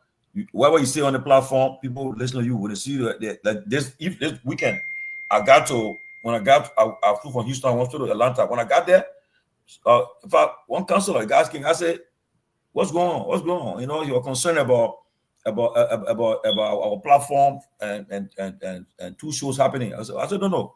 We still on, we still maintain our position, we're still the same person, we're expanding. And, you know, a lot of people were happy to see us. And Gayman got a lot of praises. Gayman got fans of that. No one knew. No, man. I can be telling you, believe me. Gayman got fans up there in Houston, in Atlanta, or yeah, people talking. So, and then this weekend, let me ask you, did you come? This weekend, I will see Gayman coming. This weekend we'll meet Gayman. I think the weekend. Gayman ain't coming the weekend in PA. That's correct. We'll meet Gayman the weekend, so it'll be a good time with Gayman. We'll see him. Why are you arriving in the city of Brotherly Love? Yeah. For security reason, I can't tell you. Well, guys, real quick here, this guy, before you go, Chief, this guy they call Ambassador. Were you there when that happened? This guy they call Ambassador Delaney. Delaney is saying here, finally the ice is broken. We are not turning back. The train, the new party now is called the New Train. Oh. And the new train is being led by Honorable Sir Joseph. Well, I'll say this though. I spoke to Sir Joseph today, and everything is tight-lipped. He has not made any formal announcement, everything, but Sir Joseph is just saying that when the time comes, he will break the silence. But right now, man, we heard it now in Minnesota over the weekend. They may come back to Delaware tomorrow. So we'll welcome, let him come. So we'll see what happens, you know. So what's the pattern name again? The New Train? No. This is the teaser. The PR people go and say the new train has taken off, and they got him with his picture. So those who are running for president or wanted to run. But Mr. Gayman, the new progressive movement about to take a speed. They coming to open up though. So what would I want? What would I be? A bullet train? New progressive movement, when they open up, they're in the middle, but they will be very, very vocal, led by His Excellency Ambassadors Sylvester Pewee. So they're gonna take a major point. I want to ask a question since Timely Josh. I've been seeing a post on Facebook that Unity Party folks are planning to poison the vice president. Yeah, Chief. I don't know if you have come across that post too. Yo, man, I won't give you credence. I will not give you credence, you know. I provide you They want to poison Queen, get rid of him. If you want to poison somebody, you go announce it. You go announce it. But before I end, right? Let me end this. I know. Oh, wait, hold on 1 second here. I need to start. Let me just say this, right? I know there have been issues on the weekend about money being splashed and so forth. And to be honest with you, I heard my brother, Minister Pierre, defending justifying it. But here's the reality. Reality is that the reason why people are making an issue of it because when CDC folks did it, they were the same post. All the posts they wrote, they're being republished, and they wrote and they criticized them for doing the same thing they're doing. So honestly, I don't care what happened because the way how you even America now, the Democrats are fleeing Texas because they want to avoid redistricting. We want to arrest them. We want to arrest them. Trump realized that if they think continue the way it is, they will lose their seat. They want more seats. Or he played all that game, but we can't continue in this way. But so what the brother did, I don't have a problem with people coming dance to your house in your birthday and give them money. But because you criticized the people yesterday, that's why they're doing it on YouTube. So don't be the point about criticizing you. I can do it. People can do it. Susan can do it. So they can do it. I'm going to do it. Gavin can do it. Because you got having in government, you haven't said criticize people for that. But you start giving money to people when you're in government, throwing money, people will make issues of it. That's politics. So don't get vested. People taking it, they're targeting you. And all Patrick on that post, they put in out, they posting a post, he said he was very critical at attacking his CDC for listening to the accusing of today. So that's how politics have been reduced to. But guys, good show. Thank you, man. Thank you, And the guys. See you sad part tomorrow. about it, people keep saying that, oh, that $20 USD he was spreading. It does not matter. Once you hold any government office, you have to be responsible. These guys are not responsible. So that's the same thing with Mo Ali as well. He's getting upset doing a post. Why are you doing a post? Mo Ali, you are one person that used to criticize Josh. We are all over the place. Why are you getting angry? I don't understand why they're getting angry. We will criticize anything y'all do. The same thing y'all did to CDC will do it to you. So you guys need to really be prepared for this. That is Stay one tuned. sad part, Susan. The other sad part is Jerome Pewee getting upset with the president who captured the thing on camera. Are you kidding me? Yeah. He's And he upset. said he will not sack, they will not sack Patrick. Nobody will sack Patrick. Who is How Patrick? arrogant. Patrick Nahunda, the guy that was spreading the money. Oh, the funny looking guy. Okay. Yeah. Yes. Guys, let's do this tomorrow. Go get your rest. Susan, you just woke out of bed. You didn't even have your breakfast yet. You have to come on the show because your CBC ball were on.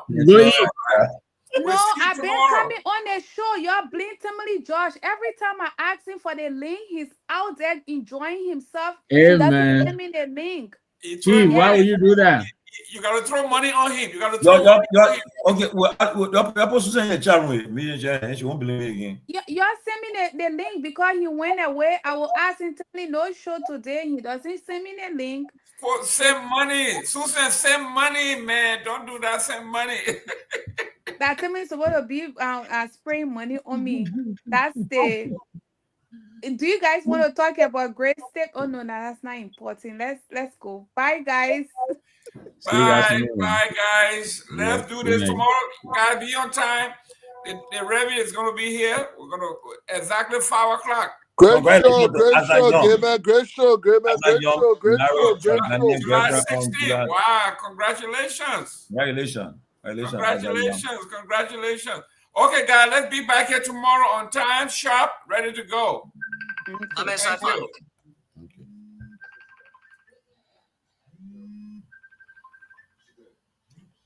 Yeah, Ziggy. Hello?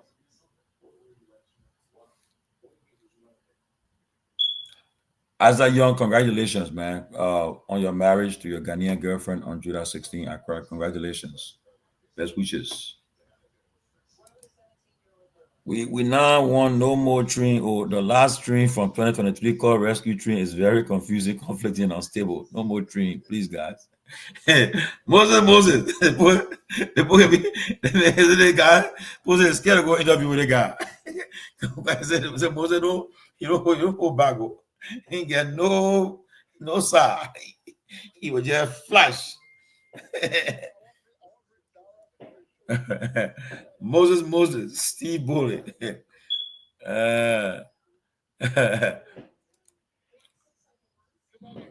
Yeah.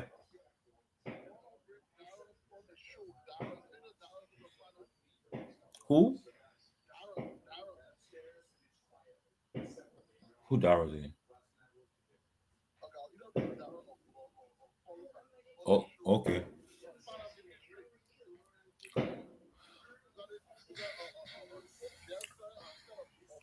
Oh, tomorrow, my nephew and co-star birthday, and also I will report on the ground, Sam Masare. Tomorrow is Henry Costa, Hector Weah, Sam Masare, the First Lady, Katuma Boaga. Tomorrow their birthdays. Happy pre-birthday to all of you celebrants tomorrow. Wish you guys happy birthday, and I guess we'll be sending your wishes to you guys tomorrow. But again, happy birthday to my nephew Hector Weah Jr., Hector Weah the second, Heren Costa Pedro, First Lady Katumu Boyka, and also our reporter on the ground for the TCA, Samson Musare. Tomorrow their birthdays. All these people birthday August 6th tomorrow. Happy birthday to all you guys, okay? Jiggy went on a birthday. Jiggy.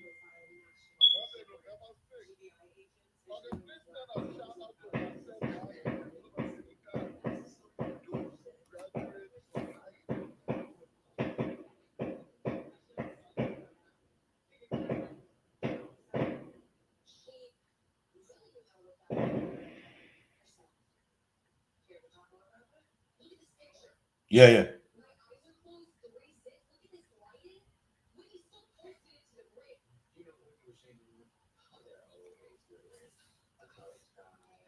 The person say, Sarah said it's penny.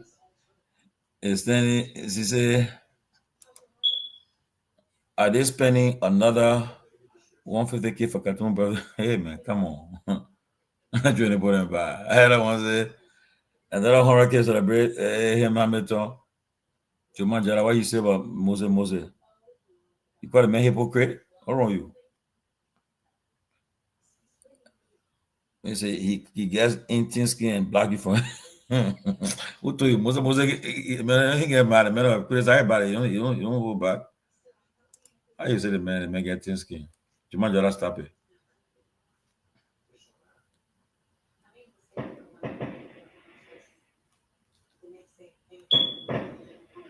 Oh, what a push? What did that firecracker? What is this? Oh. Ah.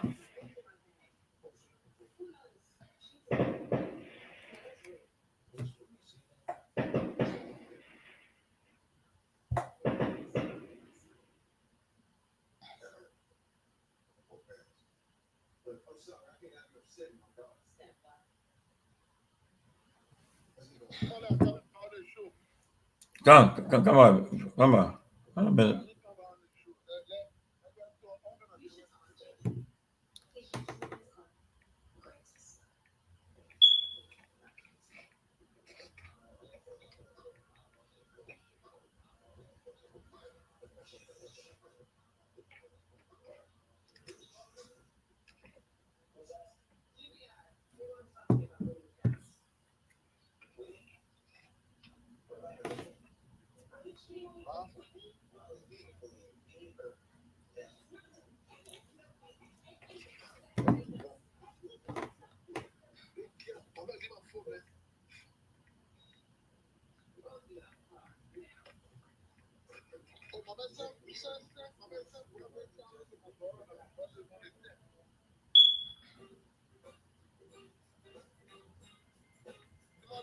Hmm?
Oh, Dr. Howard Jones, when you coming to Jaws now?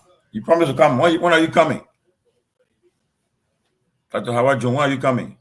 You and Joma Jala. Joma Jala needs to come. He just sits in the corner and just blasts everybody.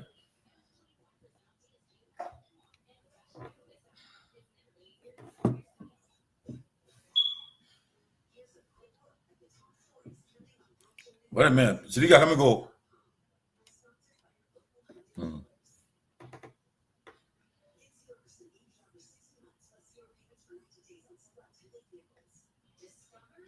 But down on the politics, so on the politics, you can talk about different things, Dr. Jones. But Jiggy, what that ball? Where I got Ben? Well, Jefferson Chelsea is a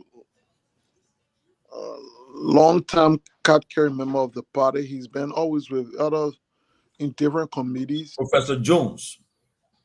Can't talk about education. Can't share some of your thoughts about Tomalin George, let forget about the fact that CDC did not do an aggressive media showcase. But you've been within a party to its formation. Let's get started from the formation, you guys from the US.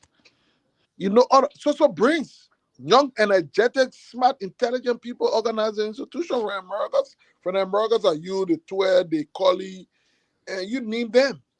So within that, so what happened? So you know how you looking like? No. And you know the American librarians, the settlers, right? Yeah. When the settlers got to when they got to Liberia, they met the indigenous, right? They met them on the ground. When they got there, they started to impose the people culture on the people. The people resisted. So this is the same way, maybe. Because the citizens that know 2004, that when we started that movement here, look, that movement that went on the ground, if they are just continue, yeah, I know, but something went wrong. I on the ground now. You don't want on the ground. But here's a reality. Yeah. Here's the reality. Cities started. Yeah, you heard the message. What a minute. Mandela said. He said, "I was." Mandela, you want to quote there? That is my. I got. Mandela, man. But my man, look, Tomalin, we built a great movement. Unfortunately, yeah. So what happened was that when you guys' idea of CDC was to create a perfect institution. No. What a create what? Y'all wanted to create what we call a perfect institution. That means y'all wanted to exclude certain part of the population. It was not possible. No, that was not true. It was not possible, yeah. Not true, buddy. My man, y'all was okay, certain people who do this because I mean. No. What happened when the guys got on the ground?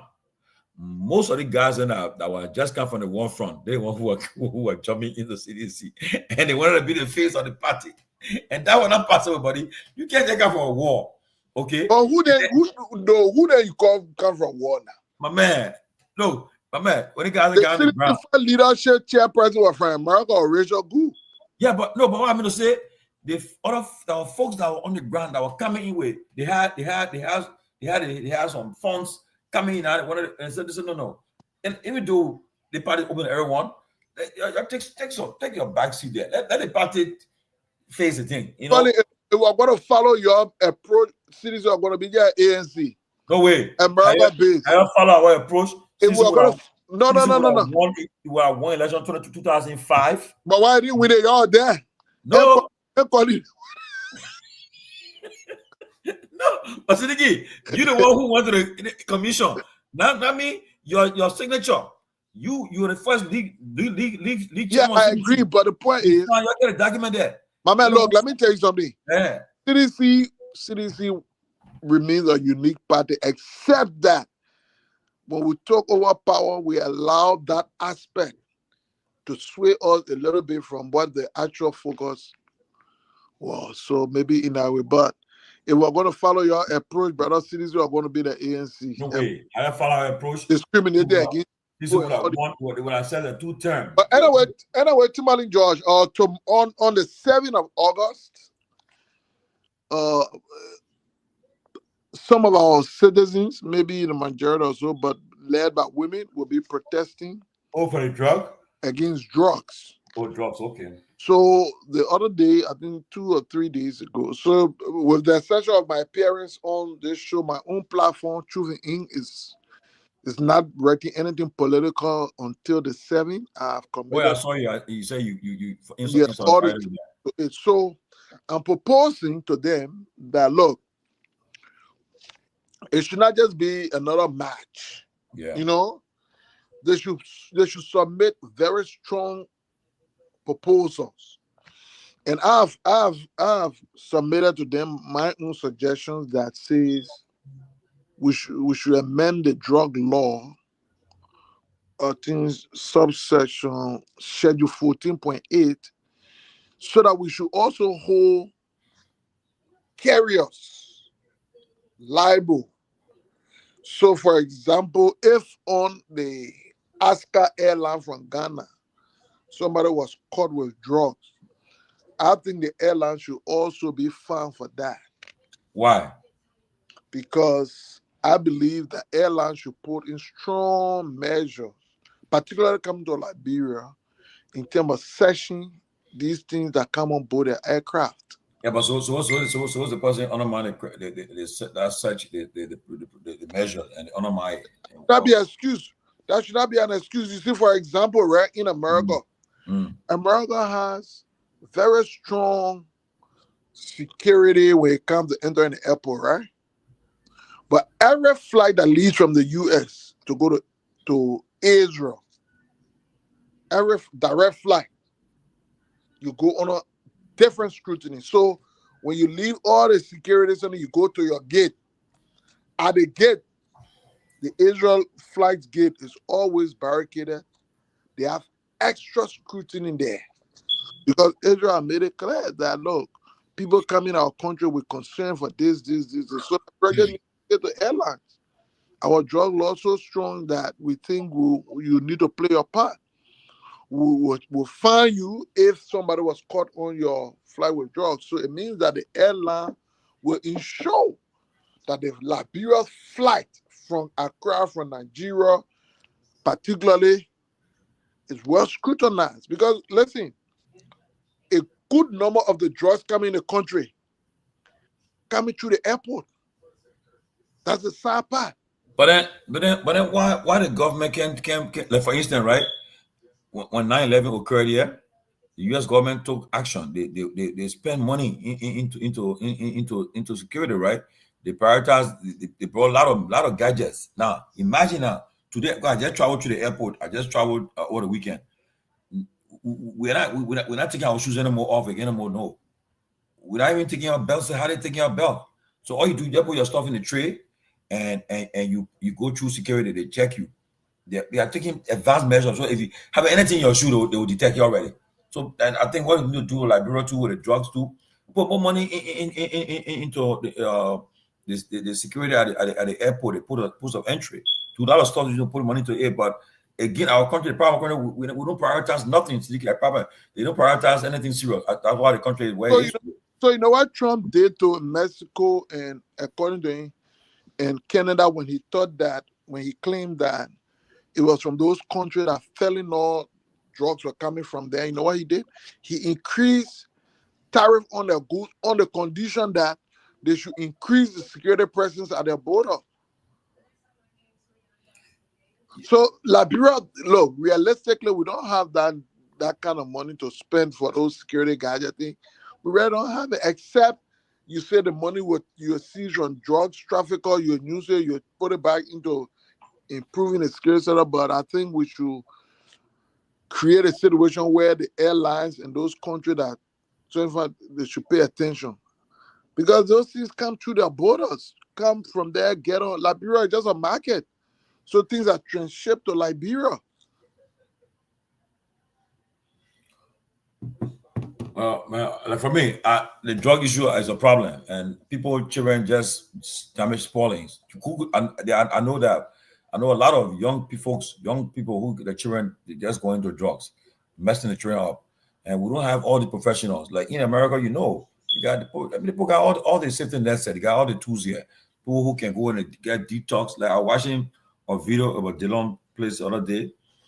Some people volunteer to go help. Because when it's a process, it's a whole program. Those who are working in counseling, the drug area will tell you the whole program they got.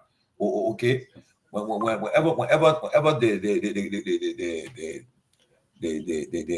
you come in an institution, there's a process you go through. They detox you, then you gotta do a lot of stuff. Man, my cat found by your cattle. Oh my God. I can't. Yeah, where can my can in Luna? I took her to the vet a few days. She and my dog Rocky. They got getting a shot on the 10. I think no, on the 9. Yeah, you getting a shot on the 9. Oh really? Yeah, they're getting a shot. They're all set. Then they got to get them for grooming now. Man, they control that. I don't control. They fool and all. And my cat too. The cat. He want eat food today. They want eat the food stay there after one. No, they want you to change it. What's this? Yeah. I said, in like bro, the pona. I can give it a bottle of milk. Oh, you got bottle for it? Yeah, I get bottle for it. Oh, I think I'll try my. So on weekends, I give it treat. I give it not the normal food, some other tuna kind of a thing, something. Because the food I give it for it to strengthen the teeth. But on Saturday I give it the milk. I lay down. I feed it with milk. My daughters, they love it. They will die for the training and do anything for the cat and the dog. Last week they play with me. They got behind me. They made an appointment. We got to go to the vet. I see you carrying inside. I'm going inside with you. They took it inside. Yeah. Then they bring the bill. 280. I said, look at that. What's this? Yeah. But why you didn't go inside with it? I want guys. Yeah, my man. I won't go through that. I said, the car. Yeah, I break it there. There you go. You want to be Bianca the doctor? Eh? Then I don't want to go to Pesma to buy the food. You see that? The guys you want to post. I said, Patricia, no. I beg you. You want how can I do that? You want to put clothes on the cat? They get it. But when the animal going out, they gotta wear clothes. Nah, I beg you, man. They want it. Only thing they buy for them that winter time. Yeah, but yeah, man. But anyway, the animals in Liberia, in America, yeah, in Liberia, you will not survive. When I was recovering, and it used to be very lonesome. Alone. So that's when yeah. But I was a baby cat. You be talking to the boy, man. Answer the call quick. So it became be talking. Yeah, so folks, we just want to encourage you on the 7th. Join the protest, make your voice, be part of the process. Stand with the campaign that says no to drugs. We think in my view, drug is a major threat to our national security. Different data prove that it's on the increase. Almost 1 million, close to 1 million, if not more, Liberians have been reported to have had some experience addicted to drugs. That's serious. Out of 5.6. So it means out of every 5 person in Liberia, 1 person would have had some experience with drugs or addicted to it. So just imagine that number in the next 10 years. What are we going to have? We're not going to have a country anymore. So